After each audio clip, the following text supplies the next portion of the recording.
So my name is Brian. I'm an American who's been living in Ukraine since 2018. I first visited in the summer of 2014, and I was here when the full-scale Russian invasion first broke out. I live in Lviv, which is pretty far away from the front lines.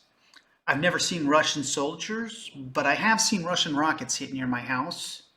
8 people died. 2 of them incidentally went to the same church as me, so I was able to attend their funeral. While I have not lost anyone close to me, I do know many people who have, and it's very real. I've been following the war pretty closely, and not just because I live here. It's actually pretty easy to live here as a foreigner and forget about the details and history of the war as it develops.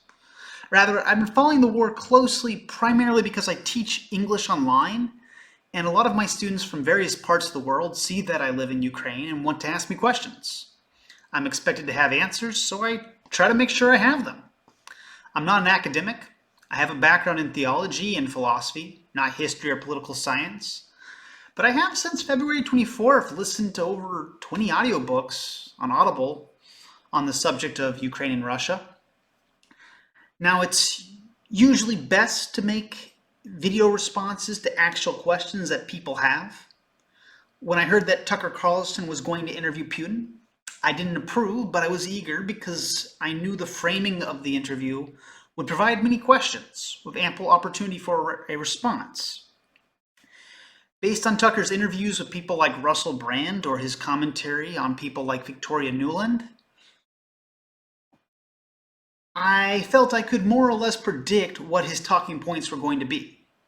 As it turned out, after watching the interview, I was at least partially right. Topics I predicted were NATO expansion, negotiations, and neo-Nazis. But that said, I did not quite suspect that Putin would give the Russian narrative of Ukrainian history dating back to ancient Kievan Rus.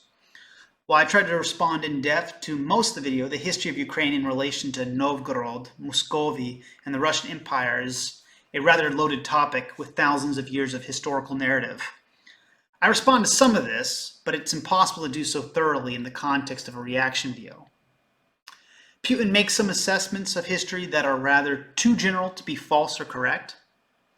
In either case, this is my video response. I don't edit anything out, so if you're looking to see the interview with opposing commentary without giving Tucker any clicks, you've clicked on the right video.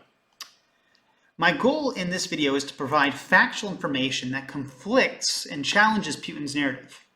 I don't claim to be unbiased, but I do not edit anything out, and I try to respond to every single detail in a way that is opinionated but also factual. I include my sources in the description. I strongly encourage you to view them as you watch the video since they provide really the main credibility to what I'm saying. Unfortunately, many people in America, I believe, are tired of hearing about Ukraine. They think it's a corrupt country that is not in their interest. We have one presidential candidate that, despite whatever good qualities he has, says he doesn't want to give Ukraine money and claims he can cut a deal with Putin that will end this war. For this reason, I think some people may be ready to believe Putin and to accept this narrative. That is a fatal mistake. It's easy to make this mistake when the media chooses to present the simplest version of the narrative, but it is a mistake all the same, so I ask that you please listen. Slava Ukraini. The following is an interview with the President of Russia, Vladimir Putin, shot February 6, 2024 at about 7 p.m. in the building behind us, which is, of course, the Kremlin. The interview, as you will see if you watch it, is primarily about the war in progress, the war in Ukraine, how it started, what's happening, and most pressingly, how it might end. One note before you watch. At the beginning of the interview, we asked the most obvious question, which is, why did you do this? Did you feel a threat, an imminent physical threat? And that's your justification. And the answer we got shocked us. Putin went on for a very long time, probably half an hour, about the history of Russia going back to the 8th century. And honestly, we thought this was a filibustering technique and found it annoying and interrupted him several times. And he responded he was annoyed by the interruption. But we concluded in the end, for what it's worth, that it was not a filibustering technique. There was no time limit on the interview. We ended it after more than 2 hours. Instead, what you're about to see seemed to us sincere, whether you agree with it or not. Vladimir Putin believes that Russia has a historic claim to parts of Western Ukraine. So our opinion would be to view it in that light, as a sincere expression of what he thinks. And with that, here it is. The fact that Putin is honest in his opinion that Russia has historic claims to not just eastern but western or any part of Ukraine is pretty consistent with the narrative that Russia is waging this war for imperial ambitions. It's worth noting that.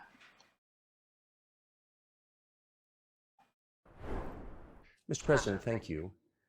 On February 22nd, 2022, you addressed your country in a nationwide address when the conflict in Ukraine started. And you said that you were acting because you had come to the conclusion that the United States, through NATO, might initiate a, quote, surprise attack on our country. And to American ears, that sounds paranoid. Tell us why you believe the United States might strike Russia out of the blue. How did you conclude that? It's not that America, the United States, was going to launch a surprise strike on Russia. I didn't say that. Are we having a talk show or a serious conversation? Honestly, it would probably take a strike from the United States to justify the kind of response that Putin has in Ukraine. Here's the quote. Thank you. It's a formidable series. Because your basic education is in history, as far as I understand. Yes. So if you don't mind, I will take only 30 seconds or 1 minute to give you a short reference to history for giving you a little historical background. Please. So, two things. He skips Tucker Carlson's quote that he's afraid of a strike from the United States. And second, he goes on for about 26 minutes here, so feel free to jump ahead if you're not interested in history. Let's look where our relationship with Ukraine started from. Where did Ukraine come from? The Russian state started gathering itself as a centralized statehood, and it is considered to be the year of the establishment of the Russian state in 862, when the townspeople of Novgorod invited a Varangian prince, Rurik, from Scandinavia to reign. In 1862, Russia celebrated the 1000th anniversary of its statehood. So Novgorod was later assimilated into Kievan Rus and paid homage to Kiev, and was therefore controlled by Kiev. Many Ukrainians trace their heritage back to Kievan Rus, and it could also be argued that this starting point for Russia was a part of Ukraine initially. It could be argued that Kievan Rus is the ancestor of Ukraine, not just Russia. And in Novgorod there is a memorial dedicated to the 1000th anniversary of the country. In 882, Rurik's successor, Prince Oleg, who was actually playing the role of regent at Rurik's young son, because Rurik had died by that time, came to Kiev.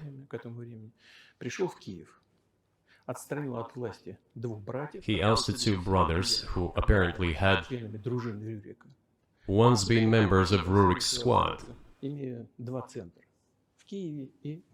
So Russia began to develop with two centers of power, Kiev and Novgorod. Okay, here he refers to Kievan Rus as Russia when he says Russia began to develop into two center powers. Rus was inhabited not only by Russians, it was also inhabited by Rusins and Ruthenians, modern-day Belarusians. However, this is a distinct political entity from Russia today. See, Russia claims its history and even names their country after the Rus people. But not all Rus people are Russian. Only a portion of ancient Rus is in modern-day Russia, and the majority of Rus lands were in Belarus and Ukraine. The next very significant date in the history of Russia was 988. This was the baptism of Russia, when Prince Vladimir, the great-grandson of Rurik, baptized Russia and adopted Orthodoxy, or Eastern Christianity. So this is true, adapting a common religion, Eastern Christianity, it wasn't called Orthodoxy at the time, did serve as a unifying element in Kievan Rus. From this time, the centralized Russian state began to strengthen. Why? Because of the single territory, integrated economic ties, one and the same language, and So he says one and the same language. So East Slavic was not the only kind of Slavic, and it referred to a variety of dialects. Most church texts were written in Church Slavonic, coming from Cyril and Methodius. Neither Church Slavonic nor East Slavic is identical to modern-day Russian or Ukrainian. Both claim they have closer etymology to ancient East Slavic, but I don't believe he's painting an accurate picture. And in either case, I don't think it applies today when we talk about language in such a way, since both Russian and Ukrainian are different languages from East Slavic. after the baptism of Russia, the same faith and rule of the prince. The centralized Russian state began to take shape. Back in the Middle Ages, Prince Yaroslav the Wise introduced the order of succession to a throne. But after he passed away, it became complicated for various reasons. The throne was passed not directly from father to eldest son, but from the prince who had passed away to his brother, then to his sons in different lines. All this led to the fragmentation and the end of Rus as a single state. There was nothing special about it. The same was happening then in Europe.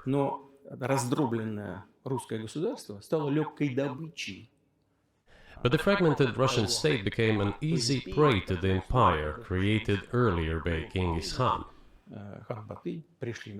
His successors, namely Batu Khan, came to Rus, plundered and ruined nearly all the cities.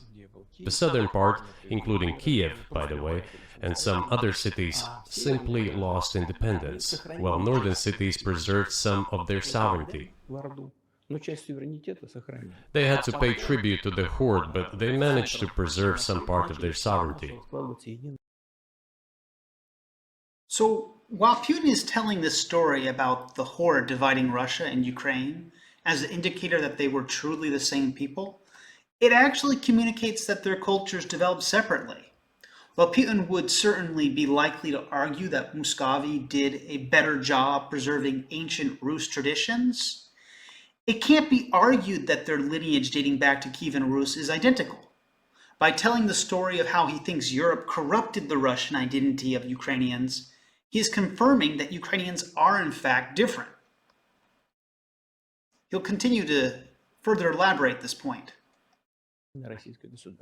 And then a unified Russian state began to take shape with its center in Moscow. The southern part of Russian lands, including Kiev, began to gradually gravitate towards another magnet, the center that was emerging in Europe. This was the Grand Duchy of Lithuania. It was even called the Lithuanian-Russian Duchy, because Russians were a significant part of this population. They spoke the old Russian language and were Orthodox. So we now already have a separate country, the Grand Duchy of Lithuania, with ties to ancient Kievan Rus. Admitting this point defeats the narrative that Russia is the only successor or true successor of Kievan Rus, as there is another country and another culture that can claim the same Rus heritage. By saying they spoke Old Russian, what Putin really means is they spoke what is called today Old East Slavic.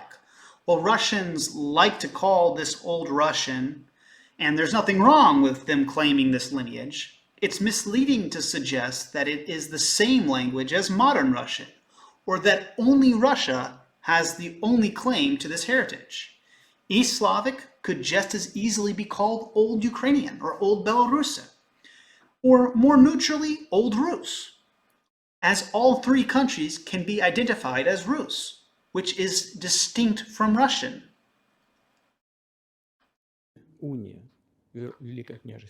But then there was a unification, the union of the Grand Duchy of Lithuania and the Kingdom of Poland. A few years later, another union was signed, but this time already in the religious sphere. Some of the Orthodox priests became subordinate to the Pope. Thus, these lands became part of the Polish-Lithuanian state. That would be my church, by the way, the Ukrainian Greek Catholic Church, although Putin gets the dates wrong here for when they joined with Rome.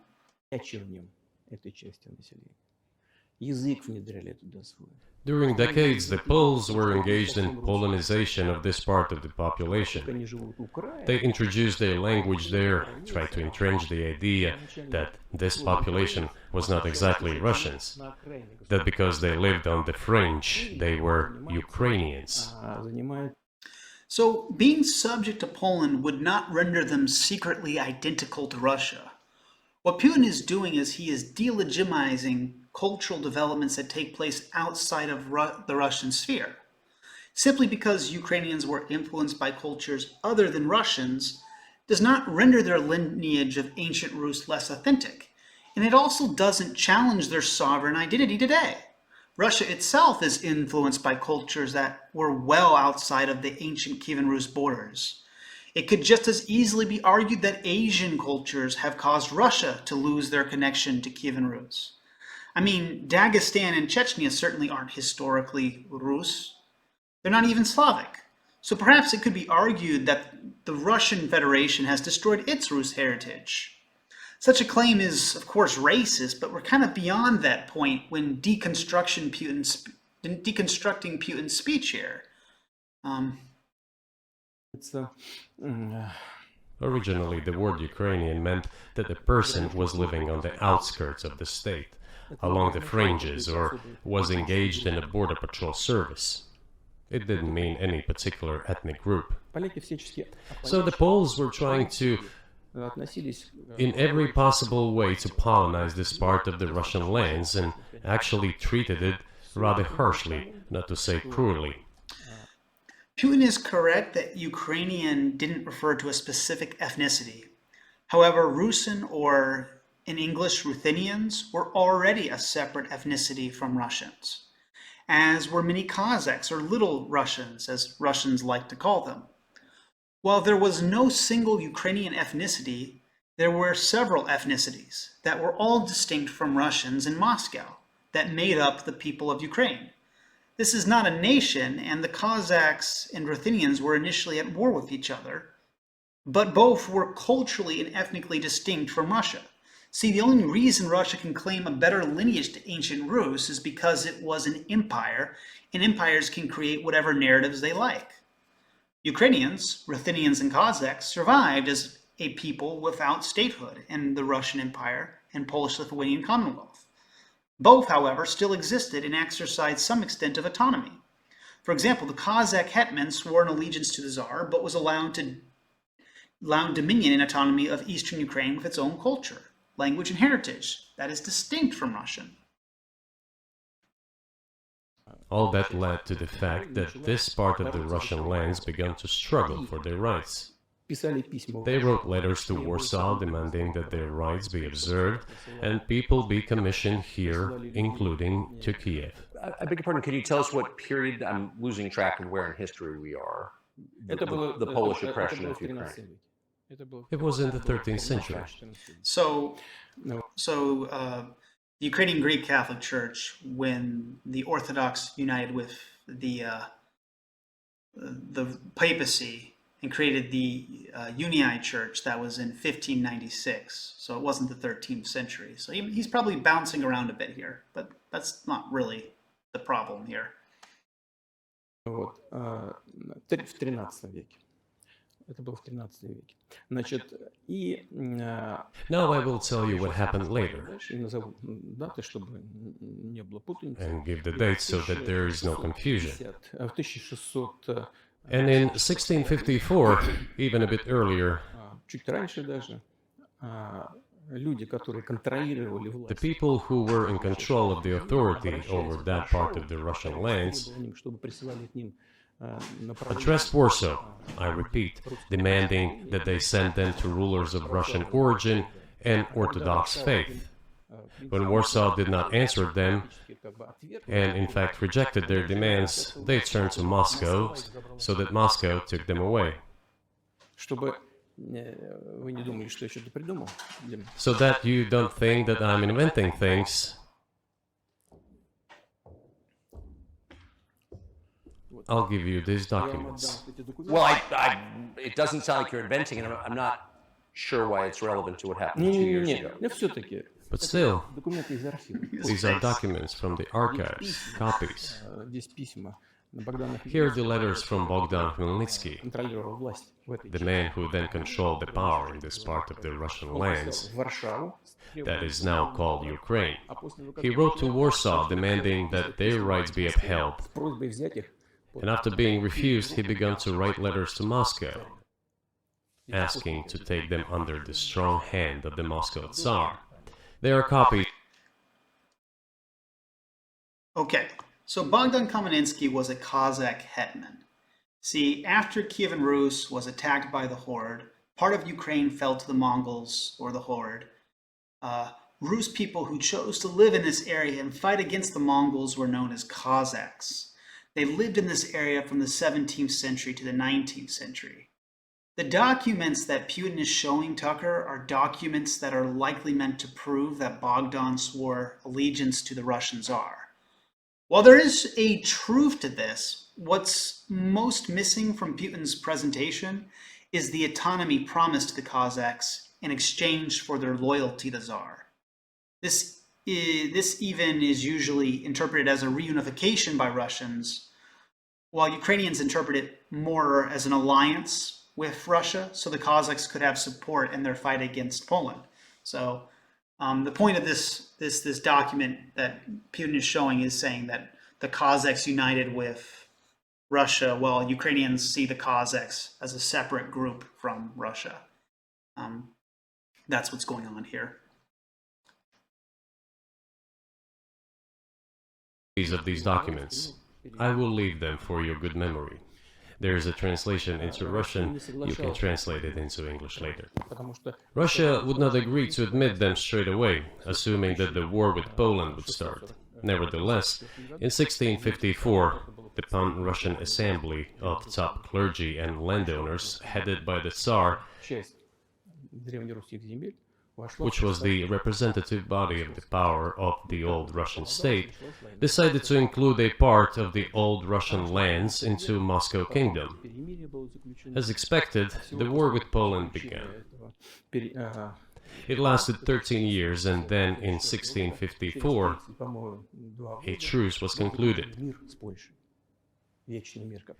And 32 years later, I think, a peace treaty with Poland, which they called Eternal Peace, was signed. And these lands, the whole left bank of Dnieper, including Kiev, went to Russia. And the whole right bank of Dnieper remained in Poland. Under the rule of Catherine the Great, Russia... It's interesting Putin mentions this treaty since the Cossacks initially felt it was a form of betrayal from Moscow. Moscow decided to team up with Poland, and the Cossacks felt betrayed by this agreement. They felt betrayed by Russia making this agreement with Poland.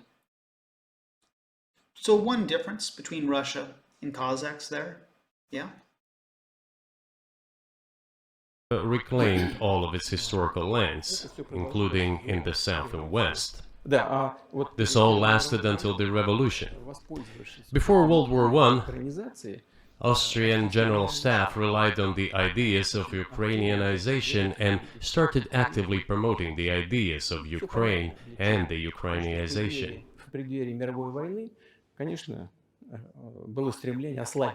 Their motive was obvious. Just before World War I, they wanted to weaken the potential enemy and secure themselves favorable conditions in the border area. So while Ukrainian nationalism, or however you want to word that, nationalism, as a political movement, did begin in the Austrian-Hungarian Empire, Ukrainians as a separate people from that of Russia can be found in the history of the autonomous Kazakh Hetmanate and in the Lithuanian Grand Duchy of Lithuania. Although Russians like to call Kazakhs Little Russians, neither of which Kazakhs or Ruthenians were identical with Russia, and both actively fought against Russia in some capacity at some point. Area. So the idea which had emerged in Poland that people residing in that territory were allegedly not really Russians, but rather belonged to a special ethnic group, Ukrainians, started being Yeah, and they would be right. Kazakhs or Ruthenians were not synonymous with Russians, despite all three being Rus. propagated by the Austrian General Staff. которые говорили необходимо. As far back as the 19th century, theorists calling for Ukrainian independence appeared. Украинской независимости говорили. All those, however, claimed that Ukraine should have a very good relationship with Russia. Настаивали. They insisted on that. После революции 1917 года After the 1917 revolution, старались восстановить государственность. Развернулась гражданская. the Bolsheviks sought to restore the statehood and the civil war began, including the So, Ukraine had independent sovereign borders that were acknowledged by remnants of the Russian Empire in 1917. There was the first Ukrainian state with Mikhail Hrushevsky. The problem was actually that the Bolsheviks wanted to conquer it, so they invaded. They often disguised themselves as Ukrainians, but they were Russians that invaded Ukraine in 1917. It's interesting that he attributes this to Lenin, but the Ukrainian state existed even before the Bolsheviks invaded Ukraine. hostilities with Poland. Польши в 1921 году, которые, по которым западные In 1921, peace with Poland was proclaimed, and under that treaty, the right bank of Dnieper River once again was given back to Poland. в 1939 In 1939, after Poland cooperated with Hitler, начала с Гитлером, а Польша сотрудничала. it did collaborate with Hitler, you know. Hitler offered Poland peace and a treaty of friendship, В архивах есть.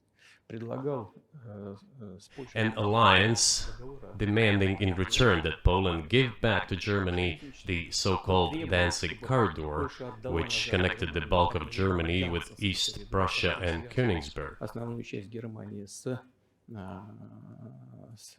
Кёнигсбергом и с Восточной Пруссией. After World War I, this territory was transferred to Poland, and instead of Danzig, a city of Dansk emerged.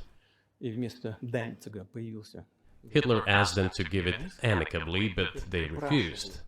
Of course.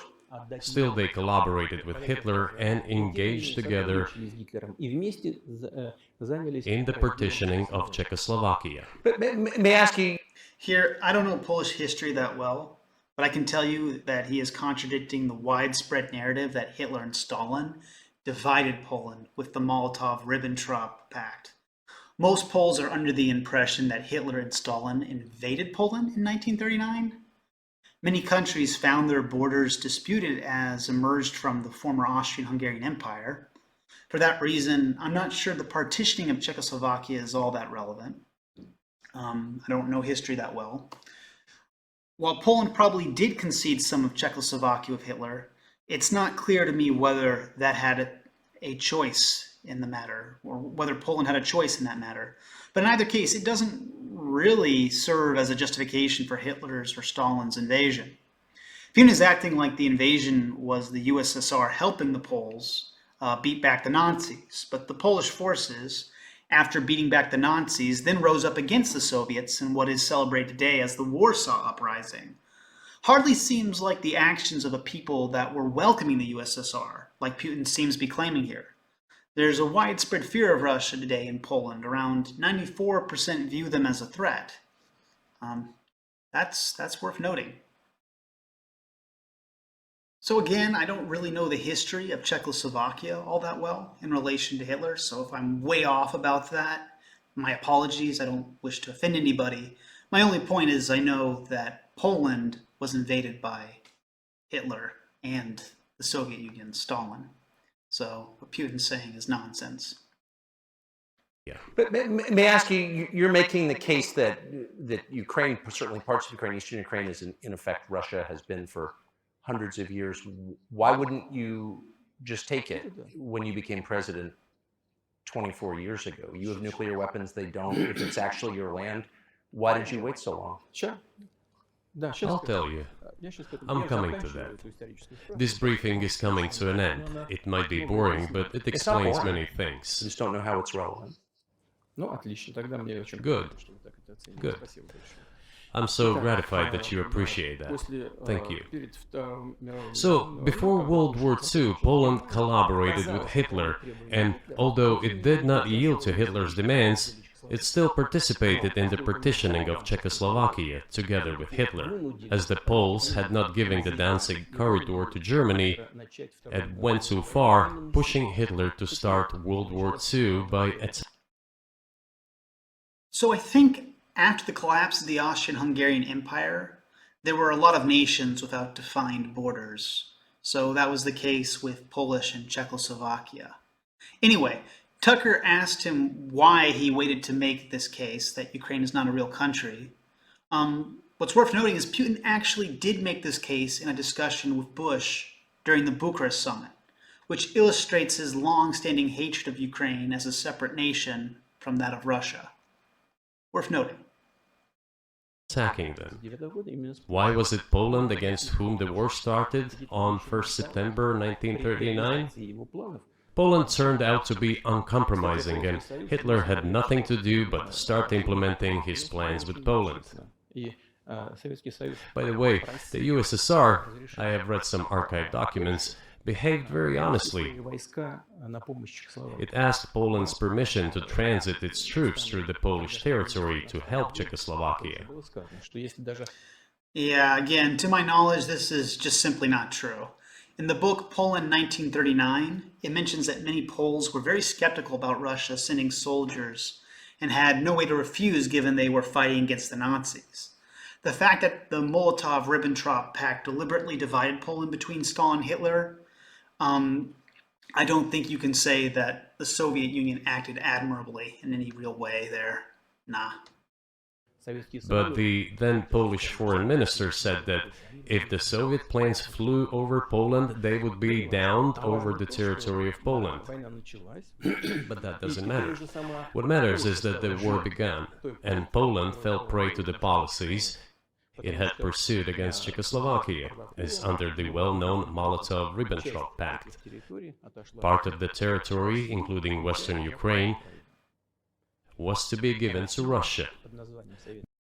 The Molotov-Ribbentrop Pact was an agreement made between Stalin and Hitler. Is this really the authoritative document that Putin wants to use to justify Russia or USSR occupying western Ukraine? It was an authoritarian document, if there ever was one, that was justifying the biggest catastrophe of the 20th century. Thus, Russia, which was then named as USSR, regained its historical lands.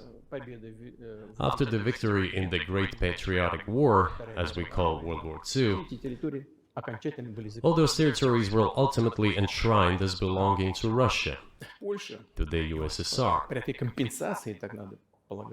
As for Poland, it received, apparently in compensation, the lands which had originally been German. The eastern parts of Germany, these are now western lands of Poland. Of course, Poland regained access to the Baltic Sea and Danzig, which was once again given its Polish name. So this was how this situation developed. In 1922, when the USSR was being established, the Bolsheviks started building the USSR and established the Soviet Ukraine, which had never existed before. Right. Never existed. Stalin insisted that those republics be included in the USSR as autonomous entities. For some So Putin is skipping over the very brief period in Ukraine history from 1917 to 1919, where Mikhail Hrushevsky was president of Ukraine, and Ukraine had independence from both the USSR and Russia. See, what happened was after the Bolshevik Revolution in Russia and the Austrian-Hungarian Empire collapsed at the end of World War I, Ukraine was independent. Shortly after the Verkhovna Rada declared independence, a lot of groups tried to gain control over Ukraine. Initially, there was the Verkhovna Rada, made up of mainly liberal Democrats representing the Ukrainian state, who were a mix of different ethnicities, including Jews. But challenging this government, there was also white Russians, who the French and Americans backed, and the Bolsheviks. Eventually, the Bolsheviks won this civil war of many different nations, and the Ukrainian people became part of the Soviet Union as a Soviet republic. But there were many who fought against it, such as Simon Pelora. Now, there was a lot of pogroms against Jews during this time, so that should be mentioned. But the point is, Ukraine did have a separate nation, a separate state. Western Ukraine was a little bit different since they had a separate republic that was allianced with the Eastern Ukrainian Republic. Western Ukraine was initially fighting against the Poles as opposed to the Bolsheviks. But towards the end of their conflict, Ukrainians agreed to concede Western Ukraine to Poland in exchange for them fighting together against the Bolsheviks. This is between the years of 1917 and 1920. So when he says Lenin invented it, well, what he means is Lenin took over the country is what he means. It was a very young country, but he took over. Yeah. Some inexplicable reason, Lenin, the founder of the Soviet state, insisted that they be entitled to withdraw from the USSR. And again, for some unknown reasons, he transferred to that newly established Soviet Republic of Ukraine some of the lands together with people living there, even though those lands had never been called Ukraine, and yet they were made part of that Soviet Republic of Ukraine. Those lands included the Black Sea region, which was received under Catherine the Great, and which had no historical connection with Ukraine whatsoever.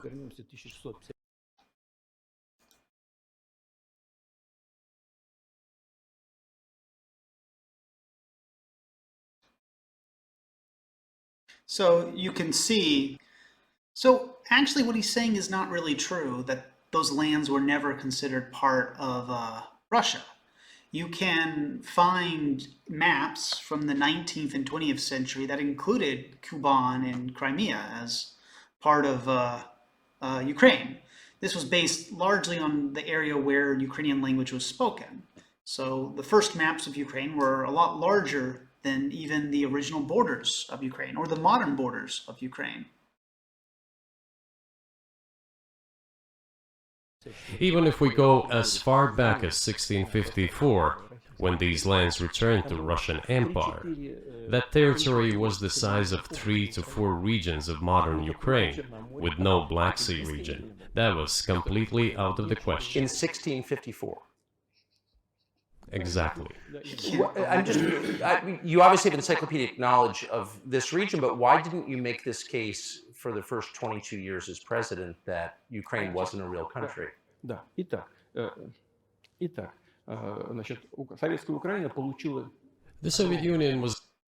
Yeah, it's a little funny that Tucker asked this question, because Putin did actually say this to George Bush Jr. There's no particular reason anyone should listen to Putin's opinion about Ukraine, because he wasn't elected to rule Ukraine. He has no connection to Ukraine, modern-day state of Ukraine, other than that he chose to invade it. They had no say in his authority, so why should he have any say in theirs? Was given a great deal of territory that had never belonged to it, including the Black Sea region. At some point, when Russia received them as an outcome of the Russo-Turkish Wars, they were called New Russia or Novorossiya. But that does not matter. What matters is that Lenin, the founder of the Soviet state, established Ukraine that way. For decades, the Ukrainian Soviet Republic developed as part of the USSR. And for unknown reasons again, the Bolsheviks were engaged in Ukrainianization.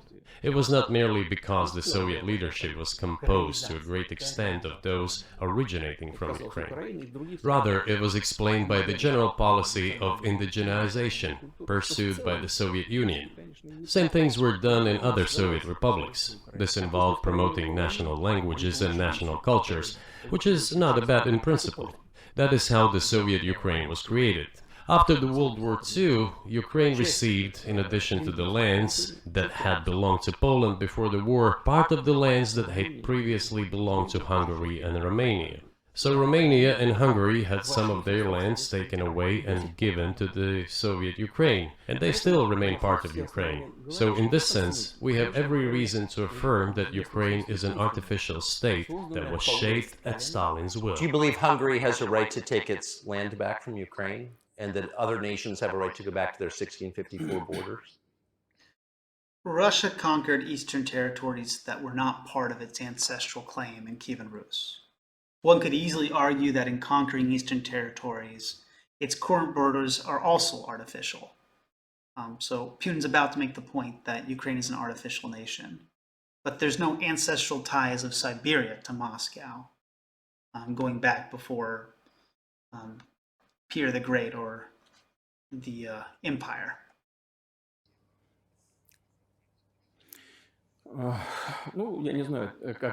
I'm not sure whether they should go back to the 1654 borders.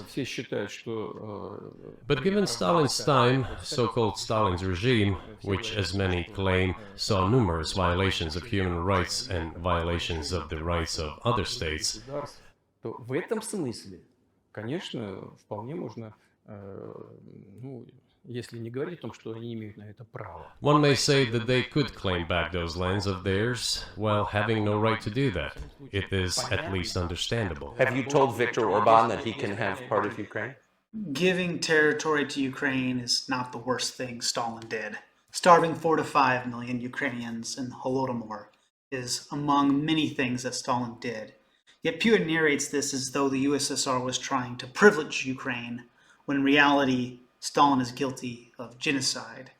Not only Ukrainians, but Kazakhs and other groups as well, but it can't be said that Stalin was trying to privilege Ukraine the way Putin narrates this.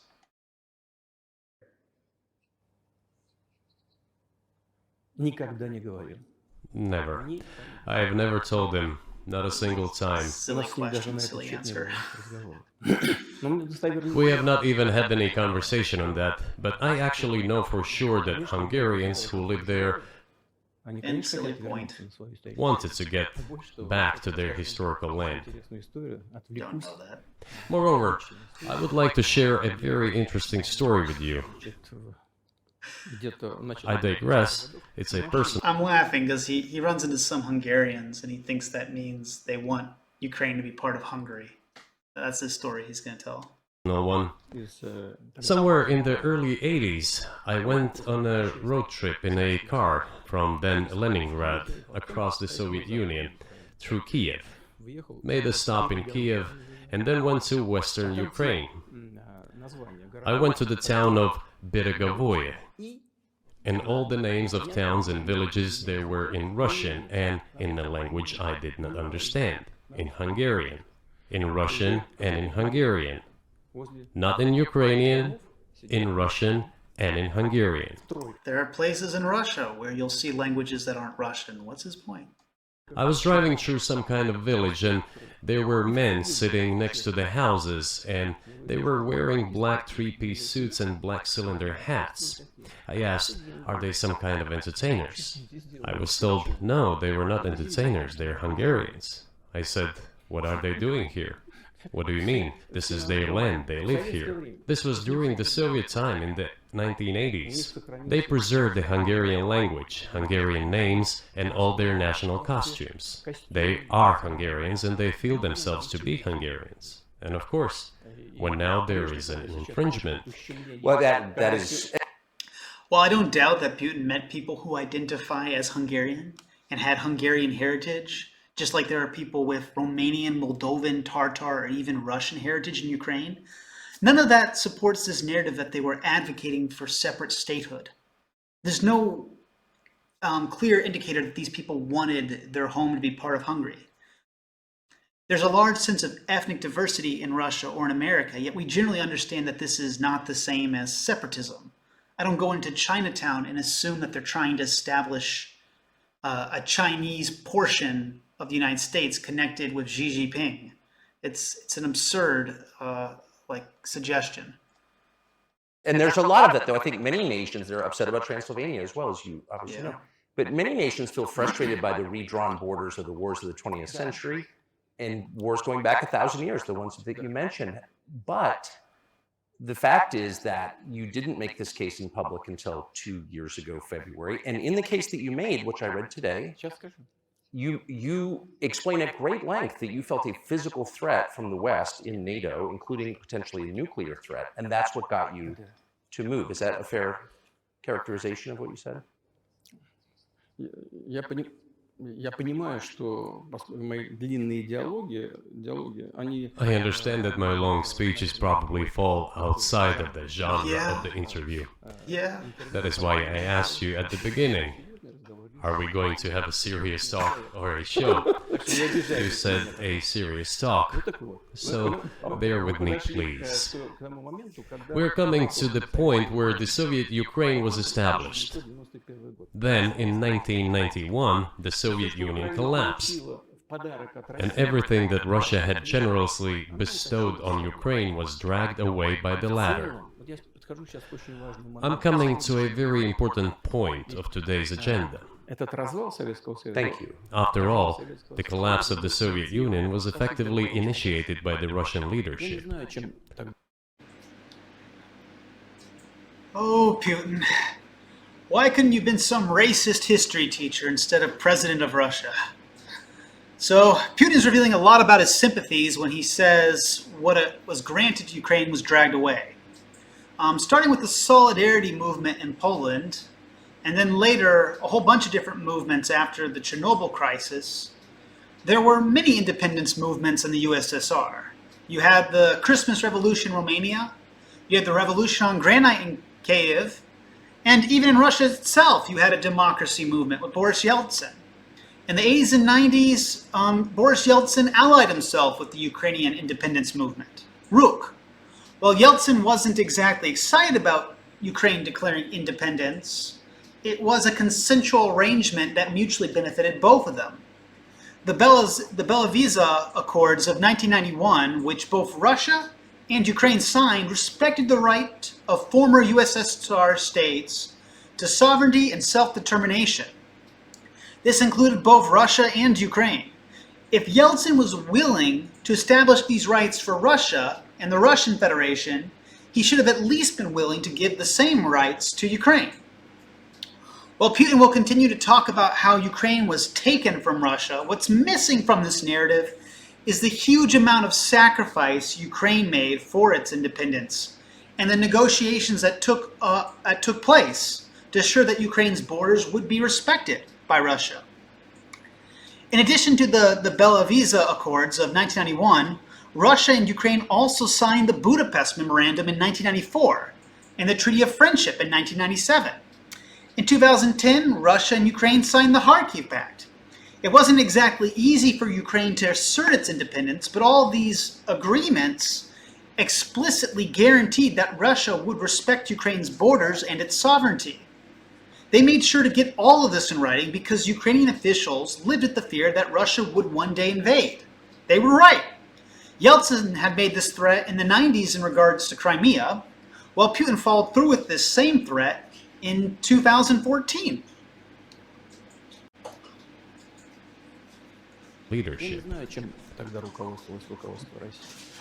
I do not understand what the Russian leadership was guided by at the time, but I suspect there were several reasons to think everything would be fine. Я думаю, что руководство России исходило из того, что First, фундаментальные I think that then Russian leadership believed that the fundamentals of the relationship between Russia and Ukraine were, in fact, a common language. More than 90% of the population there spoke Russian. Fam- This was by design.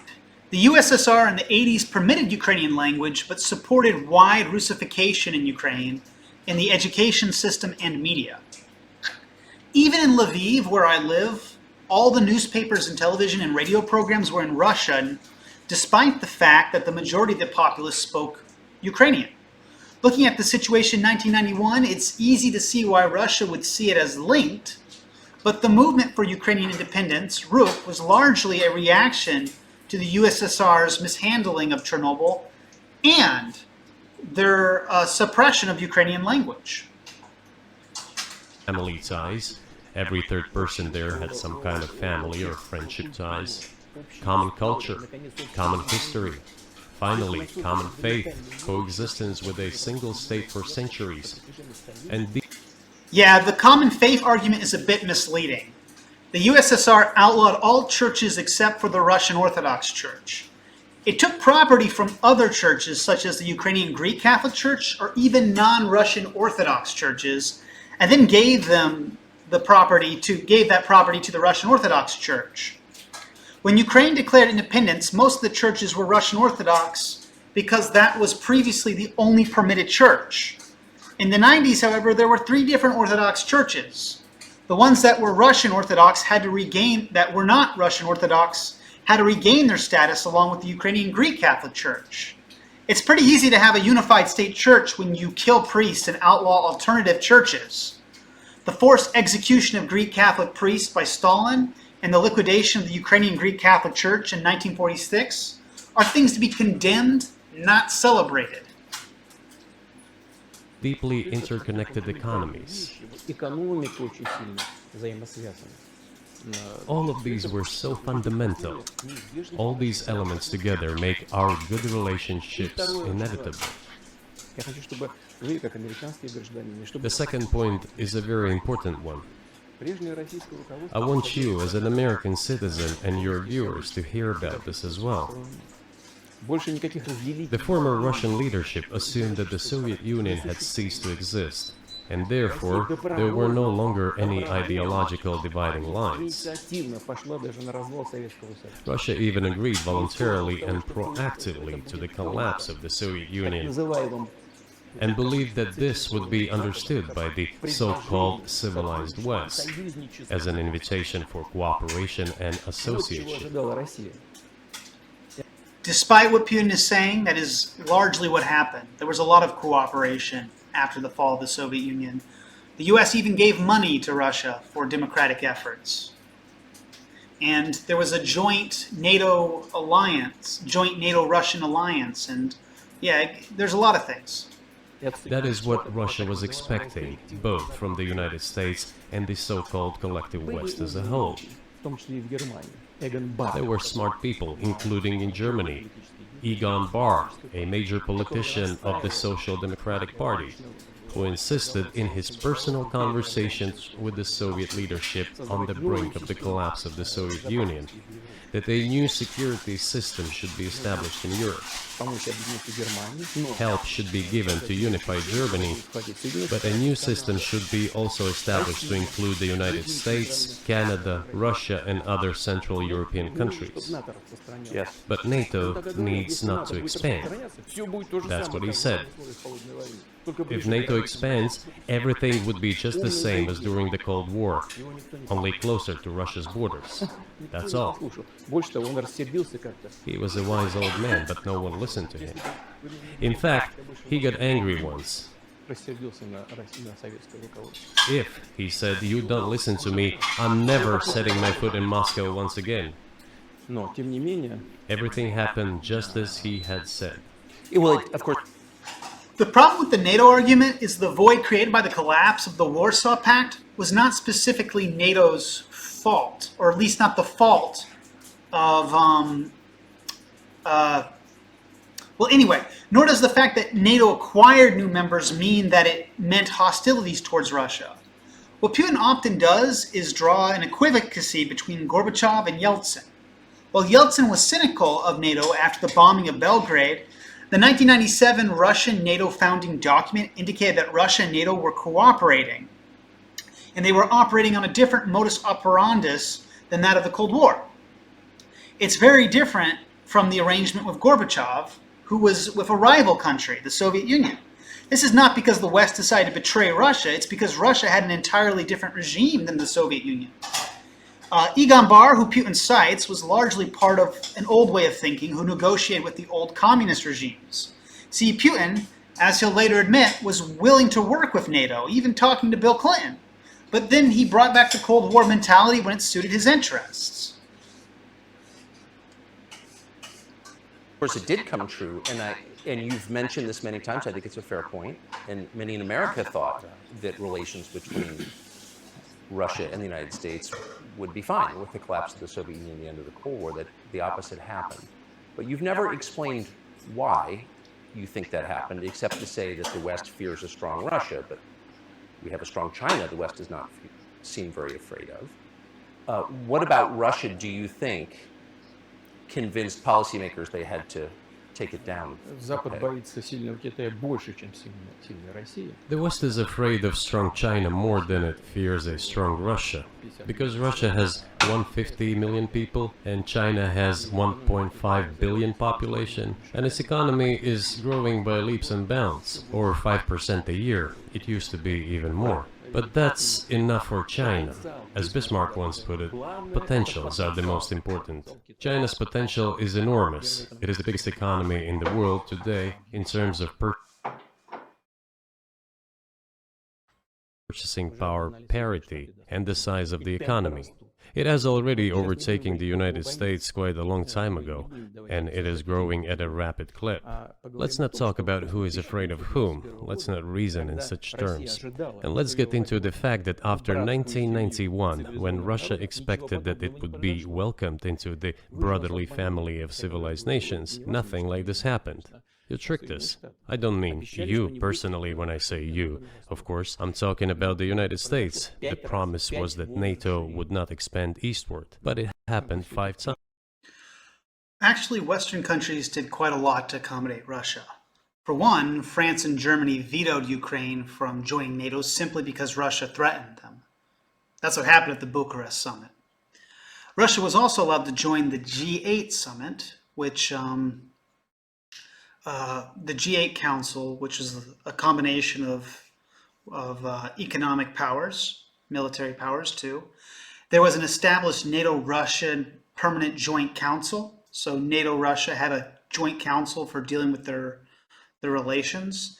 And the 1997 NATO founding document explicitly stated that Russia and NATO do not see each other as adversaries. It was enshrined in their founding document. By all means, Russia was more respected and had better security guarantees before it invaded Ukraine in 2014. Now, it's true that Russia feared NATO after NATO intervened in the Serbian Kosovo genocide, and they were pleased. They weren't pleased with NATO taking out Gaddafi, but it would take more than a few instances of such for them to claim that NATO was a threat to them. None of these were direct provocations to Russia, each of which had their own interior logic. There were 5 waves of expansion. We tolerated all that. We were trying to persuade them. We were saying, please don't. We are as bourgeois now as you are. We are market economy and there is no communist party power. Let's negotiate. Moreover, the problem with this narrative is it supposes that Russia operates as a free, open democracy. It doesn't. Also, negotiations are presented as between Russia and NATO. What's missing is the sovereign nations and their reason for joining NATO. They didn't do so because they were comfortable with the Russia sphere of influence, many of which had no say in their previous participation in the USSR's Warsaw Pact. Rather, they were essentially occupied by Russia. NATO was for them a guarantee of freedom. I have also said this publicly before. Был момент, когда There was a moment when когда серая кошка пробежала. a certain rift started growing between us. Помните, уступал? Before that, Yeltsin came to the United States. Remember, he spoke in Congress and said the good words. God bless America. Everything he said were signals. Let us in. Remember the developments in Yugoslavia before the Yeltsin was lavished with praise? As soon as the developments in Yugoslavia started, he raised his voice in support of Serbs, and we couldn't but raise our voices for Serbs in their defense. I understand that there were complex processes underway there, I do, but Russia could not help raising its voice in support of Serbs, because Serbs are also a special and close to us nation, with Orthodox culture and so on. It's a nation that has suffered so much for generations. Well, regardless, what is important is that Yeltsin expressed I have nothing personal against Serbia, but they were removing all the ethnic Albanians and Bosnians from their homes. It's pretty easy to find fault with what they were doing there. I believe it was a genocide. This is what I'm told. I don't know the details. But in any case, it's not as though the U.S. acted unilaterally. Putin acknowledges such when he says that it was complicated. his support. What did the United States do? In violation of international law and the UN Charter, it started bombing Belgrade. It was the United States that let the genie out of the bottle. Moreover, when Russia protested and expressed its resentment, what was said? The UN Charter and international law have become obsolete. Now everyone invokes international law, but at that time they started saying that everything was outdated. Everything had to be changed. Indeed, some things need to be changed, as the balance of power has changed. It's true, but not in this manner. Yeltsin was immediately dragged through the mud, accused of alcoholism, of understanding nothing, of knowing nothing. He understood everything, I assure you. Well, I became president in 2000. I thought, okay, the Yugoslav issue is over, but we should try to restore relations. Let's reopen the door that Russia had tried to go through. And moreover, I said it publicly, I can reiterate. At a meeting here in the Kremlin with the outgoing President Bill Clinton, right here in the next room, I said to him, I asked him, Bill, do you think if Russia asked to join NATO, do you think it would happen? Suddenly he said, you know, it's interesting. I think so. But in the evening, when we met for dinner, he said, you know, I've talked to my team. No, it's not possible now. You can ask him. I think he will watch our interview. He'll confirm it. I wouldn't have said anything like that if it hadn't happened. Okay. Were you well, sincere? It's impossible now. Would you have joined NATO? Look, I asked the question, is it possible or not? And the answer I got was no. If I was insincere in my desire to find out what the leadership position was... But if he had said yes, would you have joined NATO? If he had said yes, the process of rapprochement would have commenced, and eventually it might have happened, if we had seen some sincere wish on the other side of our partners. But it didn't happen. Well, no means no. Okay, fine. Why do you think that is? Just to get to motive, I know you're clearly bitter about it. I understand. But why do you think the West rebuffed you then? Why the hostility? Why did the end of the Cold War not fix the relationship? What motivates this from your point of view? You said I was bitter about the answer. No, it's not bitterness. It's just a statement of fact. We're not bride and groom, bitterness, resentment. It's not about those kind of matters in such circumstances. We just realized we weren't welcome there, that's all. Okay, fine. But let's build relations in another manner. So this story is not a bad story. It illustrates that the US and Russia were discussing Russia joining NATO. That, along with the NATO-Russia founding document, do seem to indicate that NATO was not threatening Russia. In an interview where someone asked Putin about joining NATO, his response was, why not? This is from Paul Dianeri's book, Ukraine and Russia. He had to clarify that the Russian Federation had no intention of joining NATO after he was asked this question, but it's an indicator that they had a working relationship, as the 1997 Russia-NATO founding document indicated. It said Russia and the NATO are not adversaries. Now, I'm not privy to the reasons why Bill Clinton told Putin it wasn't possible, but I have a strong suspicion that other members of the NATO alliance, particularly Poland or Eastern or Central European countries, did not want to return to a military alliance with Russia. This is logical and fair since they fought revolutions from Russia just a decade ago. However, if Russia is complaining about Ukraine joining NATO without their consent, then it is only fair to ask why is it Russia feels they can discuss joining NATO with Bill Clinton without Ukraine or any of the other Soviet republics' consent. So if Russia doesn't like Ukraine joining NATO, why is it they were having discussions about joining NATO? Did they think to ask Ukraine? Did they ask any of the Baltic states? They have an alliance with Serbia. Did they ask Serbia? Serbia was bombed by NATO. If they could join NATO,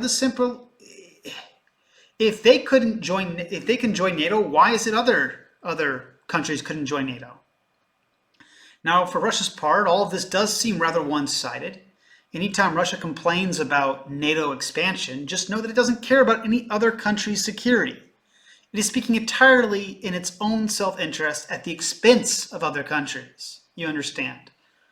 Meanwhile, Russia has its own military partnership that it seeks to expand, namely the CSTO and the Eurasian Economic Union that has a military component to it. The West has never complained about the expansion of this organization or considered it a threat in the same vein that Russia considers NATO a threat. But yet, the CSTO mainly consists of Russian puppet dictators like Lukashenko. If Russia is not happy with democracies on its borders, why should democracies be okay with dictators like Lukashenko on their borders? Do you see a hypocrisy here? Look for common ground elsewhere. Why we receive such a negative response, you should ask your leaders. I can only guess why. Too big a country with its own opinion and so on. And the United States, I've seen how issues are being resolved in NATO. I will give you another example now concerning Ukraine. The US leadership exerts pressure, and all NATO members obediently vote, even if they do not like something. Now, I'll tell you what happened in this regard with Ukraine in 2008, although it's being discussed. I'm not going to open a secret to you, say anything new. Nevertheless, after that we tried to build relations in different ways. For example, the events in the Middle East, in Iraq. We were building relations with the United States in a very soft, prudent, cautious manner. I repeatedly raised the issue that the United States should not support separatism or terrorism in the North Caucasus. But they continue to do it anyway. And political support, information support, financial support, even military support came from the United States and its satellites for terrorist groups in the Caucasus. I once raised this issue with my colleague, also the President of the United States. He says, "It's impossible. Do you have proof?" I said, "Yes." I was prepared for this conversation, and I gave him that proof. He looked at it, and you know what he said? I apologize, but that's what happened. I'll quote. He says, "Well, I'm gonna kick their ass." We waited and waited for some response. There was no reply. I said to the FSB director, "Write to the CIA, what is the result of the conversation with President?" He wrote once, twice, and then we got a reply. We have the answer in the archive. The CIA replied, "We have been working with the opposition in Russia. We believe that this is the right thing to do, and we will keep on doing it." Just ridiculous. Well, okay. We realized that it was out of the question. Forces in opposition to you. So you're saying the CIA is trying to overthrow your government? Ну, конечно, имелось в виду в данном случае. Of course, they meant in that particular case the separatists, the terrorists who fought with us in the Caucasus. Они их называют называли. That's who they called the opposition. Это вот второй момент. This is the Третий момент second очень point. важный. So I don't know if he's referring to other countries like Georgia, Armenia, or Azerbaijan when he says the Northern Caucasus. I mean, Georgia had obviously a government that Putin wasn't friendly with, and Russia invaded Georgia and occupied part of Georgia. But he's probably most likely talking about Dagestan or Chechnya more specifically. I don't think Dagestan had an independence movement, but Chechnya does. Russia Matters denies this story. Russia Matters is a think tank. They say that there's no basis for this. So it makes it a little hard for me to really point towards the evidence for this. But what I will say is, rather than trying to negotiate anything with Chechnya or, come to any kind of settlement, he has no problem bombing them, right? So he has problems with sovereign nations seeking their own borders, right? We see this. And he wants Ukraine to respect Crimea or the Donbass, but yet he doesn't respect these countries and these kinds of movements in his country. So if he doesn't like independence movements in his country, why is he making pro-Russian separatist movements in other people's countries? There's a level of hypocrisy there. That's all I'll say about that, okay?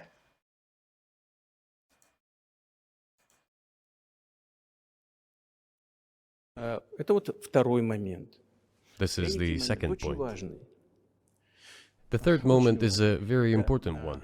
Is the moment when the US missile defense system was created. Начало. The beginning. И мы долго уговаривали. We persuaded for a long time not to do it in the United States. Меня пригласили в Moreover, отец Буша.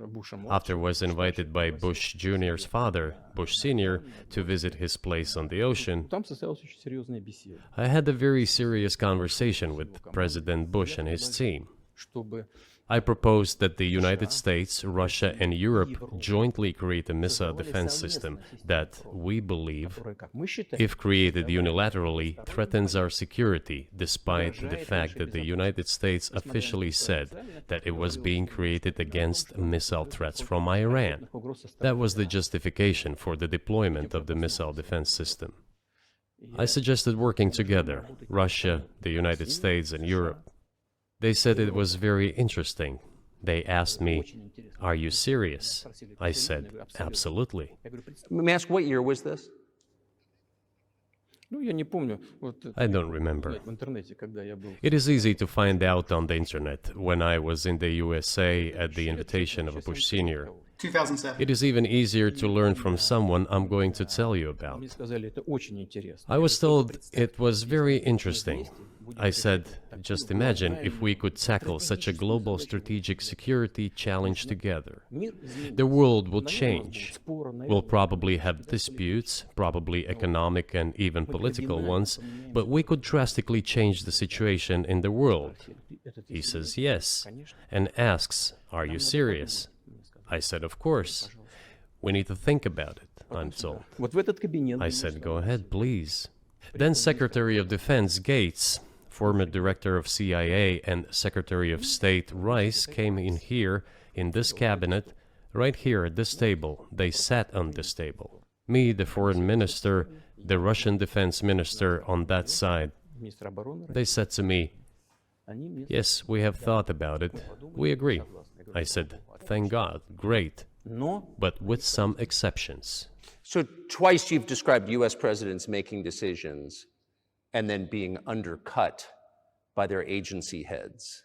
So it sounds like you're describing a system that's not run by the people who were elected in your telling. именно так. That's right, Конечно, that's в right. итоге нас послали подальше. Я не буду. In the end, they just told us to get lost.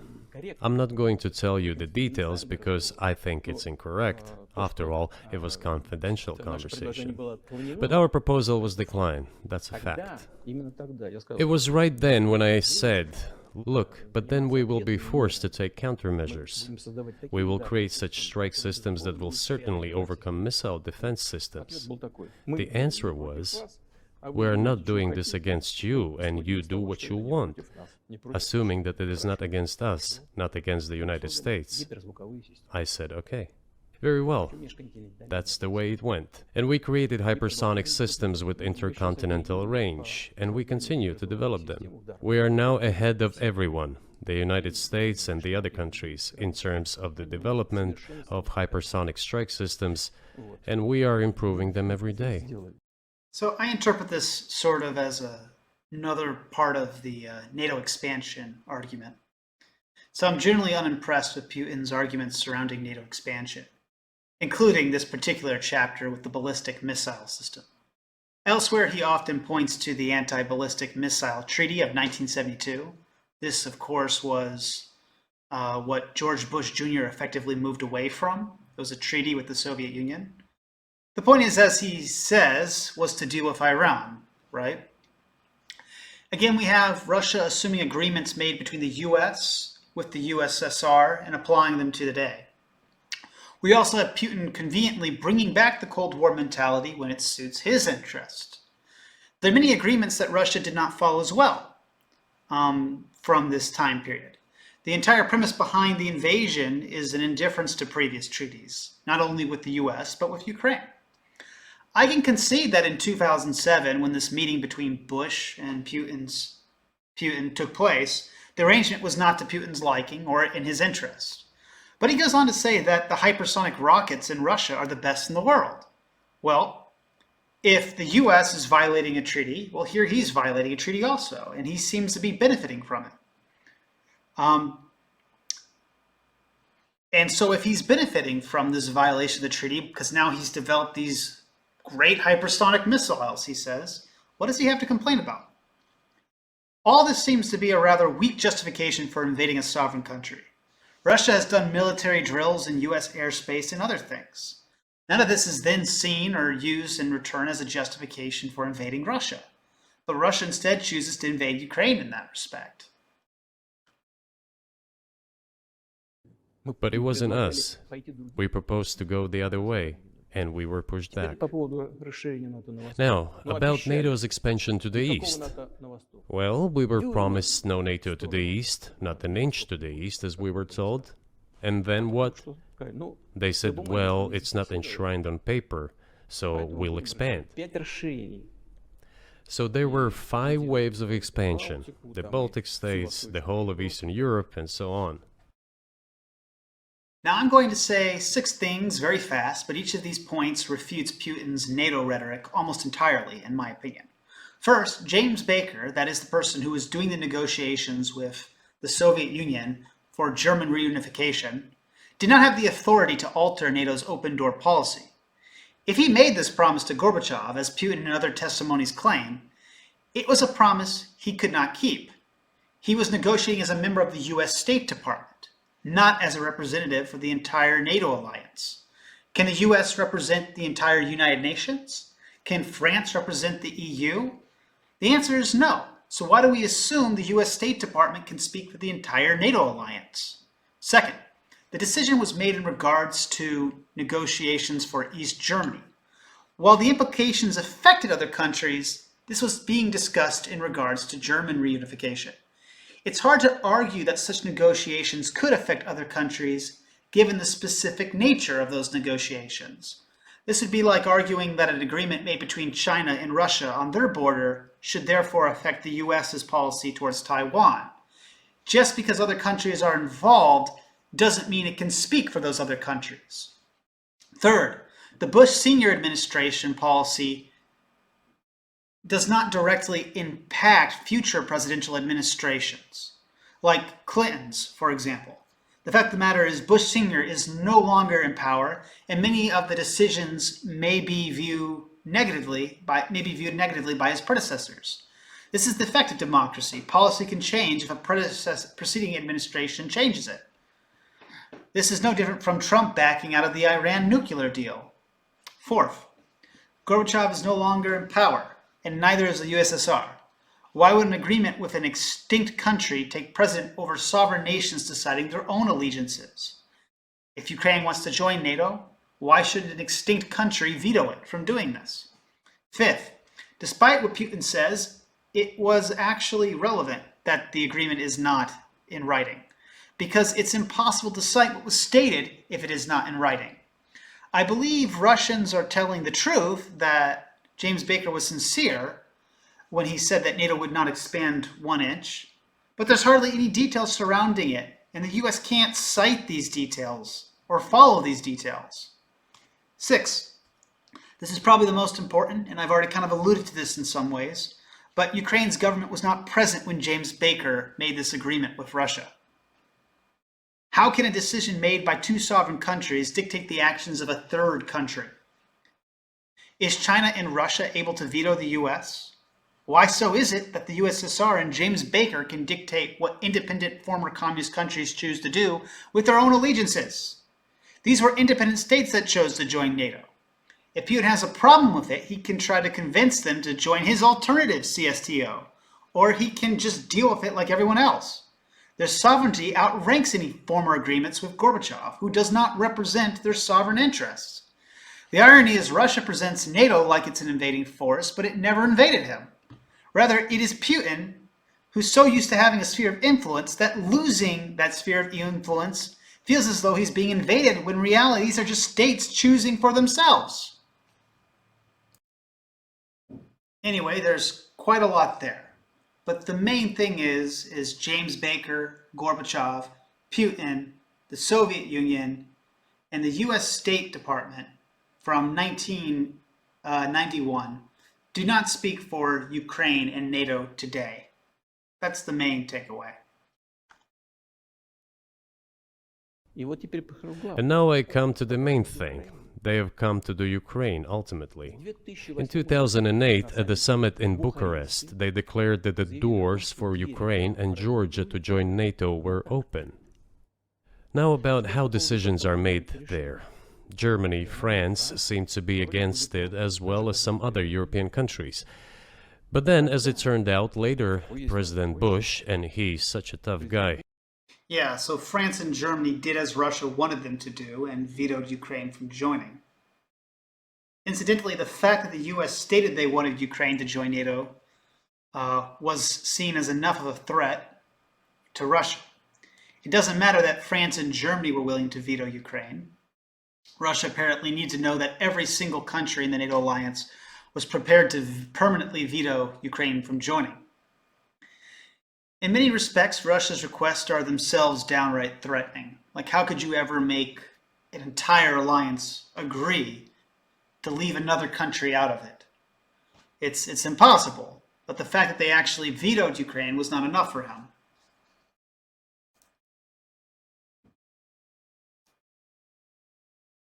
A tough politician, as I was told later.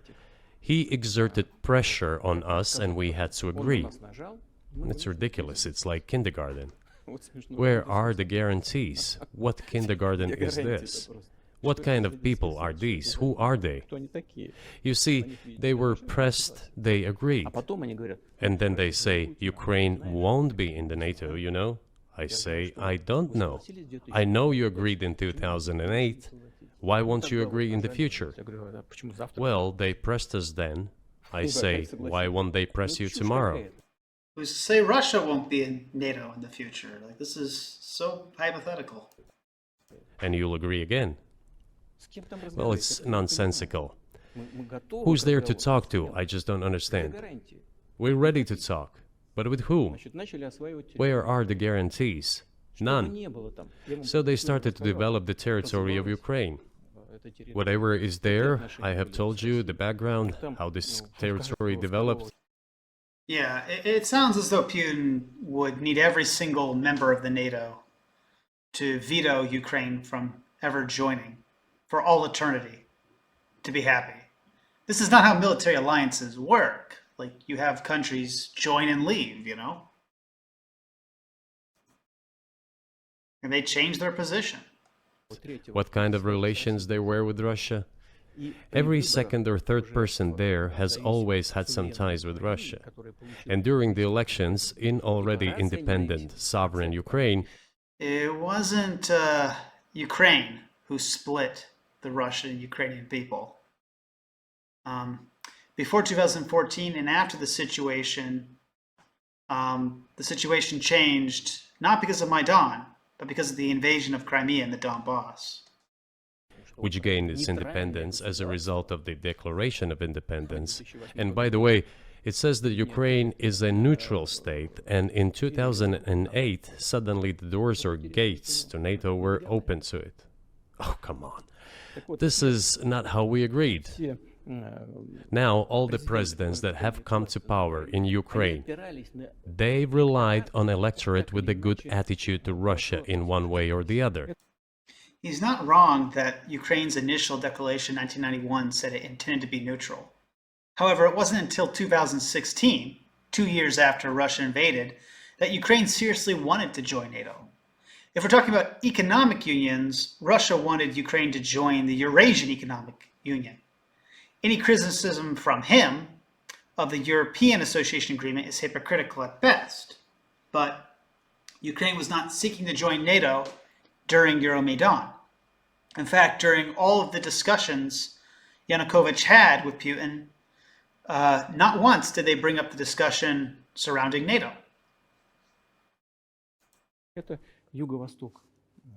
This is the southeast of Ukraine. This is a large number of people. And it was very difficult to dissuade this electorate, which had a positive attitude towards Russia. Viktor Yanukovych came to power, and how? The first time he won after President Kuchma, they organized a third round, which is not provided for in the constitution of Ukraine. This is a coup d'etat. Just imagine, someone in the United States wouldn't like the outcome. In 2014? Before that. No, this was before that. After President Kuchma, Viktor Yanukovych won the elections. However, his opponents did not recognize that victory. The US supported the opposition, and the third round was scheduled. What is this? This is a coup. The US... So for those who don't know, prior to 2014, Russia often meddled in Ukraine's politics in a very significant way. One of them was the Ukrainian ruler who was backed and financed by Russia, the oligarch Viktor Yanukovych. He ran for president in 2004 and again in 2010. In 2004, there were strong reasons to suppose that Yanukovych had rigged the election. This is why there was a third round in which his opponent, Viktor Yushchenko, won instead of Viktor Yanukovych. Western election monitors, independent observers such as the OSCE, confirmed that there were falsified votes and malpractice that caused Yanukovych to win the second round. But honestly, that doesn't even begin to describe the nightmare that was corruption and Russian meddling in Ukrainian politics. During the 2004 election, crazy stuff happened. Yushchenko was poisoned. Medical patients were forced to vote if they wanted treatment. There were packages of ballots found in ballot boxes that were stacked, that you could see that they were put in the box together. And Yanukovych tried to announce a victory with alternative numbers before there was even a final count. This led to the 2004 Orange Revolution, which is not to be confused with the 2014 Revolution of Dignity. In 2004, sufficient to say Yanukovych did not become president, but Putin's government never accepted these results. Yanukovych tried again in 2010. This time he did become president, but his presidency was so awful it led to him being ousted in the 2014 Revolution of Dignity. After the 2014 revolution, they found that his campaign office had been printing ballots and producing stamps, which likely meant he rigged the 2010 election as well, even though the OSCE had not detected this. So if you're keeping score, Yanukovych's political career resulted in 2 different revolutions against him. He's not a good guy. Supported it, and the winner of the third round came to power. Imagine if in the US something was not to someone's liking, and the third round of election, which the US Constitution does not provide for, was organized. Nonetheless, it was done in Ukraine. Okay. So the Ukrainian courts ruled it was okay given the situation.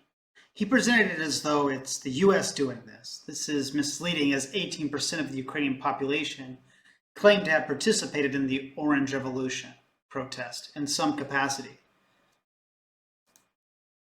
Viktor Yushchenko, who was considered a pro-Western politician, came to power. Виктор Ющенко, который считался прозападным. Fine, we have built relations with him as well. He came to Moscow with visits.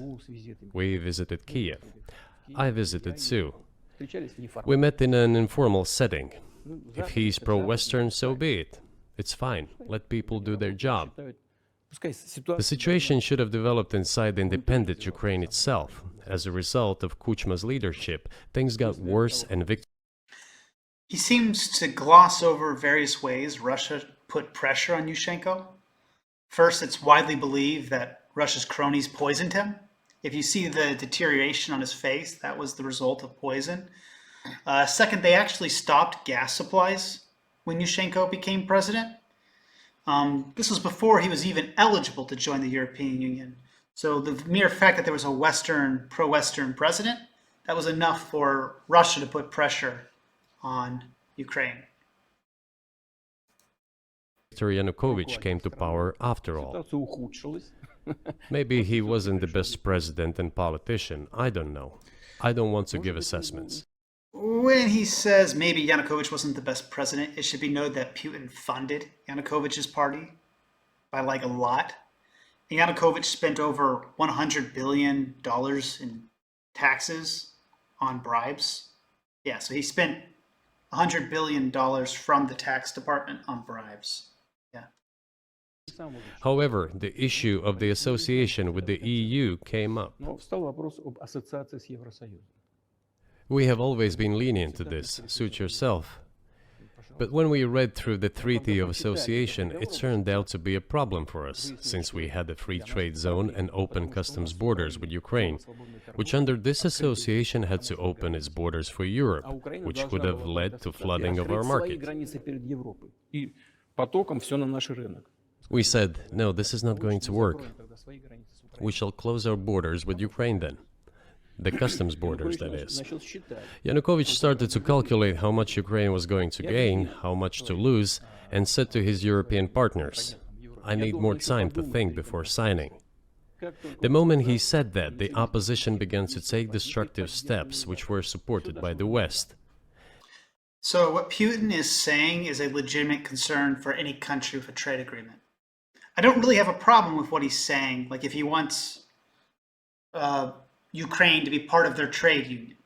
However, what's missing from this narrative is why the Ukrainian Putin wanted Yanukovych to sign the European Association Agreement. In addition to getting visa-free travel in Europe, the European Association Agreement had measures that could fix some of the problems they had with Yanukovych's regime. Such an agreement had anti-corruption measures that would have challenged the way Yanukovych assumed presidential powers that his predecessor didn't have.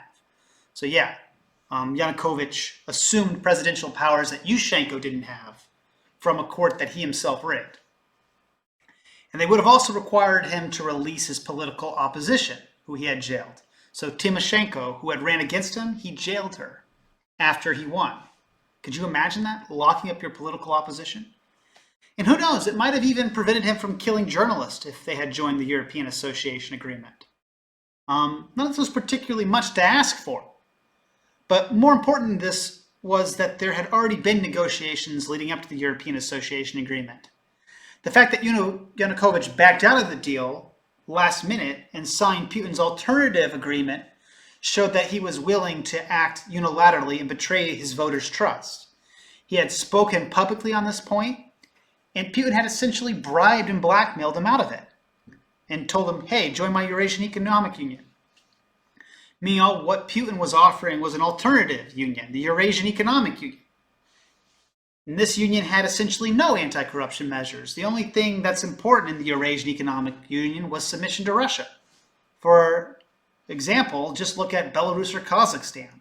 That's the kind of union that Putin was trying to impose on Ukraine. It all came down to Maidan. With Russia than with the EU. Ukraine did. Ну, конечно. Ну, конечно, конечно. Of course. It's not even the matter of trade volume, although for the most part it is.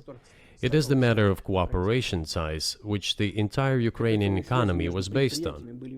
The cooperation ties between the enterprises were very close since the times of the Soviet Union. One enterprise there used to produce components to be assembled both in Russia and Ukraine and vice versa. They used to be very close ties.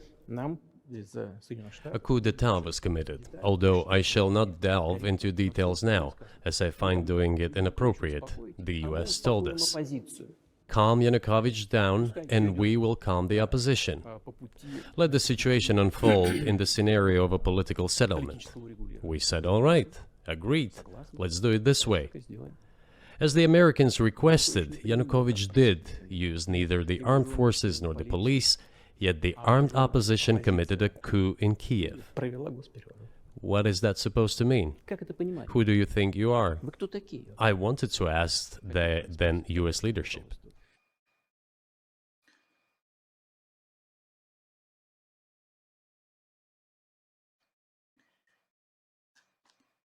Among the various talking points that Russia has, this is probably the most critical lie in their narrative. The claim that Euromaidan, or the Revolution of Dignity, can be explained as nothing more than a Western-backed coup.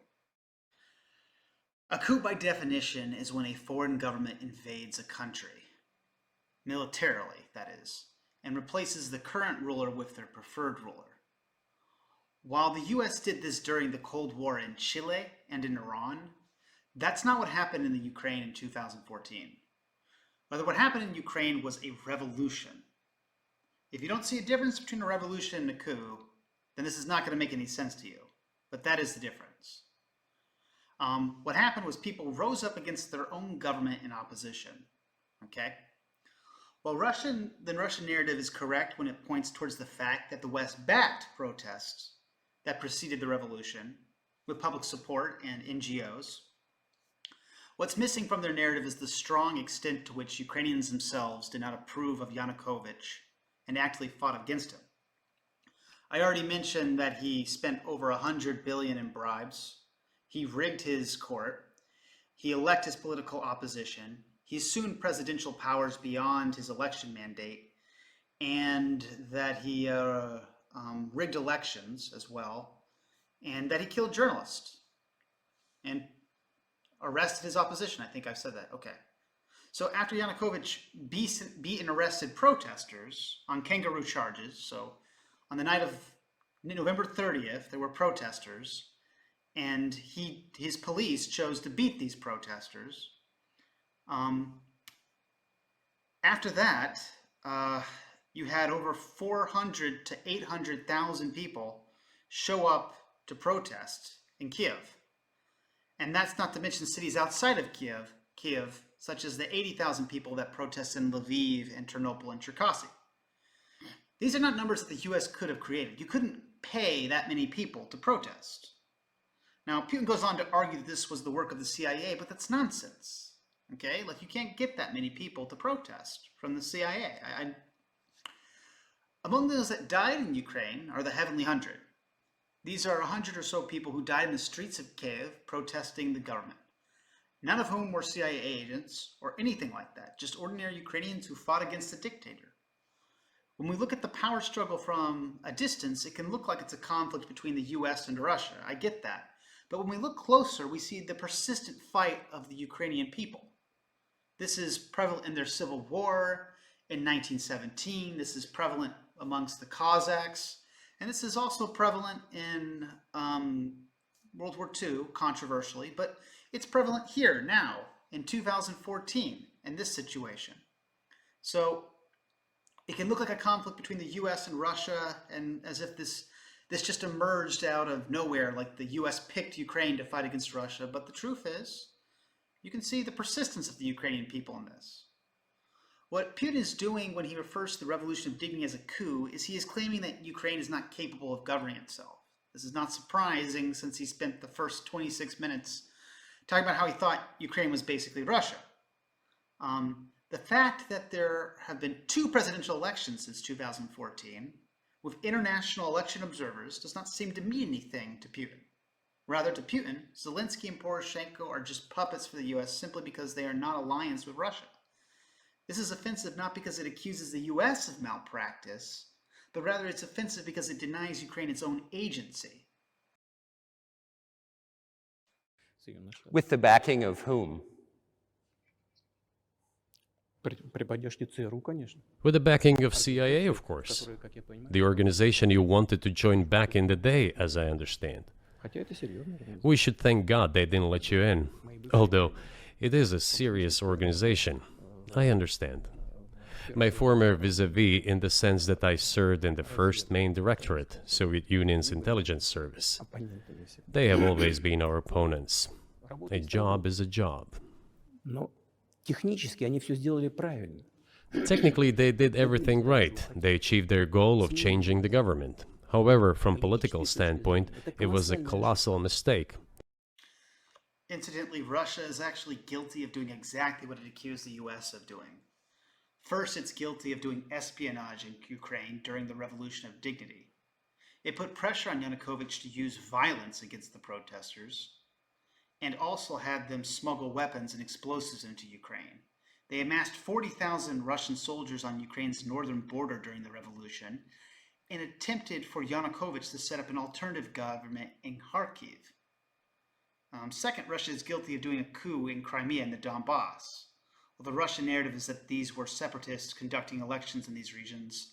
These were elections at gunpoint, and the language was rigged in such a way that it couldn't have been chosen. But they couldn't have chosen otherwise, so they did de facto do a coup in Ukraine. Surely it was political leadership's miscalculation. They should have seen what it would evolve into. Итак, в 2014 So, году in 2008, the doors of NATO were opened for Ukraine. In 2014, there was a coup. They started persecuting those who did not accept the coup, and it was indeed a coup.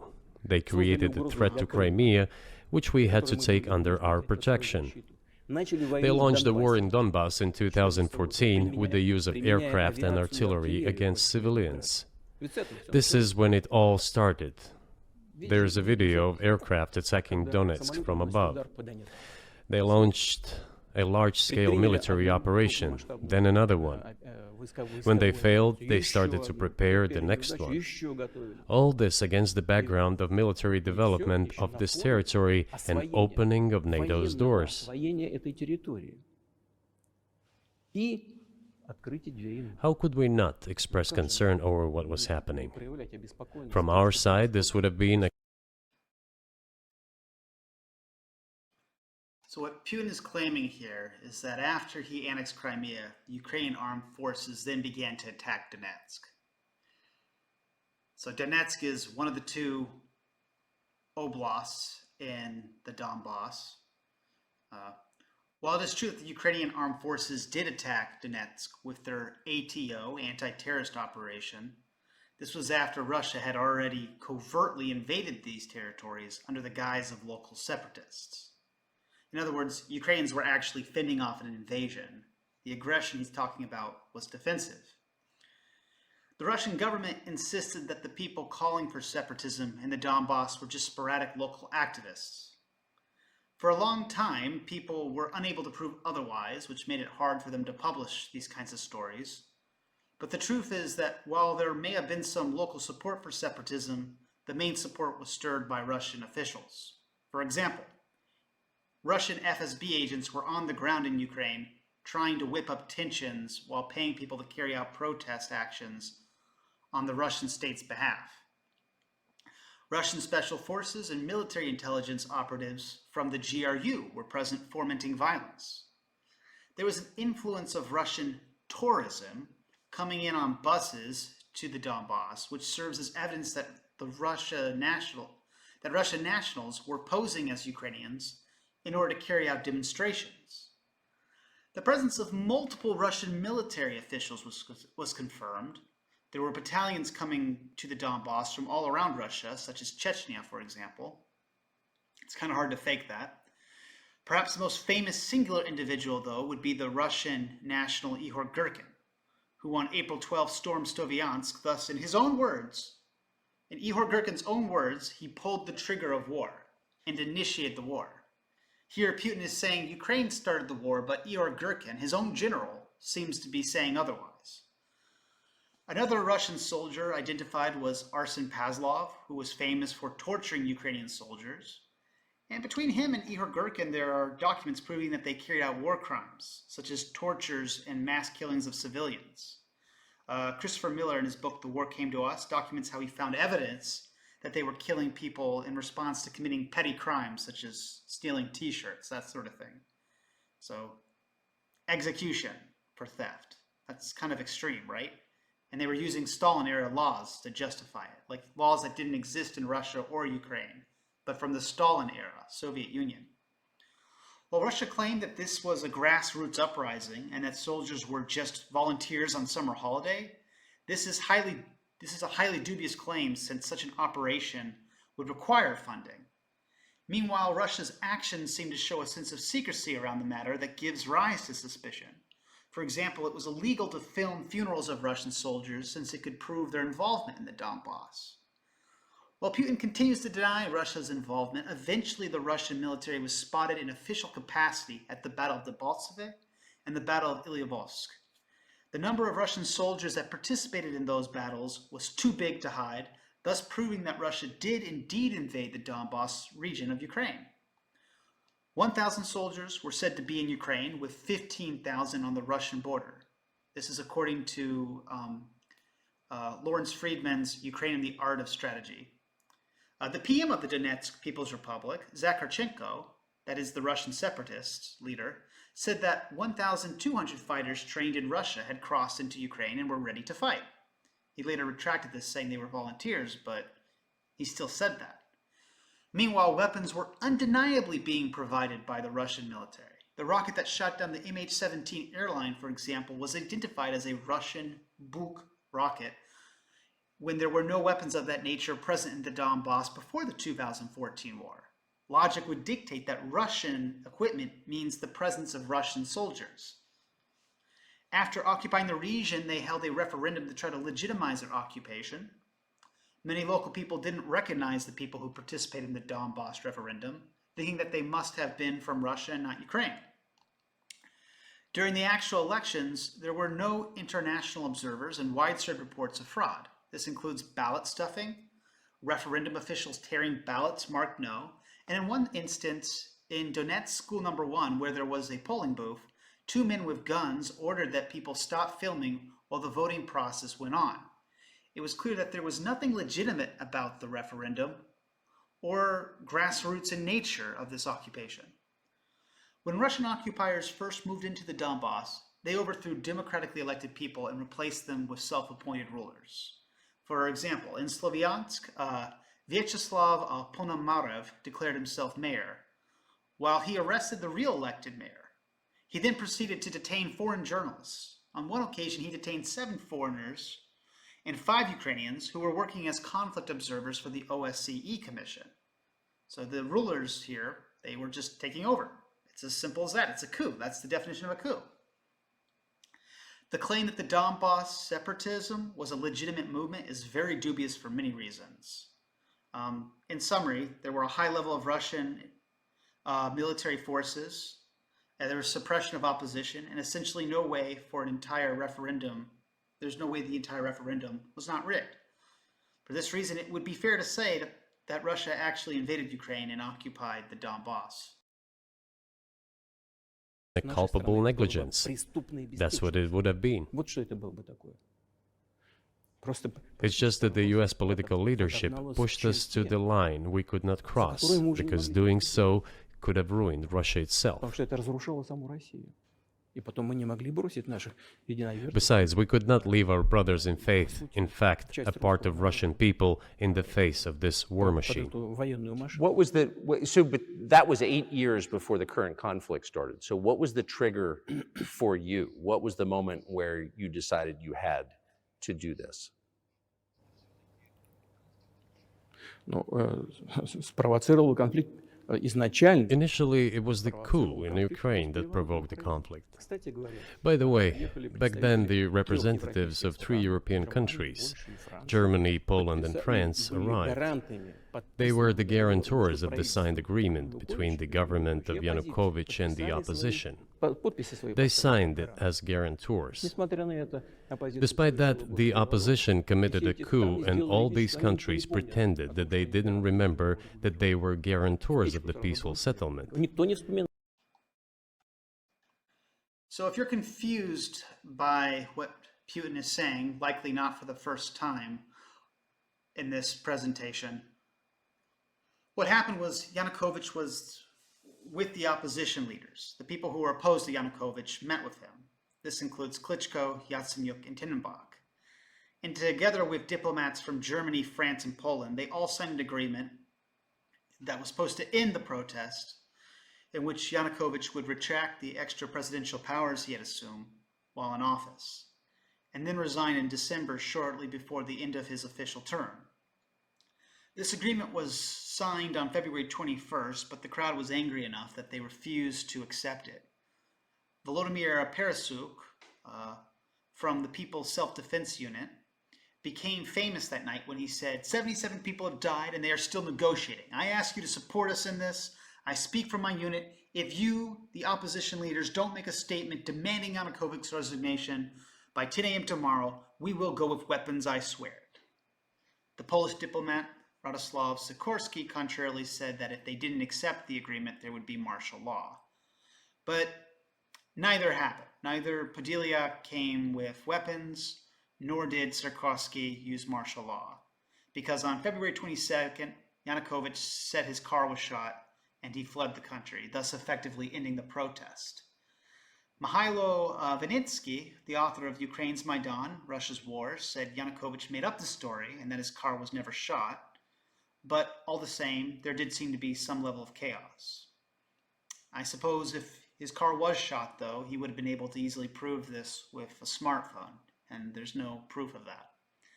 So to the point, Yanukovych's safety was not guaranteed by these foreign governments, since the crowd on some level had gotten out of control and decided not to stay in the country.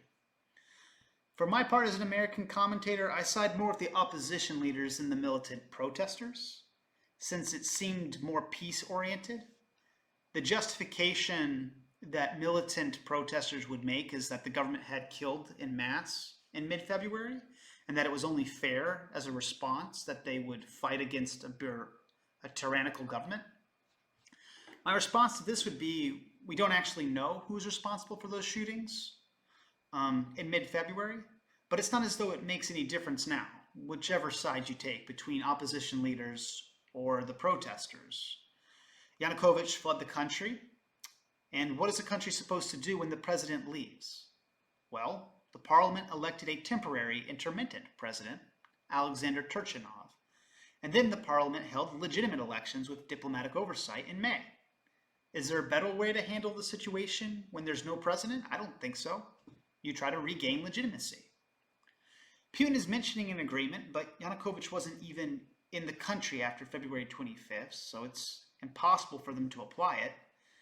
And also the Russian official, the Russian diplomat at the meeting, refused to sign any of the agreement mentioned. So I don't know what Putin's complaining about. When he talks about guarantees, he makes it sound as though the US, which wasn't even present at the negotiations, was forcing Yanukovych out of the country, when in reality it was the Ukrainian people who forced Yanukovych out of the country. They just threw it in the stove right away, and nobody recalls that.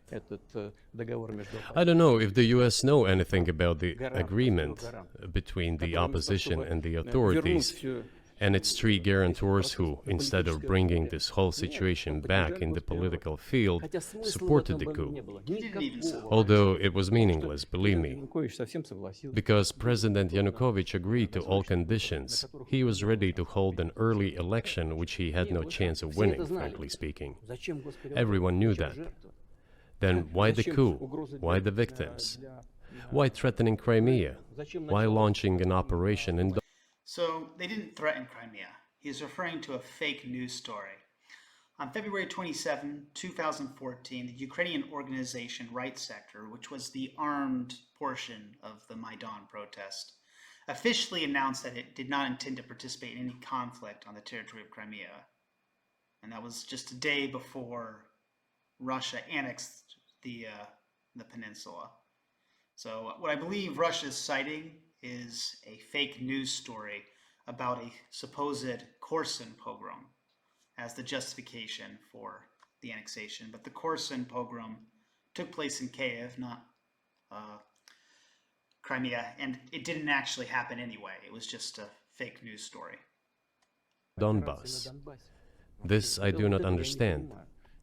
That is exactly what the miscalculation is. CIA did its job to complete the coup.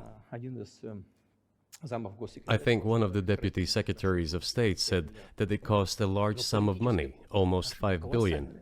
But the political mistake was The deputy of state he's referring to is likely Victoria Nuland, who accidentally said that they spent 5 billion on promoting democracy in Ukraine. But this is not in reference to Euromaidan, but other democracy programs since Ukraine's independence in 1991. So there were a lot of NGOs that focused on things like heating and gas and other sorts of nonprofit assistance to Ukraine that could be considered promoting democracy. That's what she meant by the 5 billion. She was not talking about the Maidan protest. colossal. Why would they have to do that? All this could have been done legally, without victims, without military action, without losing Crimea. We would have never considered to even lift a finger if it hadn't been for the bloody developments on Maidan. Because we agreed with the fact that after the collapse of the Soviet Union, our borders should be along the borders of former Union's republics. We agreed to that. But we never agreed to NATO's expansion, and moreover, we never agreed that Ukraine would be in NATO. Baz NATO, I understood that, without NATO. Ukraine was never in NATO, so Ukraine was Baz NATO, as he says. The previous conflict, the Bloody Maidan he calls it, was not connected to NATO in any significant manner. It was for the European Association Agreement, right? While the 2008 statement at the Bucharest summit did say Ukraine would join NATO, this was vetoed and never came to fruition. And during negotiations with Yanukovych and the opposition leaders, NATO didn't come up once. So he's only applying NATO to this so-called coup. It really was a revolution. But he's only applying NATO to this post-mortem, like after the fact, in hindsight. We did not agree to NATO bases there without any discussion with us. For decades, we kept asking, don't do this, don't do that. And what triggered the latest events? Firstly, the current Ukrainian leadership declared that it would not implement the Minsk agreements, which had been signed, as you know, after the events of 2014 in Minsk, where the plan of peaceful settlement in Donbass was set forth. But no, the current Ukrainian leadership, foreign minister, all other officials, and then president himself said that they don't like anything about the Minsk agreements. In other words, they were not going to implement it. A year or a year and a half ago, former leaders of Germany and France said openly to the whole world that they indeed signed the Minsk agreements, but they never intended to implement them. They simply led us by the nose. Was there anyone for you to talk to? Did you call a U.S. President, Secretary of State, and say, if you keep militarizing Ukraine with NATO forces, this is going to be we're going to act?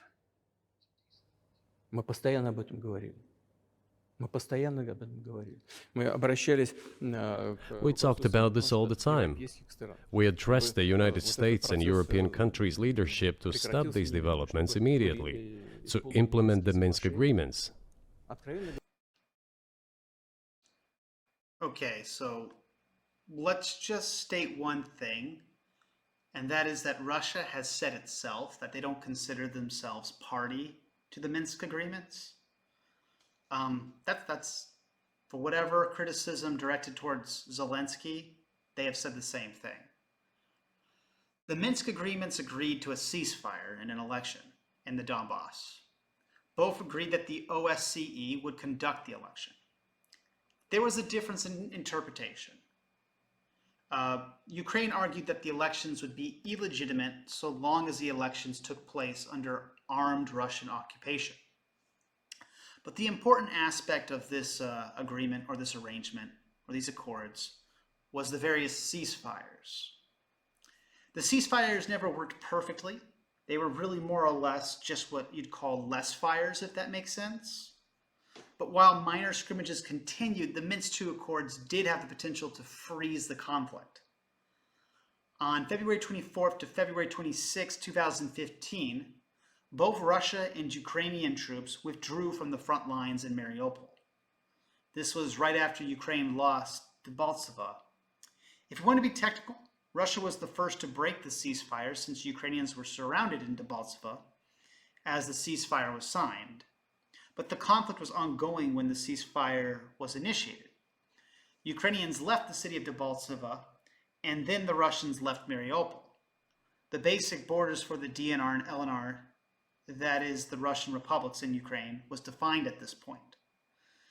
Later, the same agreement was confirmed by Zelensky. He almost agreed to acknowledge the elections under Russian occupation, but retracted this after there was public backlash. But while Ukraine never conceded the territory, they also never tried to violate the Minsk II Accords and take the Donbass back militarily.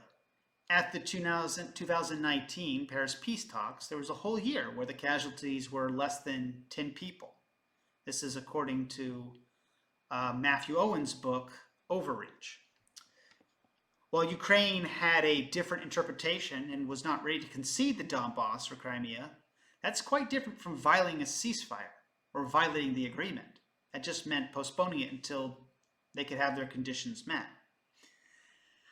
Now, many Ukrainians felt that they should take back the Donbass. The majority tended to feel that the Minsk II agreements weren't effective or legitimate, arguing that they legitimized Russia's invasion. But this was never Zelensky's agenda. Zelensky ran on an agenda of peace, and he seemed to stick to it. The Parliament of Ukraine approved a law on the special status of the Donbass in March 2015, and they voted to continue this status in 2019. This meant de facto they were not going to try to retake the region while the Donbass was under Russian occupation. In fact, in the months late 2021 and early 2022, leading up to the full-scale invasion, Ukrainian troops were ordered to stand down as the hostilities increased in the Donbass on the front lines.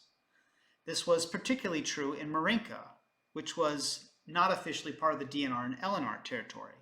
So you have a very clear example of these Donetsk People's Republic and Luhansk People's Republic violating the ceasefire against the Ukrainians right before Russia invaded. It's usually believed that what they do is they fire so they can provoke a response and then claim they're being attacked. That's how it's usually described, the Donbass tactic. It was Putin on February 21st, 2022, though, who effectively ended the Minsk agreement when he officially unilaterally recognized the DNR and LNR republics. That is, the Donetsk People's Republic and the Luhansk People's Republics, the two Russian republics located in the Donbass under Russian occupation. He then, on the 22nd, invaded the republics in an official capacity with the military. He was no longer trying to hide his soldiers, nor was he denying that they were there, at least not after the first few hours. The agreement that he signed, the Minsk II Accords, specifically forbid this invasion. And then just a few days later, he launched a full-scale invasion on February 24th. I would think in this respect, Russia is the clear aggressor. Maybe the Ukrainians were dragging their feet or were never really going to concede Russia parts of its territory. But this hardly seems like the provocation Putin claims it is. On February 24th, 2022, February 23rd, 2022, he controlled the Donbass. Putin did. What could have possibly happened that made him feel as though he needed to launch a full-scale invasion on February 24th? Nothing. There was nothing that happened. Frankly speaking, I didn't know how we were going to do this, but I was ready to implement them. These agreements were complicated for Ukraine. They included lots of elements of those Donbas territories' independence. That's true. However, I was absolutely confident, and I'm saying this to you now. I honestly believe that if we managed to convince the residents of Donbas, and we had to work hard to convince them to return to the Ukrainian statehood, then gradually the wounds would start to heal. So Putin here is saying he wanted to convince the Donbass to stay in Ukraine. This is actually true. After a while, it became true anyway. However, it's clear that the reason he wanted the Donbass to be in Ukraine is because he wanted to have an area in Ukraine that he controlled politically, that would be represented in Ukraine's parliament, which is why Ukraine insisted that all Russian troops be evacuated before commencing the Minsk II agreements. Putin often advocated for federalizing Ukraine into different united autonomous states in a way that would make it impossible for them to ever join the European Union, much less NATO. What Russia was proposing they do was not entirely unlike what Russia had already done in Georgia. Control part of Georgia so to destroy Georgia's autonomy. This is in Abkhazia and South Ossetia, the regions in Georgia that are de facto under Russia's control, unfortunately. So while Russia did invade the Donbass, the local leadership desire to join Russia was different from Putin's desire for the Donbass to be a Russian part of Ukraine. This is an opinion expressed in Lawrence Friedman's Ukraine, the Art of Strategy, anyway. Before continuing, let me say that again. Russia wanted the Donbass to stay in Ukraine because Russia controls the Donbass, and Russia wanted the Donbass to influence Ukraine's politics. The local leadership in the Donbass wanted to be assimilated into Russia. They wanted to be part of the Russian Federation.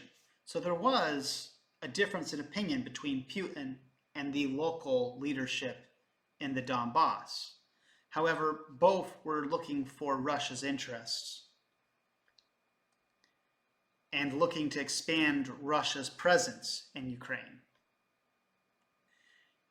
Putin's plan was a bit more devious, but also a bit more dangerous, actually, since he could effectively veto decisions in Ukraine remotely. Let's continue. When this part of territory reintegrated itself into common social environment, when the pensions and social benefits were paid again, all the pieces would gradually fall into place. No, nobody wanted that. Everybody wanted to resolve the issue by military force only. But we could not let that happen. And the situation got to the point when the Ukrainian side announced, no, we will not do anything. They also started preparing for military action. It was they who started the war in 2014. Our goal is to stop this war. And we did not start this war in 2022. Yeah, at the end of the day, there's no reason to suppose any of Ukraine's actions started a war with Russia. Euromaidan was an internal domestic affair, and if they actually attempted to take back the Donbass, there's no evidence they would ever seek to take part of Russia. There was some rhetoric surrounding Crimea, but Zelensky said Crimea will be Ukrainian only when there's a new president in Russia.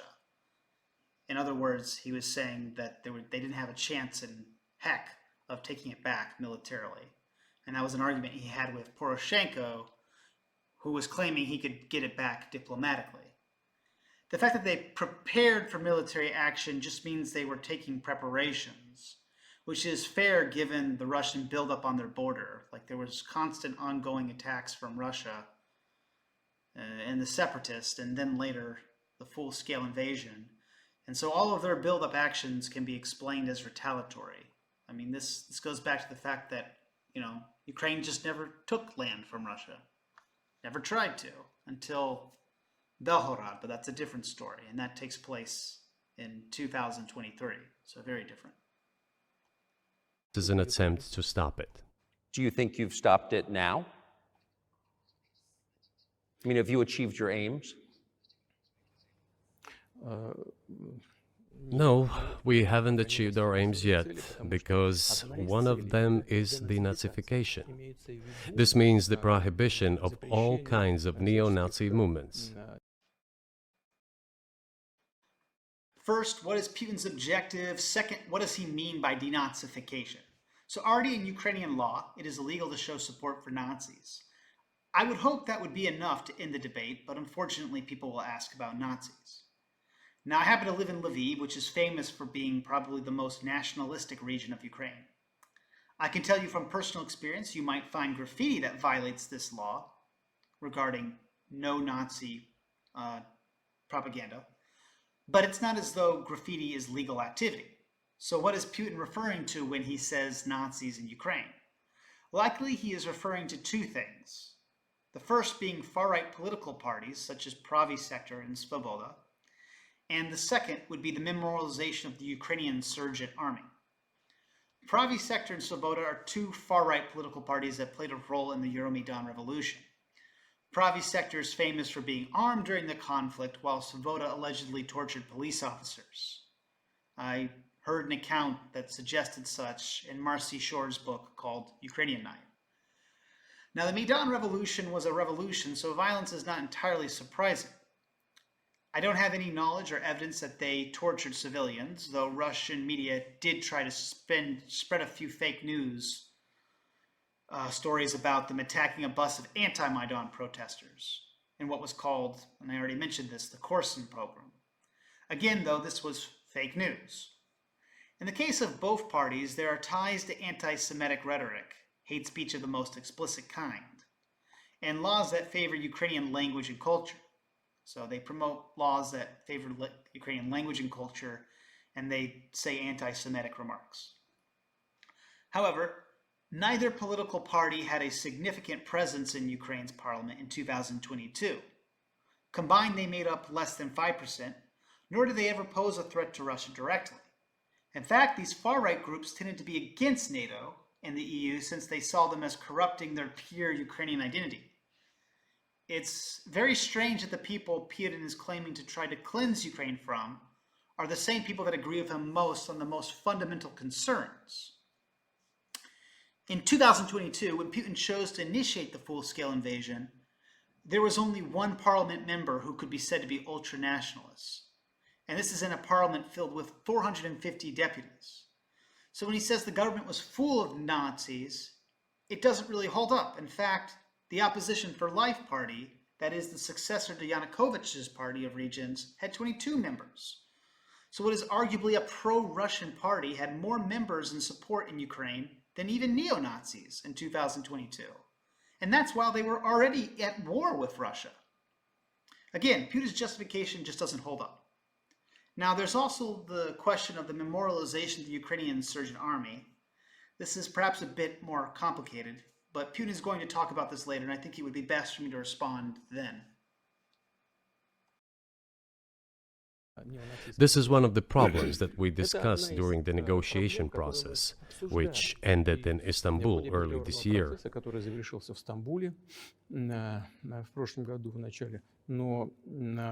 And it was not our initiative, because we were told by the Europeans, in particular, that it was necessary to create conditions for the final signing of the documents. My counterparts in France and Germany said,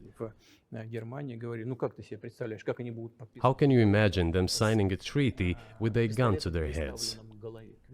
The troops should be pulled back from Kiev." I said, "All right." We withdrew the troops from Kiev.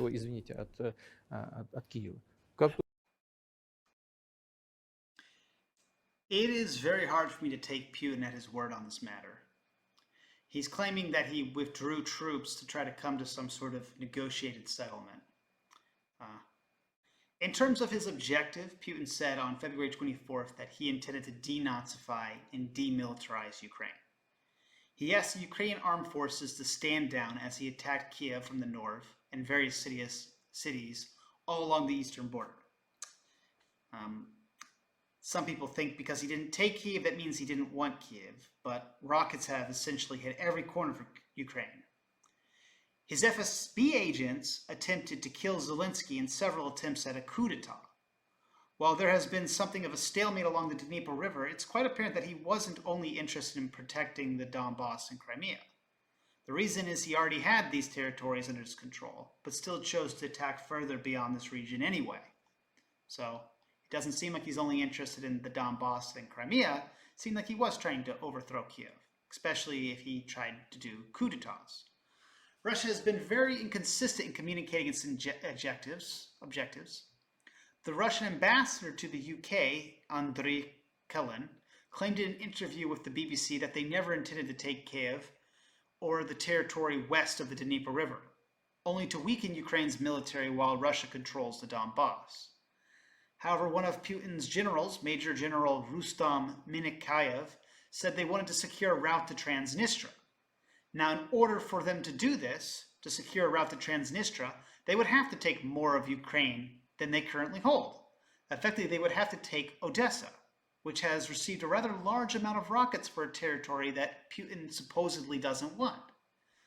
Similarly, Putin once said that if Ukraine continues to act hostilely, they would have to reconsider Ukraine's statehood.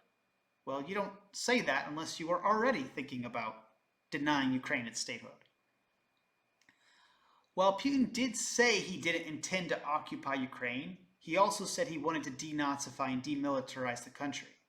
He considers the government, including Jewish Zelensky, to be a Nazi. Presumably, he would therefore need to control the government in order to denazify the country. This would effectively mean occupying the government in Kiev. Many of the soldiers were told to bring dress uniforms to celebrate a victory, so it appears as though Putin thought he might be able to take Kiev in a very short period of time. But it also appears he changed his story once he failed. In my opinion, the fact that he was unsuccessful in doing this is why he retracted troops and changed his narrative. Perhaps the allegations from Ukraine that Russia attempted a coup d'etat in Ukraine serve as context for what Russia's strategic goals were in February 24th. In November and December 2021, Zelensky claimed that Russia was trying to overthrow the government. In early 2022, Ukraine's Oleksiy Danilov, the Secretary of National Security and Defense Council, provided him with a report of an attempted coup d'etat. Other governments, such as the US, had attempted to warn Zelensky of similar attacks. For example, CIA Director Bill Burns provided Zelensky with a kill list taken from the Kremlin that had Zelensky's name on it. Why would you want to kill the president if you weren't trying to overthrow the government? Later, in the first 3 days of war, there were attempts of sabotage and killing Zelensky by Russian FSB agents, as Zelensky was placed on Putin's hit list, as I just mentioned. UMAC and highly placed intelligence services told Christopher Miller, the author of The War Came to Us, that saboteurs from Russia's FSB had infiltrated the ranks of security services to steal critical information. While local collaborators were paid off by Medvedev, that's the previous president of Russia, they were living in sleeper cells and quietly moved into safe houses near the government quarters until they were activated on February 24th with the intention to kill Zelensky. Many were caught, some were killed, and few managed to escape. While it can be argued that an attack on Kiev was meant as a diversion, it's a little bit more difficult to argue that an attack on the president was simply a diversion. You don't usually try to kill the head of a state unless you have some intention of replacing the head of state. That and the fact that the articles and the state media that Russia was publishing around this time were sort of beginning to promote genocidal rhetoric, such as the article, "What Should Russia Do with Ukraine?" This all seems to prove that Putin wanted to control all of Ukraine. And if you ask me, the fact that he's attacked all portions of Ukraine means we don't need to give him the benefit of the doubt. He says he doesn't want Kiev when he clearly attempted to take it. The fact of the matter is Putin has lied on this issue on multiple occasions. In 2014, he claimed that his soldiers did not occupy Crimea and that he had no interest in controlling Crimea and that Crimeans should decide for themselves what they want. Then, after annexing Crimea, he told people not to listen to those who thought Russia would take more of Ukraine. Incidentally, he attempted to do exactly that in various places in eastern Ukraine, while only succeeding in the Donbass. After doing this, he then said he wanted the Minsk agreements, but he was the one who violated these agreements when he invaded the Donbass on February 21st. He also said, leading up to February 24th, that he had no intention of invading Kiev. Even in his speech on February 24th, he said he didn't want to occupy Ukraine. But we all know how that developed. Now we're supposed to believe he has no intention of taking more of Ukraine while he has amassed an additional 40,000 troops in Kupiansk and Kharkiv Oblast? I'm not buying. And it's not just my opinion, but it's an objective fact that Putin lies concerning his military objectives. Russia signed numerous treaties in the 90s and 2000s saying they would respect Ukraine's sovereignty, which makes it sort of strange that he now is in the middle of a heated war and expects people to believe him. I'll discuss a bit more about the present negotiations later, though. As soon as we pulled back our troops from Kiev, our Ukrainian negotiators immediately threw all our agreements reached in Istanbul into the bin and got prepared for a long-standing armed confrontation with the help of the United States and its satellites in Europe. That is how the situation has developed, and that is how it looks now. But what is, pardon my ignorance, what is denazification? What would that mean? What is... Да, вот я как раз хочу сейчас об этом сказать. Это очень важный вопрос. Денацификация. That is what I want to talk about right now. It is a very important issue. Denazification. After gaining independence, Ukraine began to search, as some Western analysts say, its identity. And it came up with nothing better than to build this identity upon some false heroes who collaborated with Hitler.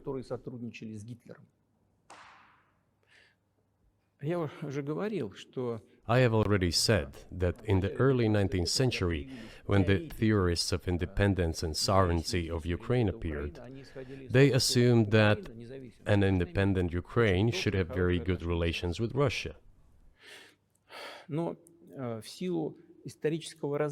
due to the historical development, those territories were part of the Polish-Lithuanian Commonwealth. Poland, where Ukrainians were persecuted and treated quite brutally as well as were subject to cruel behavior. There were also attempts to destroy their identity. All this remained in the memory of the people. When World War II broke out, part of this extremely nationalist elite collaborated with Hitler, believing that he would bring them freedom. The German troops, even the SS troops, made Hitler's collaborators do the dirtiest work of exterminating the Polish and Jewish population. Hence this brutal massacre of the Polish and Jewish population, as well as the Russian population too.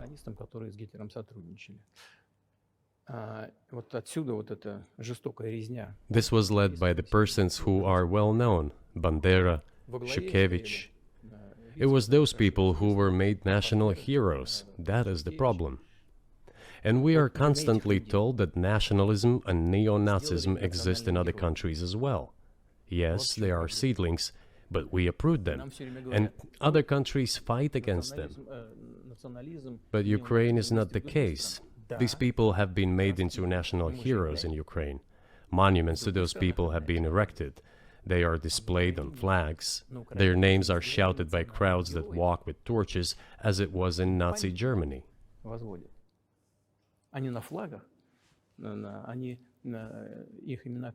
These were people who exterminated Poles, Jews, and Russians.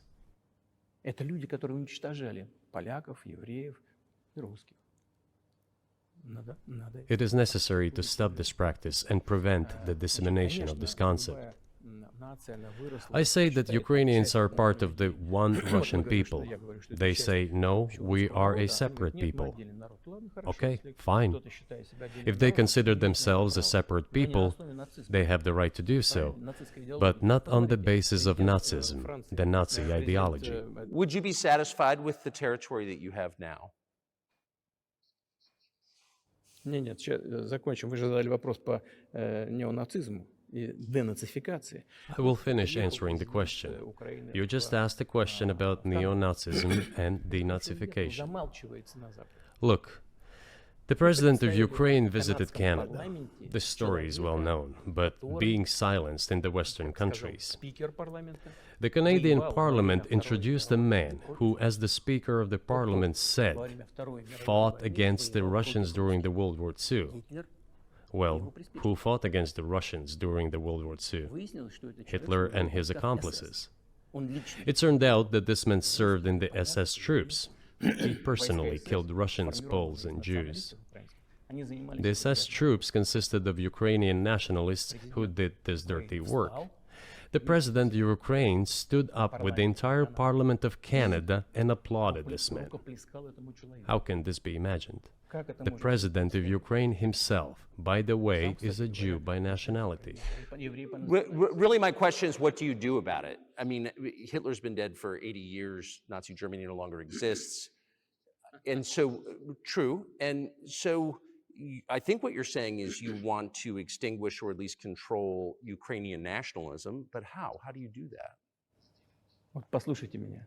Ваш вопрос очень тонкий. Listen to me. Your question is very subtle, Скажу, как я думаю. and I can tell you what I think. Do not take offense. Of course. Он, казалось бы, тонкий, он очень противный, этот вопрос. This question appears to be subtle. It is quite pesky. Значит, You say Hitler has been dead for so many years, люди, которые 80 years. уничтожали But his евреев, example русских, lives on. поляков, живы. People who exterminated И Jews, президент, Russians, and действующий Poles are президент alive. сегодняшней Украины And the аплодирует president, ему the в current канадском president of парламенте, today's Ukraine, аплодирует applauds him стоя. in the Canadian parliament, gives a standing ovation. Целиком выкорчевали Can we эту say that идеологию, we have если completely то, что мы uprooted видим, this происходит ideology сегодня? if what we see is Вот что happening такое today? денацификация в нашем That is what Надо denazification избавиться от is тех in людей, our которые, understanding. эту We have to get rid of those people who теорию maintain практику this concept and support this вставляют в practice жизнь, and try to preserve it. That Вот is что what такое denazification is. Вот That что под is этим what we mean. Right. My question was a little more specific. It was, of course, not a defense of Nazis, neo or otherwise. It was a practical question. You don't control the While it's easy to dismiss Svoboda and Pravi sector as fringe political movements, the memorialization of the Ukrainian insurgent army is a bit more controversial and deep-rooted in Ukraine. Regions of Western Ukraine memorialize the Ukrainian insurgent army for fighting for an independence before, during, and after World War II. During World War II, they allied themselves with the Nazis. For this reason, Putin seems to be equivocating them with Nazis. So I'll start off by saying the worst thing about Ukrainian insurgent army and lead from there to probably the best thing about them. The worst thing is that they did collaborate with the Holocaust, like Putin said, and they did do attacks on Poles and Jews. There's some debate about the extent of this in Volynsk Oblast, but it seems pretty conclusive that there were at least some acts that contributed to the Nazis' overall genocide. For example, Baba Yar is perhaps the most singular famous example. And one day the Nazis managed to kill over 40,000 Jews outside of Kiev. This is significant because the majority of the people who carried out the executions were not German, but Ukrainian. Or at least that's what my Israeli English student tells me. Now, in discussing the Ukrainian insurgent army's leadership, it's not entirely clear the extent to which they played in this act. On one hand, their main objective was to establish an independent Ukrainian state, one that was free of the Soviets. Bandera, who's the most famous Ukrainian insurgent fighter, was in a concentration camp for the entirety of World War II. Some argue that he couldn't have possibly contributed to the Nazis' genocide since the Nazis held him in captivity. It sounds absurd to suggest that someone who was an enemy of the Nazis would carry out a genocide on the Nazis' behalf while in a prison. Others point to a note that was signed by him while he was imprisoned, with his signature authorizing his men to use slaughter against Jews and Poles. This was famously brought up in an interview with Ukraine's ambassador to Germany. It's not clear to me if this was signed under duress or if it was a forged signature, but this is what came up in discussion with Ukraine's ambassador to Germany. So it's not exactly politically correct to admire the Ukrainian insurgent army outside of Ukraine. Within Ukraine, it's highly debated. While some symbols, such as black and red flags and saying glory to Ukraine, glory to the heroes, were adapted by the official army, Bandera's official recognition as a national hero is less universal. Bandera was declared a national hero by Yushchenko, the pro-Western president between 2004 and 2009, but Yanukovych removed him, arguing on the pretense that he was not born in Ukraine, but in the Second Polish Republic. The best thing that can be said about the Ukrainian insurgent army is that their primary goal was not to kill Jews or Poles, but to establish a Ukrainian state. They later fought against the Nazis when the Nazis challenged their autonomy, so their collaboration was limited in this capacity. Ukrainians themselves rarely admire the Ukrainian insurgent army for its collaboration with the Holocaust, but instead they choose to focus on the fact that they were risking their lives fighting for an independent Ukraine while being challenged by two separate major powers. This is the justification they provide for admiring them, and it should be noted that not all Ukrainians admire the Ukrainian insurgent army. I think such admiration is far less likely in Kharkiv than it is in Lviv, where I live.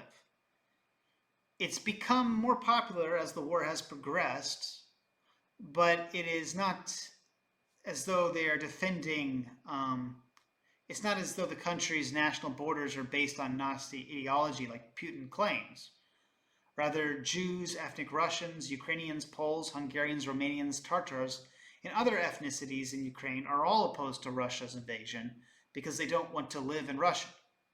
When Putin first invaded in 2014, several Jewish leaders wrote a conglomerated letter saying they did not appreciate his invasion or him doing it on behalf of Jewish people.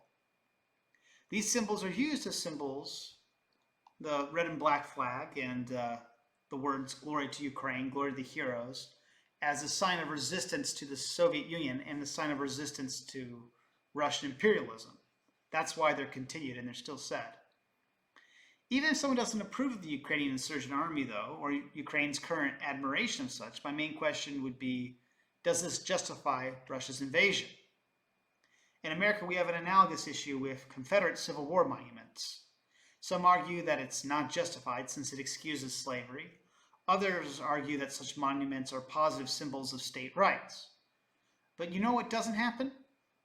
Canada doesn't invade America because they're afraid of neo-Confederates.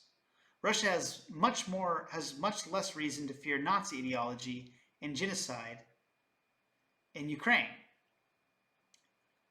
And Canada and Mexico do not have a right to accuse America of trying to bring slavery back just because they saw a Confederate flag. In neither situation is an invasion justified, because the issue is fundamentally a difference in historical interpretation, not a matter of national security or threat. This should be obvious. Sticks and stones may break my bones, but words may never hurt me. Similarly, while Putin complains about the Ukrainian insurgent army, it wasn't only Russians who died at the hands of the Ukrainian insurgent army. It was also Poles and Jews. And you know what countries are not invading Ukraine right now? Israel and Poland. In fact, both Israel and Poland have had volunteers fighting in Ukraine for Ukraine. They understand that despite their differences in interpreting history, they are united in defending the rights and democracies of sovereign countries. Meanwhile, it's a bit of a whataboutism, but if we want to talk about history, we really need to talk about why Russia is still admiring Stalin. We need to talk about why Russia still has icons and church paintings with Stalin, a guy responsible for the death of 3 to 4 million Ukrainians in the Holodomor genocide. By itself, without the Germans or German allied battalions, the Ukrainian insurgent army never even had the ability to kill as many Russians as Stalin did to Ukrainians. Yet we're supposed to believe a few monuments to Stepan Bandera are more threatening than Stalin is in the Russian Orthodox Church, or images of Stalin are in the Russian Orthodox Church. That is, the Russian military Orthodox cathedral has statues of Stalin, has a painting of Stalin. So if Russia is claiming that monuments to Stepan Bandera are a threat, wouldn't Ukraine have a right to claim that monuments to Stalin and the Russian military cathedral are also a threat for that reason? Anyway, just my thoughts there. Nazis, neo or otherwise, it was a practical question. You don't control the entire country. You don't control Kiev. You don't seem like you want to. So how do you eliminate a culture or an ideology or feelings or a view of history in a country that you don't control? What do you do about that? А вы знаете, как вам не покажется странным, в ходе переговоров в Стамбуле You know, as strange as it may seem to you, during the negotiations in Istanbul, we did agree that we have it all in writing. Neo-Nazism would not be cultivated in Ukraine, including that it would be prohibited at the legislative level. Mr. Carlson, we agreed on that. This, it turns out, can be done during the negotiation process. And there's nothing humiliating for Ukraine as a modern civilized state. Is any state allowed to promote Nazism? It is not, is it? That is it. Ведь нет, правда? Вот и все. Will there be talks, and why haven't there been talks about resolving the conflict in Ukraine, peace talks? Они дошли до очень высокой стадии согласования позиций, сложно. They have been. They reached a very high stage of coordination of positions in a complex process, but still they were almost finalized. But after we withdrew our troops from Kiev, as I have already said, the other side threw away all these agreements and obeyed the instructions of Western countries, European countries, and the United States to fight Russia to the bitter end. Moreover, the President of Ukraine has legislated a ban on negotiating with Russia. He signed a decree forbidding everyone to negotiate with Russia. But how are we going to negotiate if he forbade himself and everyone to do this? We know that he is putting forward some ideas about this settlement, but in order to agree on something, we need to have a dialogue. Is that not right? Well, but you wouldn't be speaking to the Ukrainian president, you'd be speaking to the American president. When was the last time you spoke to Joe Biden? I cannot remember when I talked to him. I do not remember. We can look it up. You don't remember? No. Why? Do I have to remember everything? I have my own things to do. We have domestic political affairs. Well, he's funding the war that you're fighting, so I would think that would be memorable. Ну да, он финансирует. Well, yes, he funds, but I talked to him before the special military operation, of course. And I said to him then, by the way, I will not go into details, I never do, but I said to him then, I believe that you are making a huge mistake of historic proportions by supporting everything that is happening there, in Ukraine, by pushing Russia away. I told him repeatedly, by the way.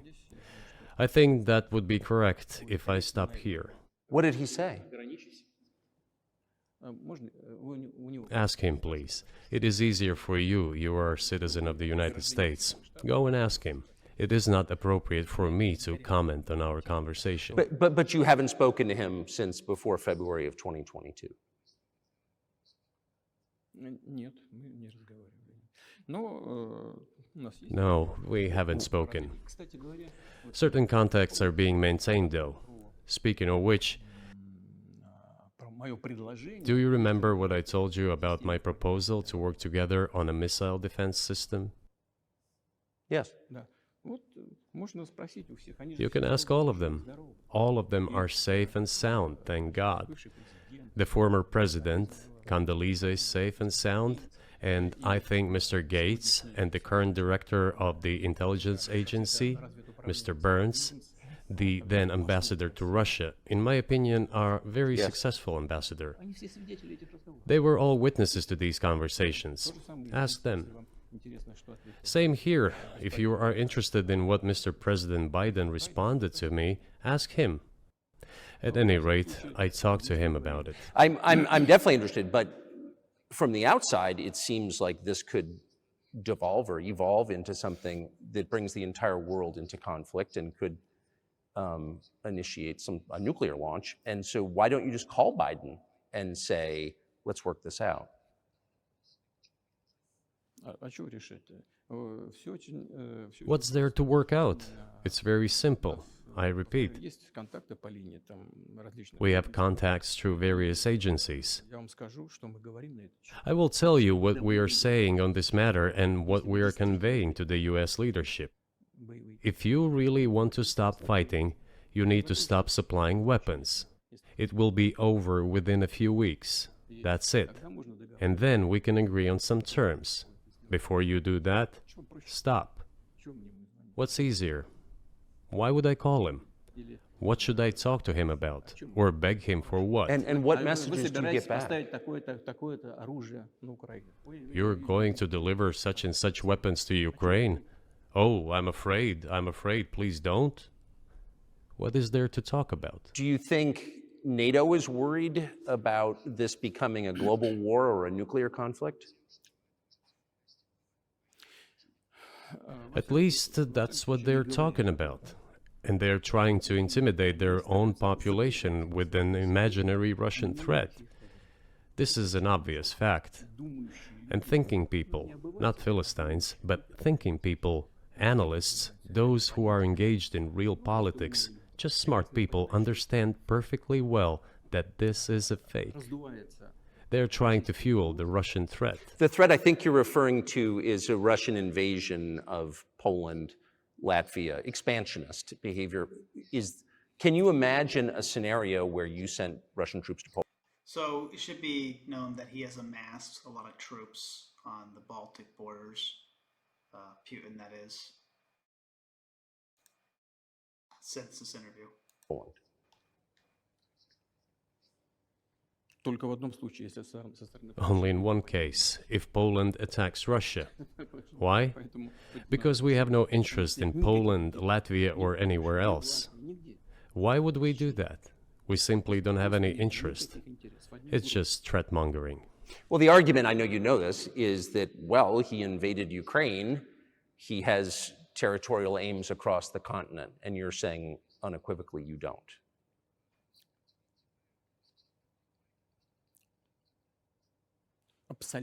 Это абсолютно исключено. It is absolutely out of the Не question. надо быть никаким аналитиком. You just don't have to be any kind of analyst. It goes against common sense to get involved in some kind of a global war. Глобальная война поставить на грань. And a global war will bring all humanity to the brink of destruction. It's obvious. Вот. И есть, конечно, средства. There are certainly means of deterrence. He said he would wreak havoc the world has never seen. That was Putin's words if anyone interfered in Ukraine. They have been scaring everyone with us all along. Tomorrow Russia will use tactical nuclear weapons. Tomorrow Russia will use that. No, the day after tomorrow. So what? Выбить из налогоплательщиков In order to extort additional money from US taxpayers and European taxpayers in the confrontation with Russia in the Ukrainian theater of war. как можно. The goal is to weaken Russia as much as possible. One of our senior United States senators from the state of New York, Chuck Schumer, said yesterday, I believe, that we have to continue to fund the Ukrainian effort or U.S. soldiers, citizens could wind up fighting there. How do you assess that?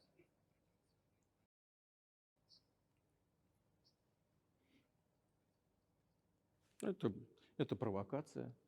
This is a provocation, and a cheap provocation at that. Американские солдаты должны воевать. I do not understand why American soldiers should fight in Ukraine. There are mercenaries from the United States there.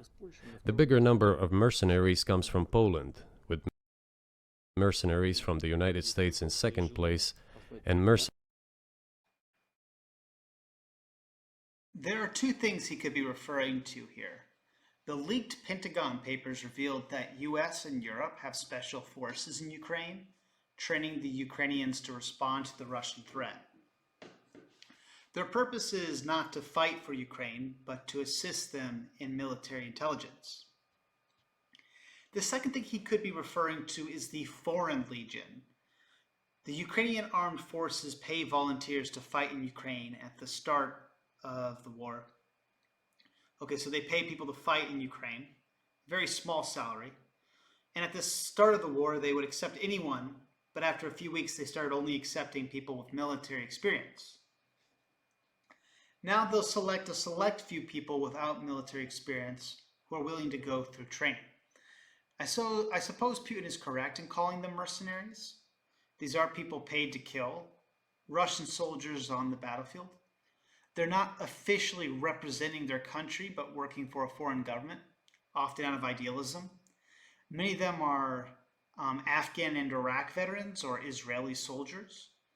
I don't see the big deal, since just because they're mercenaries doesn't mean they're committing war crimes, nor is their presence illegal, since they often have approval from both Ukraine and their home country. However, any lectures concerning mercenaries in regards to Putin is completely hypocritical, as the Wagner battalion is a mercenary battalion. Russia's mercenary group is famous for committing war crimes in Africa, Syria, and Ukraine, and they don't exactly have an official legal presence either. mercenaries from the United States in second place, and mercenaries from Georgia in third place. Безусловно. Well, if somebody has the desire to send regular troops, that would certainly bring humanity to the brink of very serious global conflict. This is obvious. Do the United States need this? What for? Национальной территории. У вас нечем заниматься. Thousands of miles away from your national territory. На границе полно. Проблемы Don't you have anything better to do? с государством. You have issues on the border, issues with migration, issues with the national debt, more than $33 trillion. You have nothing better to do, so you should fight in Ukraine? So it's very clear that Putin is aware of the debate surrounding funding right now in Congress. That question would not make sense, or that answer, that reply would not make sense unless there was a debate about the border versus funding the Ukrainians. But whatever point Putin has about US spending too much money on Ukraine can be counterbalanced by the world problems that would occur if Russia won. General Healy said it best, that if Ukraine were to lose, we would likely have to spend 3 times as much on military defense, and then we would risk an even greater great power war. Понимая ситуацию, которая складывается. Wouldn't it be better to negotiate with Russia? Make an agreement, already understanding the situation that is developing today, realizing that Russia will fight for its interests to the end, К здравому смыслу. and realize The problem is that there have been numerous agreements with Russia on this matter, and without exception, Russia has managed to break all of them. While Ukraine has no obligation to cede land to Russia, I can respect the idea of a ceasefire if it will save lives. The reality is, though, whenever there is a treaty or a ceasefire, Ukraine needs security guarantees, which is why it is seeking NATO membership in the first place. The only negotiated peace that will work is one that actually deters Russia. Sure, Ukraine could probably stop Russia for a day with negotiations, but once Russia changes their mind, what are they going to do? It won't stop them so long as they feel it's possible to take more of Ukraine. It never did in the past. That is, it never stopped them in the past. Keep in mind, there are Kremlin propagandists even more radical than Putin. So what's to be said about Putin's successor? Realizing this, actually return to common sense, start respecting our country and its interests, and look for certain solutions.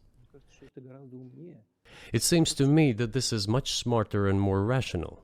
Who blew up Nord Stream? You for sure. I was busy that day. Nate, do you have I did not blow up Nord Stream. Thank you, though. У вас лично, может быть, есть алиби, у вас лично. You personally may have an alibi, but the CIA has no such alibi. Do you have evidence that NATO or the CIA did it?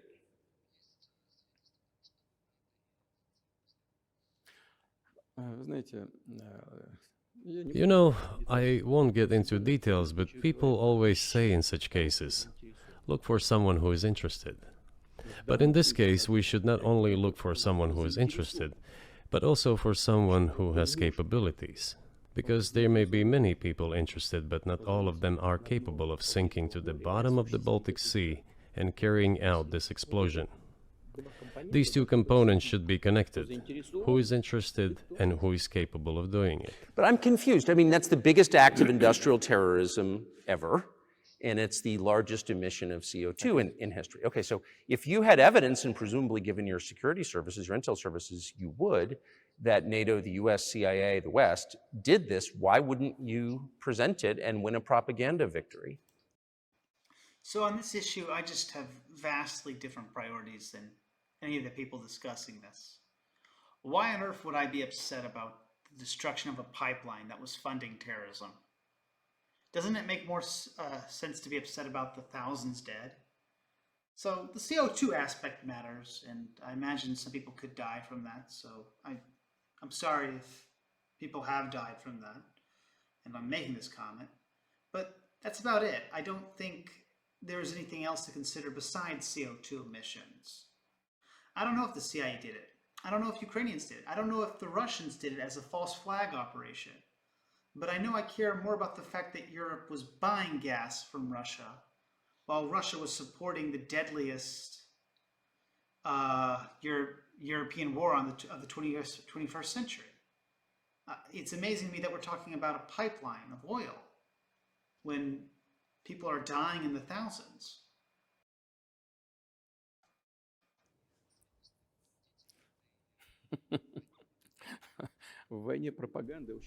In the war of propaganda, it is very difficult to defeat the United States, because the United States controls all the world's media and many European media. The ultimate beneficiary of the biggest European media are American financial institutions. Don't you know that? So it is possible to get involved in this work, but it is cost prohibitive, so to speak. We can simply shine the spotlight on our sources of information, and we will not achieve results. It is clear to the whole world what happened, and even American analysts talk about it directly. It's true. So this is kind of a minor point, but on one hand I agree with Putin, but I also see media as a buyer's market. People buy what they want to, regardless of what corporations want. If Google closes its door to some ideology, another platform opens up. How else could you explain someone like Tucker getting so many views while he's spewing Kremlin propaganda? Or how could we have such a huge Palestinian movement when everyone knows that Israel has a better media conglomerate? In general, the media balance is a good thing. So this internet sort of balance gives us multiple news sources. We're no longer living in the times when there are only a select few news channels and newspapers, but it does require extra scrutiny, as interviews like this show. True. Yes, but here's a question you may be able to answer. You worked in Germany, famously. The Germans clearly know that their NATO partner did this, and it damaged their economy greatly. It may never recover. Why are they being silent about it? That's very confusing to me. Why wouldn't the Germans say something about it? Ну, меня это тоже удивляет. This also confuses me. But today's German leadership is guided by the interests of the collective West rather than its national interests. Otherwise, it is difficult to explain the logic of their action or inaction. After all, it is not only about Nord Stream 1, which was blown up, and the Nord Stream 2 was damaged. But one pipe is safe and sound, and gas can be supplied to Europe through it. But Germany does not open it. We are ready, please. Thank you, Germany. There's another route through Poland, called Yamal Europe, which also allows for large flow. Poland has closed it, but Poland pecks from the German hand. It receives money from the pan-European funds, and Germany is the main donor to these pan-European funds. Germany feeds Poland to a certain extent, and they close their route to Germany. Why? I don't understand. Ukraine, to which the Germans supply weapons and give money. Germany is the second sponsor of the United States in terms of financial aid to Ukraine. They are So Poland is not dumb. Closing Russian gas is a logical thing to do, especially when Russia weaponizes gas so frequently. two gas routes through Ukraine. They simply closed one route, the Ukrainians.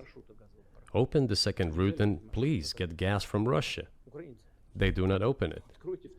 Why don't the Germans say, look guys, we give you money and weapons, open up the valve, please, let the gas from Russia pass through for us. We're buying liquefied gas at exorbitant prices in Europe, which brings the level of our competitiveness and economy in general down to zero. Do you want us to give you money? Let us have the decent existence. Make money for our economy, because this is where the money we give you comes from. They refuse to do so. Why? Ask them. That is what is like in their heads. Those are highly incompetent people. Well, maybe the world is breaking into two hemispheres, one with cheap energy, the other without. And I want to ask you that. If we're now a multipolar world, obviously we are, can you describe the blocks of alliances? Who is in each side, do you think? Listen, you have said that the world is breaking into two hemispheres. A human brain is divided into two hemispheres. One is responsible for one type of activities, the other one is more about creativity and so on. But it is still one and the same head. The world should be a single whole. Security should be shared rather than meant for the golden billion. That is the only scenario where the world could be stable, sustainable, and predictable. Until then, while the head is split in two parts, it is an illness, a serious adverse condition. It is a period of severe disease that the world is going through now. But I think that, thanks to honest journalism, this work is akin to work of the doctors. This could somehow be remedied. Well, let's just give one example, the US dollar, which has kind of united the world in a lot of ways, maybe not to your advantage, but certainly to ours.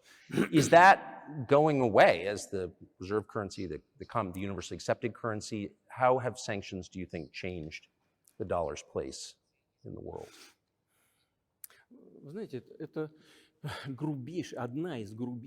You know, to use the dollar as a tool of foreign policy struggle is one of the biggest strategic mistakes made by the US political leadership.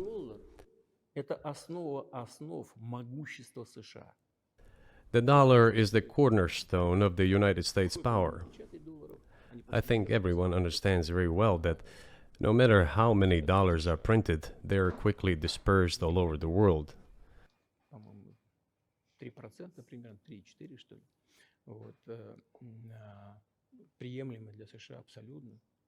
Inflation in the United States is minimal. It's about 3 or 3.4%, which is, I think, totally acceptable for the US. But they won't stop printing. What does the debt of $33 trillion tell us about? It is about the emission. инструмента политической борьбы. Nevertheless, it is the main weapon used by the United States to preserve its power across the world. Поэтому американцы As soon as the political leadership decided to use the US dollar as a tool of political struggle, I don't have much to comment here. I'm playing this because I said I'd play the whole thing. a blow was dealt to this American power. и огромные. I would not like to use any strong language, but it is a stupid thing to do Даже and a grave mistake. сокращаются запасы доллара сейчас. Все смотрят на то, что происходит, и начинают искать возможность. Look at what is going on in the world. Но если в отношении Even the United States allies are now downsizing their dollar reserves. Seeing this, everyone starts looking for ways to protect themselves. But the fact that the United States applies restrictive measures to certain countries, such as placing restrictions on transactions, freezing assets, etc., causes grave concern and sends a signal to the whole world. в России мы What did we have here? Until 2022, about 80% of Russian foreign trade transactions were made in US dollars and euros. в наших расчетах с третьими странами. Значит, US dollars accounted for approximately 50% of our transactions with third countries, while currently it is down to 13%. It wasn't us who banned the use of the US dollar. США приняли решение ограничить наши расчеты в долларах. Russia has done some weird stuff to artificially inflate its own currency, but the ruble overall is not as stable as it was before the war. We had no such intention. It was decision of the United States to restrict our transactions in US dollars. I think it is complete foolishness from the point of view of the interests of the United States itself and its taxpayers, as it damages the US economy, undermines the power of the United States across the world. By the way, our transactions in yuan accounted for about 3%. Сейчас 34% Today, 34% of our transactions are made in rubles and about as much, столько же 30. a little over 34% in yuan. Зачем Соединенные Штаты это сделали? Why did the United States do this? My only guess is self-conceit. Думали, наверное, что They всё probably thought it would lead to full collapse, but nothing collapsed. Moreover, other countries, including oil producers, are thinking of and already accepting payments for oil in yuan. Do you even realize what is going on or not? Ну, вы понимаете, что это такое происходит? Does anyone in the United States realize Понимает this? это в тех же Соединенных Штатах? What are you doing? You are cutting yourself off. All Обрезаете experts say this. то, что всегда... Ask any intelligent and thinking person in the United States what the dollar means for the US. Что такое доллар? You're killing it with your own hands. Убивает. I think that's a I think that's a fair assessment. The question is what comes next, Конечно. and maybe you trade one colonial power for another, much less sentimental and forgiving colonial power. I mean, is the BRICS, for example, in danger of being completely dominated by the Chinese economy in a way that's not good for their sovereignty? Do you worry about that? Эти страшилки нам... Well, we have heard those boogeyman stories before. It is a boogeyman story. We're neighbors with China. You cannot choose neighbors just as you cannot choose close relatives. We share a border of 1,000 kilometers with them. This is number one. Second, we have a centuries-long history of coexistence. We're used to it. Third, China's foreign policy philosophy is not aggressive. Its idea is to always look for compromise, and we can see that. У нас The next point is as follows. We are always told the same boogeyman story, and here it goes again. Through an euphemistic form, but it is still the same boogeyman story. The cooperation with China keeps increasing. The pace at which China's cooperation with Europe is growing is higher and greater than that of the growth of Chinese-Russian cooperation. Ask Europeans, aren't they afraid? They might be, I don't know. But they are still trying to access China's market at all costs, especially now that they are facing economic problems. И китайские Chinese businesses are also exploring the European market. Do Chinese businesses have small presence in the United States? Yes, the political decisions are such that they are trying to limit their cooperation with China. ограничить It is to your own detriment, Mr. Tucker, that you are limiting cooperation with China. You are hurting yourself. It is a delicate matter, and there are no silver bullet solutions, just as it is with the dollar. и простых людей. So, before introducing any illegitimate sanctions, illegitimate in terms of the Charter of the United Nations, one should think very carefully. For decision makers, there used to be a problem. So you said a moment ago that the world would be a lot better if it weren't broken into competing alliances, if there was cooperation globally.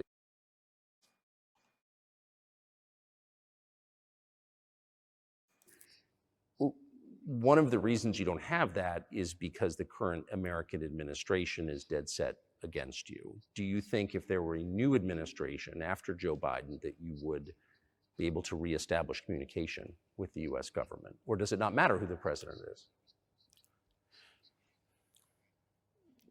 Сейчас скажу, но чтобы закончить предыдущий вопрос. У нас I will tell you, 200 миллиардов. but let me finish the previous thought. We, together with my colleague and friend, President Xi Jinping, set a goal to reach $200 billion of mutual trade with China this year. We have exceeded this level. According to our figures, our bilateral trade with China totals already $230 billion, and the Chinese statistics says it is $240 billion. One more important thing. Our trade is well balanced, mutually complementary in high-tech, energy, scientific research and development. It is very balanced. As for BRICS, where Russia took over, So, I don't personally feel that my argument for or against the Ukrainian war hinges on these economic points. Perhaps there is some reason to consider these. I'm just not commenting much on them, that's all. for the presidency this year, the BRICS countries are, by and large, developing very rapidly. Look, if memory serves me right, back in 1992, the share of the G7 countries in the world economy amounted to 47%, whereas in 2022 it was down to, I think, a little over 30%. Четверки в мировой экономике составляла The BRICS countries accounted for only 16% in 1992, but now their share is greater than that of the G7. It has nothing to do with the events in Ukraine. This is due to the trends of global development and world economy, as I mentioned just now. And this is inevitable. This will keep happening. It is like the rise of the sun. You cannot prevent the sun from rising. You have to adapt to it. How do the United States adapt? With the help of force, sanctions, pressure, bombings, and use of armed forces. Yes, because Russia never does those things. Never. будет происходить дальше. Как солнце встает. This is about self-conceit. Your political establishment does not understand that the world is changing under objective circumstances. And in order to preserve your level, even if someone aspires, pardon me, to the level of dominance, you have to make the right decisions in a competent and timely manner. Such brutal actions, including with regard to Russia and, say, other countries, are counterproductive. This is an obvious fact. It has already become evident. Чтобы сохранить свой уровень. Извините меня, даже если You just asked me if another leader comes and changes something. It is not about the leader. It is not about the personality of a particular person. это очевидный I had a very good relationship with, say, Bush. I know that in the United States, что-то изменить. he was portrayed as some kind of a country boy who does not understand much. Добрые отношения, скажем. I assure you that this is not the case. I think he made a lot of mistakes with regard to Russia, too. Деревенским I told you about 2008 and the decision in Bucharest to open the NATO's doors for Ukraine and so on. That happened during his presidency. He actually exercised pressure on the Europeans. But in general, on a personal human level, I had a very good relationship with him. He was no worse than any other American or Russian or European politician. I assure you, he understood what he was doing as well as others. I had such personal relationship with Trump as well. It is not about the personality of the leader, it is about the elite's mindset. If the idea of domination at any cost, based also on forceful actions, dominates the American society, nothing will change. It will only get worse. But is this really the point of the interview?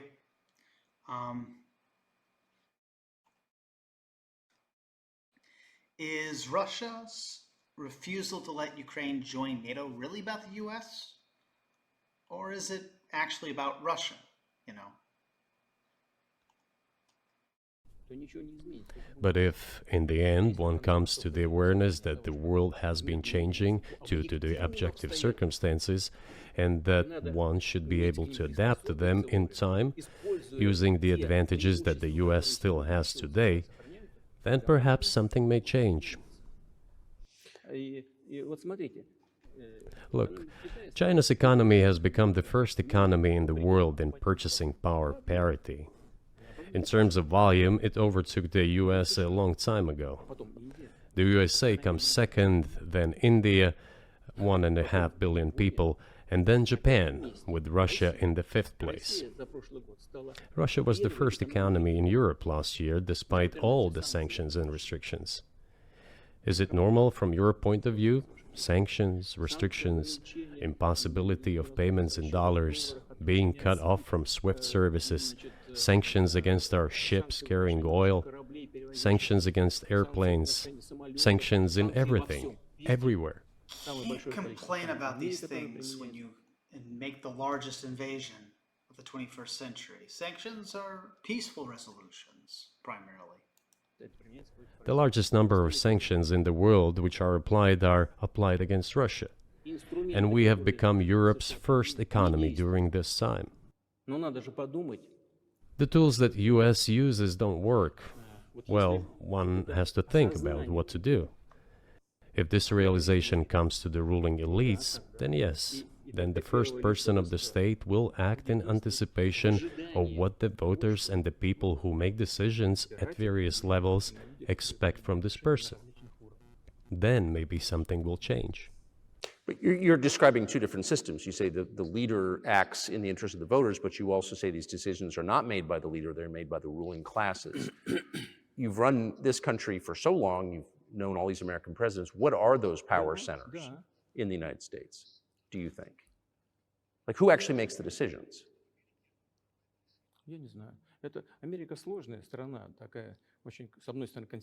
I don't know. America is a complex country, conservative on one hand, rapidly changing on the other. It's not easy for us to sort it all out. Who makes decisions in the elections? Is it possible to understand this when each state has its own legislation? Each state regulates itself? Someone can be excluded from elections at the state level. It is a two-stage electoral system. It is very difficult for us to understand it. Certainly there are two... I mean, I will say it sounds like he's been following the elections pretty closely. It's kind of funny. Two parties that are dominant, the Republicans and the Democrats, and within this party system, the centers that make decisions, that prepare decisions. Then, look, why, in my opinion, after the collapse of the Soviet Union, such an erroneous, crude, completely unjustified policy of pressure was pursued against Russia? After all, this is a policy of pressure. NATO expansion, support for the separatists in Caucasus, creation of a missile defense system. These are all elements of pressure. Pressure, pressure, pressure. Then, dragging Ukraine into NATO is all About pressure, Ukraine and NATO puts pressure on who exactly? Why should Russia be able to veto this? Free countries do what free countries do. Again, do all those countries bordering on the CSTO get to veto what the CSTO does? No. That's because they freely entered that alliance.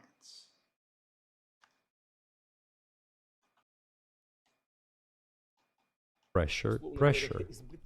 Why? I think, among other things, because excessive production capacities were created. During the confrontation with the Soviet Union, there were many centers created and specialists on the Soviet Union who could not do anything else. They convinced the political leadership that it is necessary to continue chiseling Russia, to try to break it up, to create on this territory several quasi-state entities, and to subdue them in a divided form, to use their combined potential for the future struggle with China. This is a mistake, including the excessive potential of those who worked for the confrontation with the Soviet Union.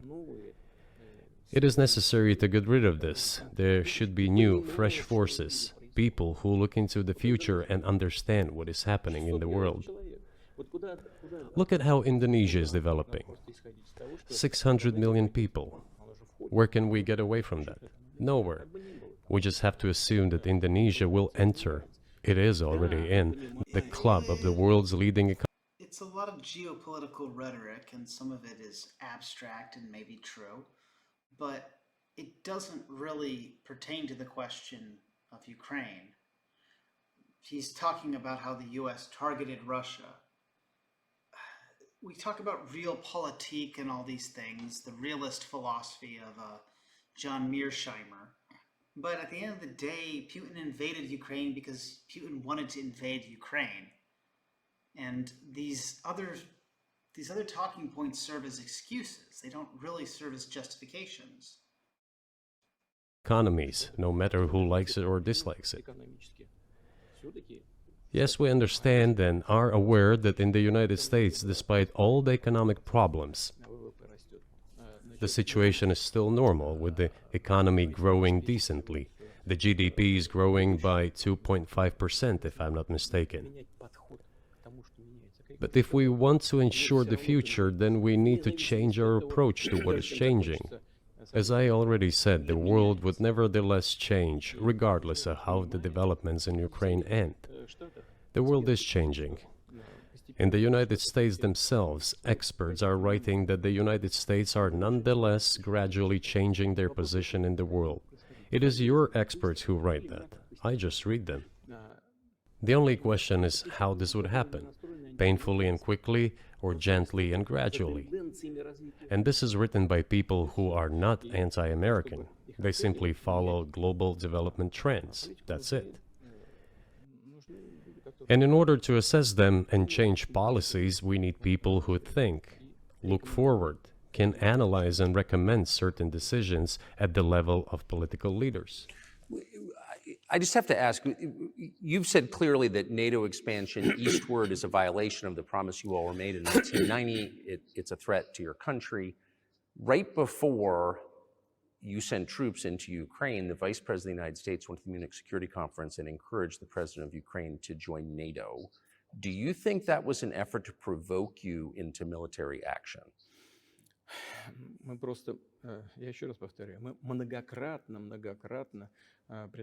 I repeat. But Ukraine wasn't permitted to join NATO. In fact, France thought by refusing NATO status to Ukraine, they had saved Ukraine from war. Days before the invasion, they thought they had negotiated a peace settlement. The reality is Russia's fear of NATO is producing the greatest need for its expansion. This is what happened in Finland. NATO is not able to expand without consent, and so it really doesn't take that much to keep a country out of NATO. But what Putin wants is not just to keep Ukraine out of NATO, he wants to permanently veto it, which is not something that he gets to have a say in as somebody who's not a member. Now, it should be noted that Ukraine didn't want to join NATO before 2014. Collectively, only a minority wanted to. It wasn't until 2016 that the majority wanted to join NATO, and this was 2 years after Russia had already invaded. So it took Russia's invasion for them to want to join NATO. This is according to the statistics in Mikhailo Vinitsky's book, Ukraine's Maidan, Russia's War, where it became very apparent that NATO was an afterthought in response to Putin, not the provocation for Putin. Once again, we have repeatedly proposed to seek a solution to the problems that arose in Ukraine after 2014 coup d'etat through peaceful means. But no one listened to us. And moreover, the Ukrainian Russia completely tore apart previous agreements that were made in the 90s and the 2000s because they wanted to argue that the new government wasn't legitimate despite diplomatic oversight, or international monitors for their elections. Russia also disavowed the Minsk II agreements, not Ukraine. Ukraine remained faithful to those, or at least tried to preserve. leaders who were under the complete US control suddenly declared that they would not comply with the Minsk agreements.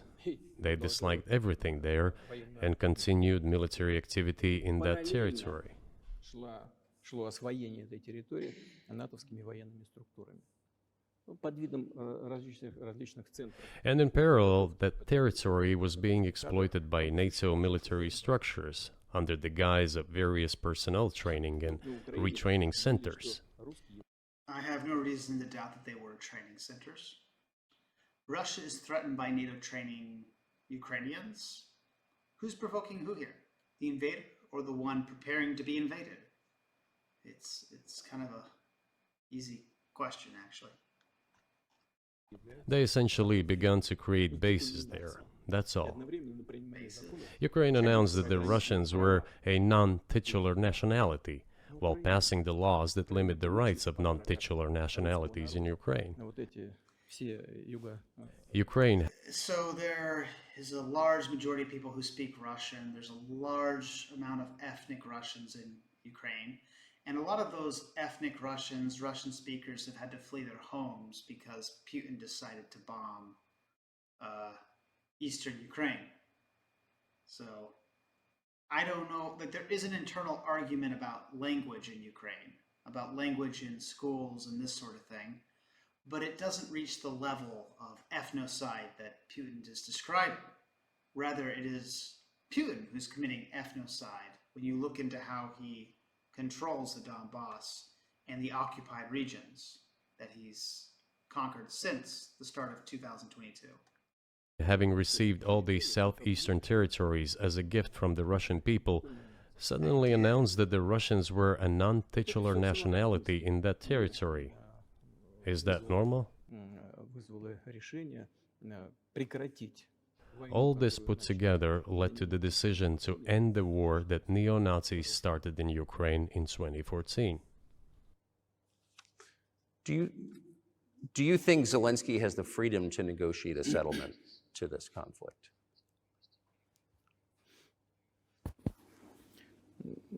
I don't know the details. Of course, it's difficult for me to judge. But I believe he has, in any case, he used to have. His father fought against the fascists, Nazis, during World War II.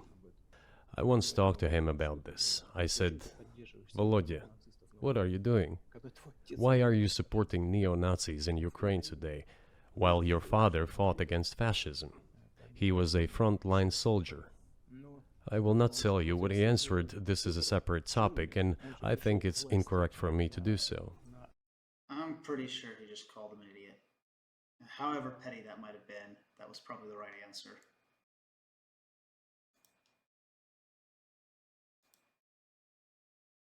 But as to the freedom of choice, why not? He came to power on the expectations of Ukrainian people that he would lead Ukraine to peace. He talked about this. It was thanks to this that he won the elections overwhelmingly. But then, when he came to power, in my opinion, he realized two things. So he's acknowledging him as the actual leader because earlier he called it a coup, right? And says the government's being controlled by a junta or something like this. And with that in mind, it doesn't seem like he's really being all that consistent, Putin. Things. Firstly, it is better not to clash with neo-Nazis and nationalists because they are aggressive and very active. You can expect anything from them. And secondly, the US-led West supports them and will always support those who antagonize with Russia. It is beneficial and safe. So he took the relevant position despite promising his people to end the war in Ukraine. He deceived his voters. But do you think at this point... No one wanted to attack Russia. They just wanted the Donbass and Crimea back. And you can't tell me they provoked that war. They just didn't. As of February 2024, he has the latitude, the freedom to speak with you or your government directly about putting an end to this, which clearly isn't helping his country or the world. Can he do that, do you think? Ну, а почему нет? Он же Why считается not? главой государства. He considers himself head of state. He won the elections. Although we believe in Russia that the coup d'etat is the primary source of power for everything that happened after 2014. And in this sense, even today, government is flawed. But he considers himself the president, and he is recognized by the United States, all of Europe, and practically the rest of the world in such a capacity. Why not? He can. We negotiated with Ukraine in Istanbul. We agreed. He was aware of this. Moreover, the negotiation group leader, Mr. Arahamiya is his last name, I believe still heads the faction of the ruling party, the party of the president in the Rada. He still heads the presidential faction in the Rada, the country's parliament. He still sits there. He even put his preliminary signature on the document I am telling you about. But then he publicly stated to the whole world, we were ready to sign this document, but Mr. Johnson, then the Prime Minister of Great Britain, came and dissuaded us from doing this, saying it was better to fight Russia. They would give everything needed for us to return what was lost during the clashes with Russia, and we agreed with this proposal. So Putin knows that Americans are tired of hearing about Ukraine. By cherry-picking select instances, he's trying to make it look like Ukraine is the one refusing to negotiate. For the American audience who just wants to turn off the conversation, it's very easy for them to buy into this because it's an excuse for them to put the discussion aside. But the actual reality is there are many reasons negotiations fell apart. If we want to get to the root of the matter, Putin first claimed in 2014 that the Ukrainian Maidan Revolution nullified previous negotiations between Russia and Ukraine. So, by acknowledging Zelensky here as president, it's good he's at least pretending to acknowledge Ukraine's sovereignty, because in the past he hasn't always done this. So let's look at the start of the 2022 full-scale invasion. Russia stated they wanted NATO neutrality, the Donbass and Crimea to be acknowledged as Russian territory, for the Ukrainian government to denazify and demilitarize. Now, these are four things that they wanted, and it's a bizarre list because they had all of these things already in some way, shape, or form. First, they had NATO neutrality because Ukraine wasn't in NATO, nor were they able to join. This is because Russia successfully pressured NATO members to not let Ukraine join. Sure, they weren't able to convince everybody, but they only needed to convince a few. Number two, the Donbass and Crimea were controlled by the Russian Federation, whether Ukraine wanted them to or not. While it's true the Ukrainian government never officially recognized this occupation, it's also true they weren't trying to take it back either. Number three, Ukrainian law prohibits Nazi sympathies. And Bandera hasn't been legally recognized as a national hero ever since Yanukovych removed him from the list of national heroes. Sure, he was a national hero when Yushchenko enshrined him as such. And sure, some of the monuments still remain up. but he hasn't been officially recognized as a national hero in the same way that Robert E. Lee is not an official national hero in the United States. And number four, Ukraine was never attacking Russia. So when they say demilitarize, like, what are they talking about? The ceasefire after the Paris peace talks showed that casualties dropped to below 10 a year. And that there was no indicator that Ukraine was threatening Russia. So how could it be said that Ukraine was militarizing? The conclusion would seem to be that Russia never wanted to negotiate, but wanted to legitimize its own conquest. What else could demilitarize mean or look like in the midst of an armed conflict? In their first meeting, February 28th, Ukraine called for an immediate ceasefire. So it's not as though Ukraine wanted to fight. In February and March 2022, Ukrainian negotiators were willing to officially offer NATO neutral status with a kind of substitute for the NATO Article 5 security guarantee. This was also on the caveat that the Donbass and Crimea question be left up to a later date. This was an offer made by Mikhailo Podolyak, who was Ukraine's official negotiator. And according to Matthew Owens, a British-Russian-Ukrainian journalist, Russia didn't accept these terms. Why? Now, it's true that after the Bucha massacre, Ukraine withdrew from negotiations. But this was because they felt it was just sort of playing into Kremlin propaganda while distracting from the war crimes that were going on. It seems like this is true, since the demands were pretty fake to begin with. Russia, as well as some Americans, claim that it was Boris Johnson who ordered Zelensky not to negotiate. Boris Johnson denies this. Zelensky denies this. Servant of the People Deputy David Aramia remembers it in a way where Boris Johnson did not order Zelensky to negotiate, but instead talked him out of negotiating. But Deputy David Aramia also says himself that such an agreement would have been useless without security guarantees, which is likely what Russia was not giving them. In a similar note, Deputy Kremlin Chief of Staff Dmitry Kozak claims he had negotiated peace with Ukraine, but Putin vetoed it because he wanted to capture large swaths of land. Who's to be believed here? In either case, the previous negotiations are now irrelevant for two reasons. First, the agreement that Putin is referencing is not legally binding unless it's signed by both presidents. This never happened.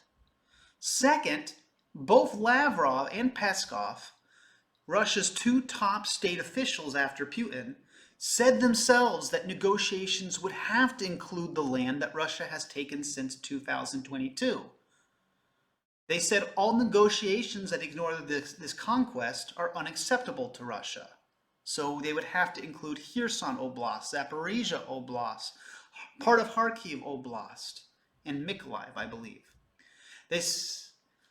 That doesn't sound like they want to negotiate a peace settlement, but that sounds like they want Ukraine to give a fifth of its country away to them.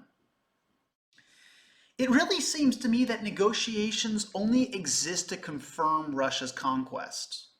Without security guarantees like that of NATO, or something similar, or some kind of land back, I don't know what good it will do for Ukraine or the rest of the world for them to negotiate. It just would buy them more time to attack again without security guarantees. People also seem to forget that Russia demanded before the war that NATO resign to the 1997 borders. That means other countries would effectively have to leave NATO. Lavrov has stated since 2022 that all negotiations should deal with a new world order. This is not likely to end with whatever concessions Ukraine makes, but Russia making demands from other countries as well. For these reasons, and not Boris Johnson, but for these reasons, I think negotiations have been more or less a failure. But since we are talking about negotiations and Boris Johnson, Boris Johnson did point out that Putin's negotiations with Prigozhin, his own mercenary, resulted in Prigozhin being assassinated. If this is how Putin regularly negotiates, there's reasons to be cynical about this in regards to Ukraine. Look, his statement has been published. He said it publicly. Can they return to this or not? The question is, do they want it or not? Further on, President of Ukraine issued a decree prohibiting negotiations with us. Let him cancel that decree, and that's it. We have never refused negotiations indeed. We hear all the time, is Russia ready? Yes, we have not refused. It was them who publicly refused. Well, let him cancel his decree and enter into negotiations. We have never refused. And the fact that they obeyed the demand or persuasion of Mr. Johnson, the former Prime Minister of Great Britain, seems ridiculous and very sad to me. Because, as Mr. Arakamiya put it, we could have stopped those hostilities with war a year and a half ago already. But the British persuaded us and we refused this. So we keep hearing that Ukraine has to negotiate.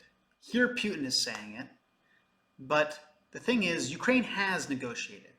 Since its original founding as an independent country in 1991, it has had to negotiate its sovereignty with Russia multiple times. This was particularly prevalent in regards to Crimea, where Boris Johnson threatened to take the peninsula. In exchange for sovereignty, Ukraine allowed Russia to keep their naval base in Crimea. And then Crimea became a republic within Ukraine. This was the agreement. This was the negotiation. This was in Crimea's constitution. And this is what Putin and Boris Johnson agreed to in the Treaty of Friendship in 1997 and the Kharkiv Pact in 2010. Putin threw away these agreements. Then what does Russia do? After Ukraine rids itself of a dictator who took orders from the Kremlin, Russia invades the Donbass and Crimea. Then the discussion becomes a ceasefire and elections in Donbass, the Minsk II Accords. Ukraine negotiates, never concedes territory, but never tries to regain its land militarily. Well, what does Russia do? It violates these negotiations and tries to take Kiev and annexes several states in eastern Ukraine. Now we have a hot war. For all the talk we hear about negotiations, it really doesn't seem like Russia is interested in these as permanent solutions. Not only do they not value their previous negotiations with Ukraine, Putin's whole opening speech seems to indicate that he does not value Ukraine as a sovereign nation with its own history. If NATO neutrality status was really that important to Russia, I'm sure Ukraine would agree to give them that in exchange for all their territory back. They've said as much. So, if Russia wants NATO neutrality, I'm sure if they gave them Crimea, even they could keep their military base on Crimea. Russia could keep their military base on Crimea. But if they gave Crimea back, and if they gave the Donbass back, I am sure Ukraine would gladly accept NATO neutrality. But that's not what's happened. We don't see concessions from Russia. We see escalation. So how about this? Instead of trying to get Ukraine to negotiate, we try to help Ukraine permanently beat Russia out of Ukraine. We shouldn't have to take Russia's word for it all the time. It should be obvious that Ukraine is a sovereign country and Russia shouldn't touch it. General Hodges made the point rather well, that if Ukraine is given everything it needs, it should be able to beat Russia in the Donbass and in Crimea as well. How about we try that before bringing Ukraine to yet another failed negotiation? Biden gave a lot at first, but there's a reasonable case to be made that more could be needed, more could be given, and that more aid would be efficient. It'd be more efficient. Meanwhile, the fact that Ukraine wants to take its land back militarily is not exactly bad for the US. Yes, it means funding a war, but it also means allowing Ukraine to eventually become more self-sufficient and keeping Russia out of Eastern Europe. I'm sure Moldova and other European countries appreciate the sacrifice Ukraine is making. Why the US doesn't is mostly a matter of geopolitical ignorance, in my opinion. Don't get me wrong, If Ukraine wants to concede land to Russia, and if this saves lives, I could support Ukraine doing such. But even if they do such, they're still going to need to defend their borders because every time they agree not to attack, Russia finds an excuse to do such. I mean, how is Ukraine supposed to agree to give away land while they're in the midst of a war? Their country is currently being divided up into pieces. Putin said earlier that Russia has shown too many signs of good faith, but there's no evidence of that. It's the exact opposite. It's a lie. Where is Mr. Johnson now? And the war continues. That's a good question. Where do you think he is, and why did he do that? Да хрен его знает, зачем это, если я не понимаю. Общая Hell установка была. knows. Почему-то I don't сейчас understand it сложилось myself. что Россию можно победить на поле. There was a general starting point. For some reason, everyone had the illusion that Russia could be defeated on the battlefield. От чистого сердца, но Because of arrogance, because of a pure heart, but not because of a great mind. You've described the connection between Russia and Ukraine. You've described Russia itself a couple of times as Orthodox. That's central to your understanding of Russia. You've said you're Orthodox. What does that mean for you? You're a Christian leader by your own description. So what effect does that have on you?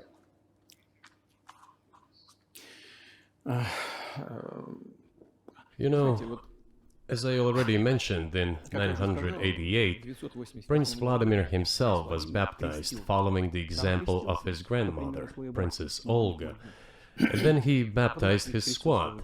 And then, gradually, over the course of several years, he baptized all the Rus.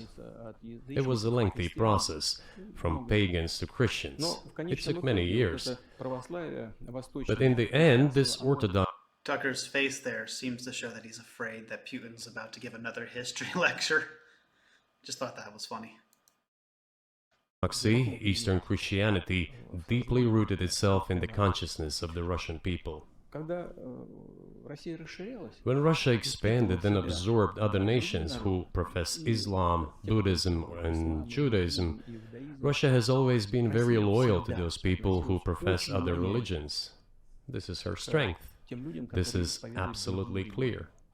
And the fact is that the main postulates, main values are very similar, not to say the same, in all world religions I've just mentioned. And It should be noted that the head of the Russian Orthodox Church has blessed the war in Ukraine, calling it a holy war. Russian Orthodox priests who disavowed it have been arrested. In Russia, the Yerovea laws restrict public ministries that are not state-approved. This includes outlawing evangelization from various non-Russian Orthodox Christian churches. The Catholic Church specifically is legally recognized, but it's not safe to evangelize to non-Catholics. The Ukrainian Greek Catholic Church, my church, and the Orthodox Church of Ukraine Ecumenical Patriarchate are effectively outlawed in Russia. Any rhetoric concerning religious persecution in Ukraine from Putin is hypocritical, and he's about to make some rhetoric about persecution of Christians in Ukraine, or towards the end he does. But it should be noted that Putin persecutes Christians in his own country. Let's go. which are the traditional religions of the Russian Federation, Russia. Российской Федерации, России. By the way, Russian authorities were always very careful about the culture and religion of those people who came into the Russian Empire. Вот. Это все, This, in my opinion, forms the basis of both security and stability of the Russian statehood. All the peoples inhabiting Russia basically consider it their motherhood. If, say, people move over to you or to Europe from Latin America, an even clearer and more understandable example, people come, but yet they have come to you or to European countries from their historical homeland. And people who profess different religions in Russia consider Russia their motherland. They have no other motherland. We are together. This is one big family, and our traditional values are very similar. I've just mentioned one big family, but everyone has his, her own family. And this is the basis of our society. And if we say that the motherland and the family are specifically connected with each other, Если мы говорим, что Родина и семья it is indeed the case, since it is impossible to ensure a normal future for our children and our families unless we ensure a normal, sustainable future for the entire country, for the motherland. устойчивое будущее для всей страны. That is why patriotic sentiment is so strong in Russia. But can I say that the one way in which the religions are different is that Christianity is specifically a nonviolent religion. Jesus says, turn the other cheek, don't kill. How can a leader who has to kill, of any country, how can a leader be a Christian? How do you reconcile that to yourself?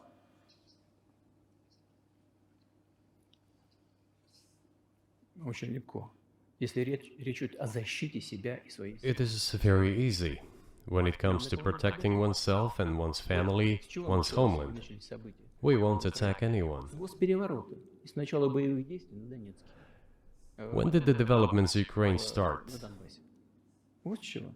Since the coup d'etat and the hostilities in Donbass began, that's when they started. And we're So it's ridiculous what he's saying here. The Maidan revolution did not attack Russians.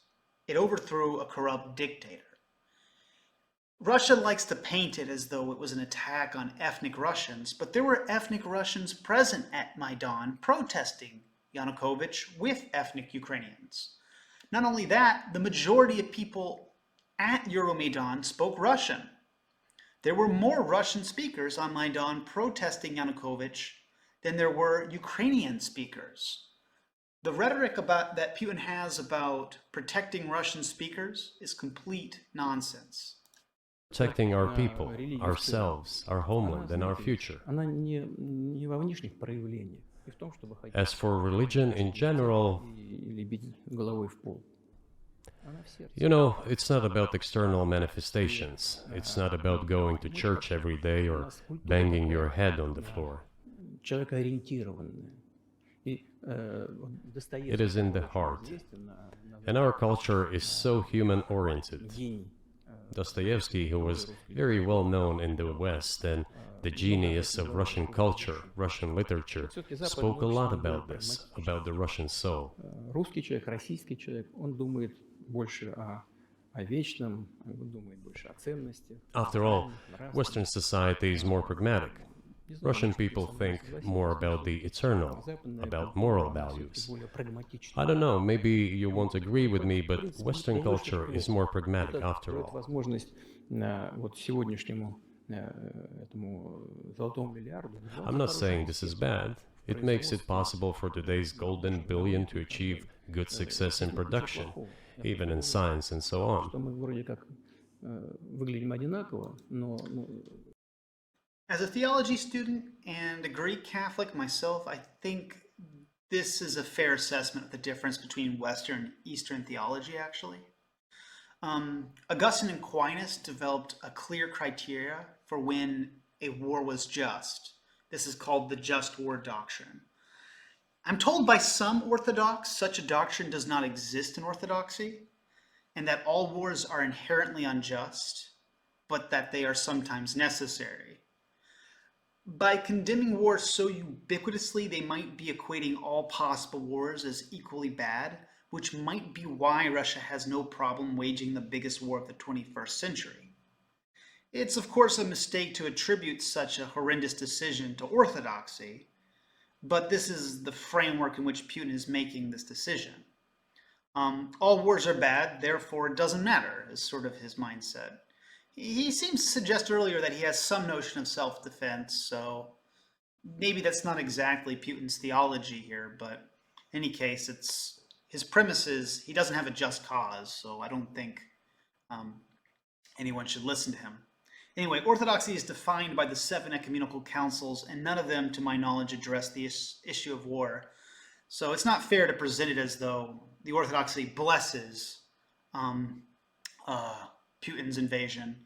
It's just that Russia chooses to interpret orthodoxy in this way, if that's fair enough. There's nothing wrong with that.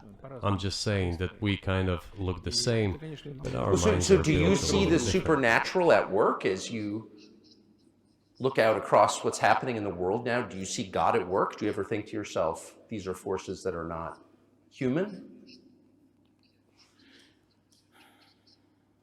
Да нет, я, честно говоря, так не думаю. Я думаю о том, что No, to be honest, I don't think сообщество so. развивается вот по своим внутренним My opinion is that the development of the world community is in accordance with the inherent laws, and those laws are what they are. как было всегда в истории человечества. It's always been this way in the history of mankind. Развивались, Some nations and countries rose, became stronger and more numerous, and then left the international stage, losing the status they had accustomed to. наверное, не нужно приводить эти примеры, но начиная There's probably no need for me to give examples, but we could start with the Genghis Khan and horde conquerors, the Golden Horde, and then end with the Roman Empire. человечество каждый It seems that there has never been anything like the Roman Empire in the history of mankind. потенциал варваров постепенно накапливался. Nevertheless, the potential of the barbarians gradually grew, as did their population. In general, the barbarians were getting stronger and begun to develop economically, as we would say today. Экономически они стали укрепляться. This eventually led to the collapse of the Roman Empire and the regime imposed by the Romans. 500 лет. Этот процесс However, it took 5 centuries for the Roman Empire to fall apart. в сегодняшней ситуации The разница difference with what is happening now процессы изменений is that all the processes of change are happening at a much faster pace than in Roman times. So when does the AI empire start, do you think? у меня все более You're сложные asking increasingly more complicated questions. To answer them, you need to be an expert in big numbers, big data, and AI. Mankind is currently facing many threats. Due to the genetic researches, it is now possible to create a superhuman, a specialized human being, a genetically engineered athlete, scientist, military man. There are reports that Elon Musk has already had a chip implanted in the human brain in the USA. Илон Маск внедрил уже чип в мозг какого-то человека. What do you think of that? Ну, Маска, я думаю, что Маска Well, I think there's no stopping Elon Musk. He will Yeah, this is exactly the kind of topic we need to be discussing with Putin. He is exactly the person who I want to hear comment on artificial intelligence. Seriously, why is this conversation even happening? do as he sees fit. Nevertheless, you need to find some common ground with him, search for ways to persuade him. I think he's a smart person, I truly believe he is.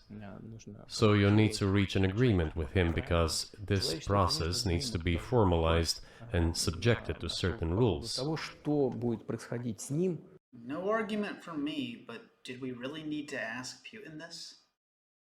в связи с развитием вот этих новейших исследований и технологий в генетике, либо Humanity has to consider what is going to happen due to the newest development in genetics поэтому or in AI.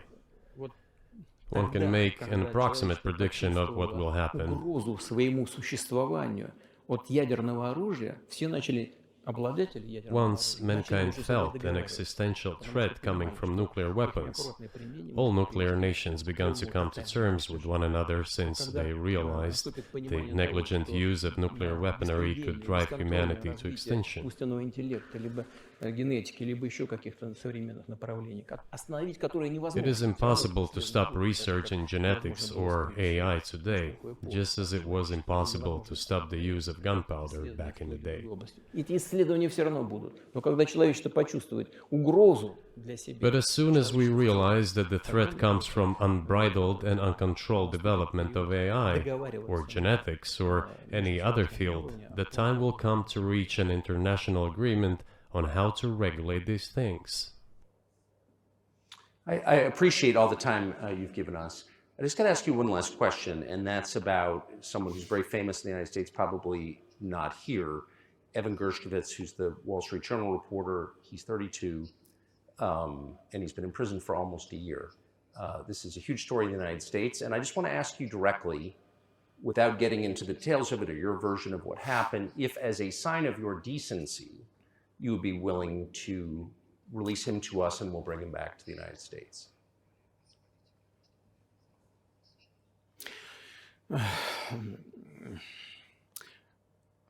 Мы столько сделали жестов доброй воли, что, мне кажется, мы исчерпали все лимиты. We have done so many gestures of goodwill out of decency that I think we have run out of them. Ни разу не ответил.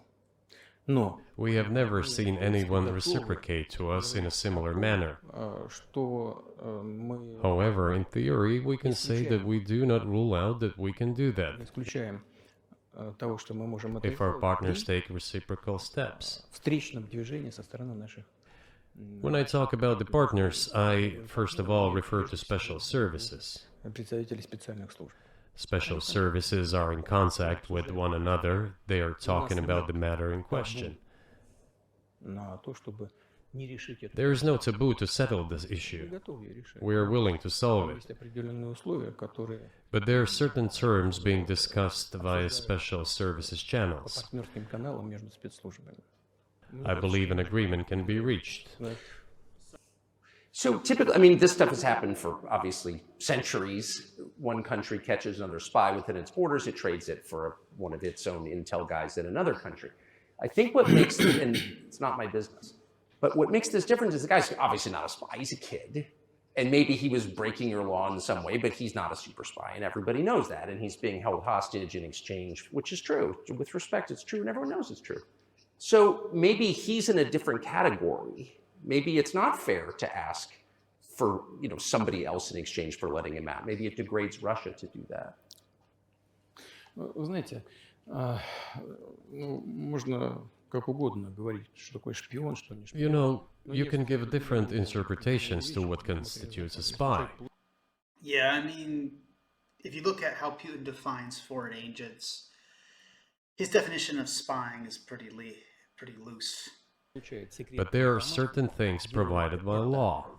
If person gets secret information and does that in conspiratorial manner, then this is qualified as espionage. And that is exactly what he was doing. He was receiving classified, confidential information, and he did it covertly.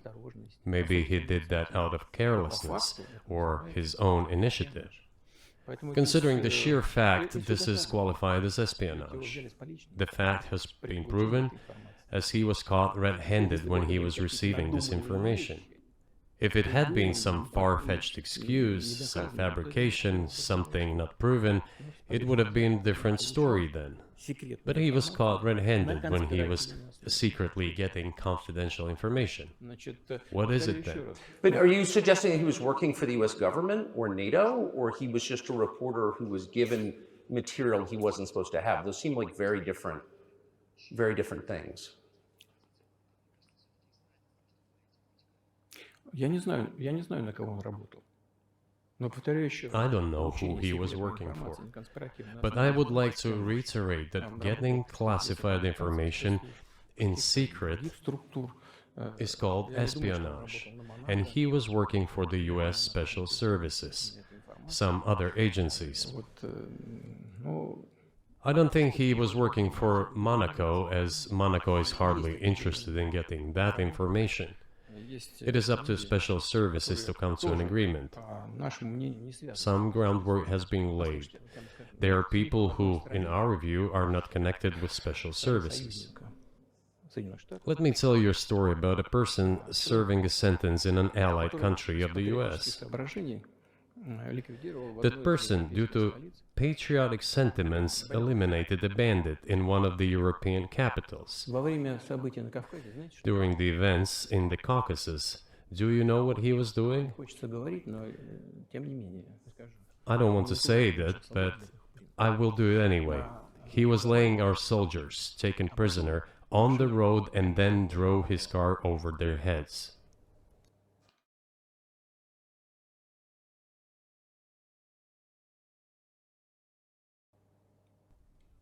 What kind of person is that? И человек. Can he even be called human? Нашелся патриот, который ликвидировал его в одной из европейских столиц. But there was a patriot who eliminated him in one of the European По собственной capitals. инициативе или нет. Whether he did it of his own volition or not, that is a different question. Yeah, but Evan Вот он- Gershkovich didn't вот он- do that. I mean, that's a completely different. I mean, this is a Да, он- 32-year-old like Ну, он newspaper делал- да, reporter. он- He committed делал something другое. different. Да, он не просто журналист. Я повторяю еще раз, это журналист. He's not just a journalist. I reiterate, he's a journalist who was secretly getting confidential information. I just want to point out that Tucker Carlson referred to a 32-year-old as a kid. Seems a little funny, but irrelevant, but funny. Таких людей, которые Yes, it is different, but still, I'm talking about other people who are essentially controlled by the US authorities, wherever they are serving a sentence. идет диалог. There is an ongoing dialogue between the special services. This has to be resolved in a calm, responsible, and professional manner. They are keeping in touch, so let them do their work. Тот человек, о котором вы сказали, господин. I do not rule out that the person you refer to, Mr. Gershkovich, may return to his motherland. тюрьме в России. By the end of the day, it does not make any sense to keep him in prison in Russia. We want the US Special Services to think about how they can contribute to achieving the goals our special services are pursuing. Те проблемы, We are ready to talk. Moreover, the talks are underway. And there have been many successful examples of these talks crowned with success. договаривались. Probably this is going to be crowned with success as well, Но только надо договариваться. but we have to come to an agreement. I hope you let him out. Mr. President, thank you. Мне тоже хотелось. I also want him to return to his homeland at last. I'm absolutely sincere, but let me say once again, the dialogue continues. The more public we render things of this nature, the more difficult it becomes to resolve them. Everything has to be done in calm manner. I wonder if that's That's true recommendation. with the war, though. Also, I mean, I guess I want to ask one more question, which is, and maybe you don't want to say so for strategic reasons, but are you worried that what's happening in Ukraine could lead to something much larger and much more horrible? And how motivated are you just to call the U.S. government and say, let's come to terms?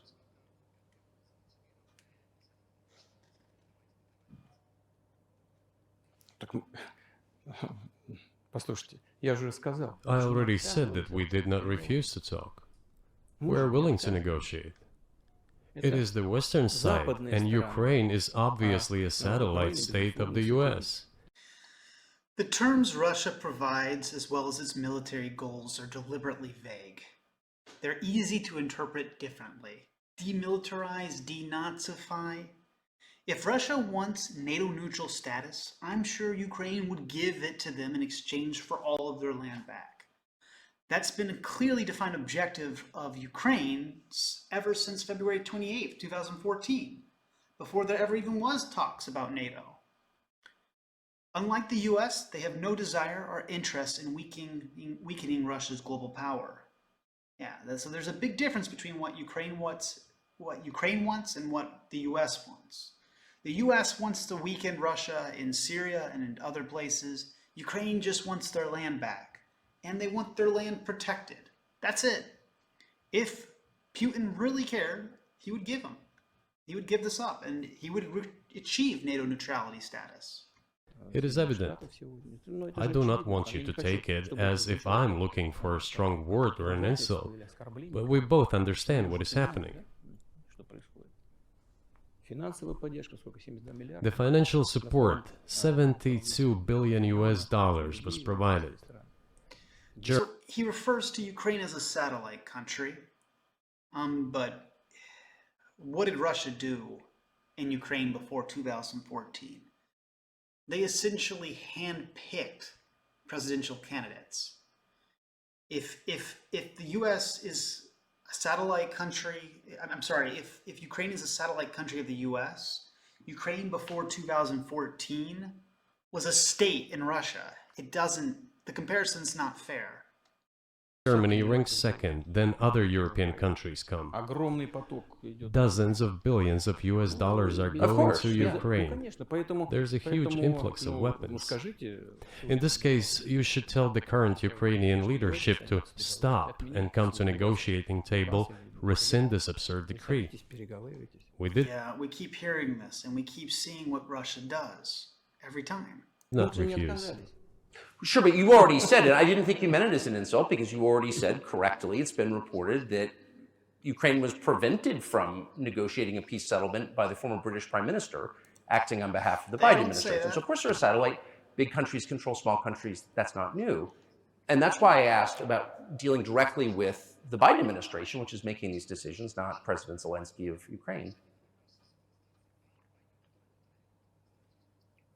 Но если администрация Зеленского на Украине отказалась от переговоров, я исхожу из Well, того, что они if the Zelensky administration in Ukraine refused to negotiate, пусть теперь I assume they did it under the instruction from правильное Washington. решение, пусть If откажутся от Washington момента, который believes it привело to к be the тому, wrong decision, let it abandon it. Let it find a delicate excuse so that no one is insulted. Let it come up with да, a way принимают out. решение. Пусть они от него отказываются. It was not us who made this decision, it was them. Всё. So let them go Они back on приняли it. неправильное решение. That is Теперь мы it. должны искать выход из этого неправильного решения. Russia didn't accept the Treaty of Friendship. Russia didn't accept the Budapest Memorandum. Russia didn't accept the original agreement made when the dissolvement of the Soviet Union occurred. Russia didn't accept the 2010 Kharkiv Pact. They nullified all these agreements in 2014. Russia didn't accept the Minsk II agreements. Russia didn't keep the Minsk II agreements. They continued hostilities. Russia didn't keep the Minsk II agreements when they invaded the Donbass. Russia didn't accept the Minsk II agreements when they invaded Ukraine's entire country. Russia didn't respect Ukraine's sovereignty when they tried to do a coup d'etat in Kiev. Russia didn't respect NATO, any sort of negotiation with Ukraine throughout the whole entire history of negotiations with Ukraine. Why is it we're now supposed to believe that it's Ukraine that doesn't want to negotiate with Russia? It's not a fair assessment. However, they made the wrong decision, and now we have to look for a way out of the situation to correct their mistakes. Пусть и исправляют. They did it, so let them correct it themselves. We support this. So I just want to make sure I'm not misunderstanding what you're saying. I don't think that I am. I think you're saying you want a negotiated settlement to what's happening in Ukraine. Правильно. Но мы Right. уже добились этого. And we made it. We prepared the huge document in Istanbul that was initialed by the head of the Ukrainian delegation. He affixed his signature to some of the provisions, not to all of it. He put his signature and then he himself said, we were ready to sign it and the war would have been. So the head of Ukrainian delegations, that's not legally binding without the Ukrainian president's signature. Meanwhile, there were also negotiations that Putin rejected. Over long ago, 18 months ago.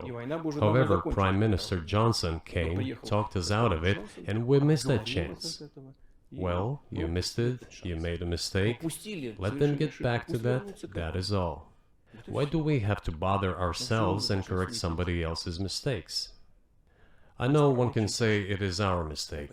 It was us who intensified the situation and decided to put an end to the war that started in 2014 in Donbass, as I have already said, by means of weapons. Let me get back to further in history. I already told you this. He's wording it as though he's ending a war instead of starting a war. We were just discussing it. Let us go back to 1991, when we were promised that NATO would not expand, to 2008, when the doors to NATO... You weren't promised that. So Putin claims that the Soviet Union agreements are still in effect, but he doesn't claim that the agreements he made with Ukraine in the 90s and the 2000s are still in effect. opened to the declaration of state sovereignty of Ukraine, declaring Ukraine a neutral state. Again, the Bucharest summit did not successfully let Ukraine join. The not-an-inch agreement with James Baker and the USSR does not apply here. It was only in regards to East Germany reunification. It wasn't in writing, Ukraine did not consent to it, and the agreement did not have the authority to alter Ukraine's sovereignty and self-determination. Nor did it alter NATO's open door policy because NATO's larger than just the US and James Baker. But even if it did violate this, then Russia is guilty as well, as Putin had already admitted that he also tried to join NATO. So his attempt at joining NATO is also a violation of whatever agreement he discusses, because there were other countries at the time that weren't in NATO. So he'd be betraying the Baltic states if he tried to join NATO when they weren't in NATO. He's also trying to expand his own military alliance, the CSTO. So this is just hypocrisy, people. Let us go back to the fact that NATO and US military bases started to appear on the territory of Ukraine, creating threats to us. Let us go back to coup d'etat in Ukraine in 2014. It is pointless though, isn't it? We may go back. Let us go back to when Russia promised Ukraine autonomy, sovereignty, and self-determination. All three of these promises were made on numerous occasions, despite what Putin is saying. Back and forth endlessly, but they stopped negotiations. Is it a mistake? Yes. Correct it. We are ready. What else is needed? Do you think it's too humiliating at this point for NATO to accept Russian control of what was 2 years ago Ukrainian territory? Я же сказал. I said let them think how to do it with dignity. There are options if there is a will. Варианты есть. Но если желание. Up until now, there has been the uproar and screaming about inflicting a strategic defeat on Russia on the battlefield. Стратегического поражения России, поражения. Now they are apparently coming to realize that it is difficult to achieve, if possible at all. In my opinion, it is impossible by definition. It is never going to happen. It seems to me that now, those who are in power in the West have come to realize this as well. If so, if the realization has set in, they have to think what to do next. We are ready for this dialogue. Would you be willing to say, congratulations, NATO, you won, and just keep the situation where it is now? Ну, вы знаете, это предмет переговоров. You know, it is a subject matter for the negotiations. No one is willing to conduct, or, to put it more accurately, Точнее сказать, хотят. they are willing, but do not know how to do it. Я не только вижу, I know they want to. It is not just I see it, but I know they do want it. But they are struggling to understand how to do it. They have driven the situation to the point where we are at. It is not us who have done that. It is our partners, opponents who have done that. Well, now let them think how to reverse the situation. We're not against it. It would be funny if it were not so sad. Да, было бы смешно, если бы не было так грустно. This endless mobilization in Ukraine, the hysteria, the domestic problems, sooner or later it will result in agreement. Истерика там, внутренние проблемы. You know, this probably sounds strange given the current situation, Все равно мы договоримся. И but the relations between the two peoples will be rebuilt anyway. в сегодняшней ситуации прозвучит. It will take a lot of time, but they will heal. Между I agree, but not in Putin's lifetime. It's also clear that he's the one who drew the knife between the two. In 2013, I attended parties myself of both Russians and Ukrainians together. This was from a work abroad program that I had. So these people would come to America and they would work, and we talked with each other. I saw the camaraderie and similar humor and culture. But also, I saw the reaction of Ukrainians in the summer of 2014. Maidan didn't do that. Maidan was a domestic affair. Putin did that. Putin did that when he invaded. народами восстановится. Потребуется много времени. I'll give you very unusual examples. Совсем приведу вам необычный пример. There is a combat encounter on the battlefield. Here's a specific example. Ukrainian soldiers got encircled. This is an example from real life. Our soldiers were shouting to them, "There is no chance, surrender yourselves, come out and you will be alive." Suddenly, the Ukrainian soldiers were screaming from there in Russian, perfect Russian, saying, "Russians, do not surrender," and all of them perished. They still identify themselves as Russian. Russian in what capacity, though? Not Russian nationals.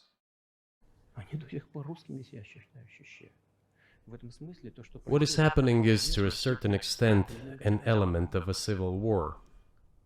Everyone in the West thinks that the Russian Invasion, not a civil war. people have been split by hostilities forever.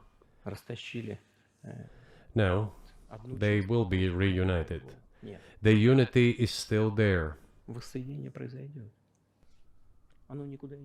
Why are the Ukrainian authorities dismantling the Ukrainian Orthodox Church?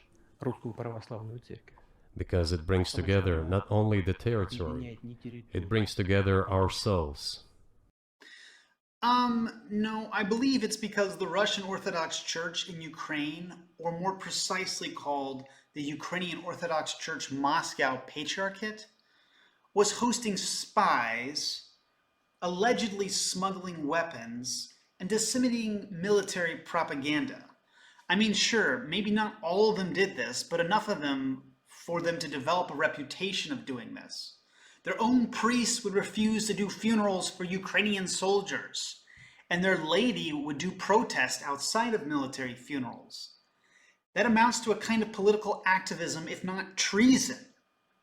I mean, it's complicated because on one hand, they should be entitled to accept Patriarch Kirill as their patriarch if they believe he is such canonically. This is my opinion. And I believe it's wrong for Ukraine not to let him do that. This is my opinion again. But the thing is, the things that Kirill actually says are destructive enough that he's clearly an enemy of the Ukrainian state. Patriarch Kirill of the Moscow Patriarch Church has essentially called for a genocide.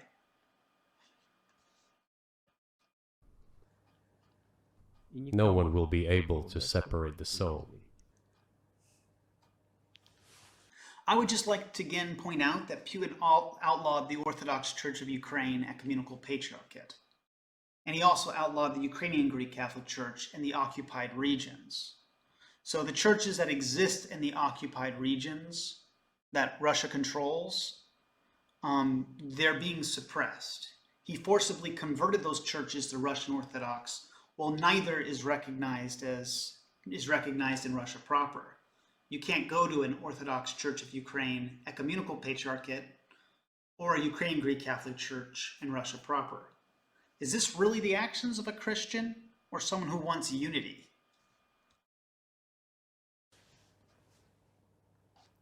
Shall we end here, or is there anything else? No, I think that's great.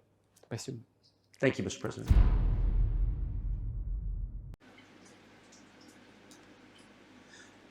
If you watched this, thank you. It's a long video, and I know the quality of this video is not that great. But there were a lot of claims made by Putin, and I am telling the truth in response. If we look at the discussion, Putin repeatedly states he's ready for negotiations and that he wanted NATO to stop expanding. He claims Zelensky is not ready to negotiate when Zelensky has put forth a 10-point peace plan. Putin could accept this if he really wants peace, like he claims. What Putin is doing here is he is claiming Ukraine is stubborn for not accepting his terms, all the while demanding more and more. He started with the Donbass, but now he's demanding the areas he officially annexed on September 30th, 2022. This has been building up for not a short period of time, so he's able to take a single moment like Boris Johnson's visit, come to some rushed conclusions about the matter without expanding on the wider context. Putin's view of the situation is of course skewed. Now I realize there are media outlets that may contradict some of the claims I make. However, everything I have said about the situation I've researched in some capacity, and I'm familiar with at least some of the Russian talking points. For this reason, please be patient and consider the sources that I provide in the description. Some of what I'm saying might make more sense when viewed in articles or other professional forms of journalism. There are people who have researched this in an extensive capacity, and it would be a shame not to observe their commentary. Do not be fooled by Putin. He's using this interview as an attempt to gaslight the West. We see this now as we have seen it for the last 24 years. Stay safe. Slava Ukraini!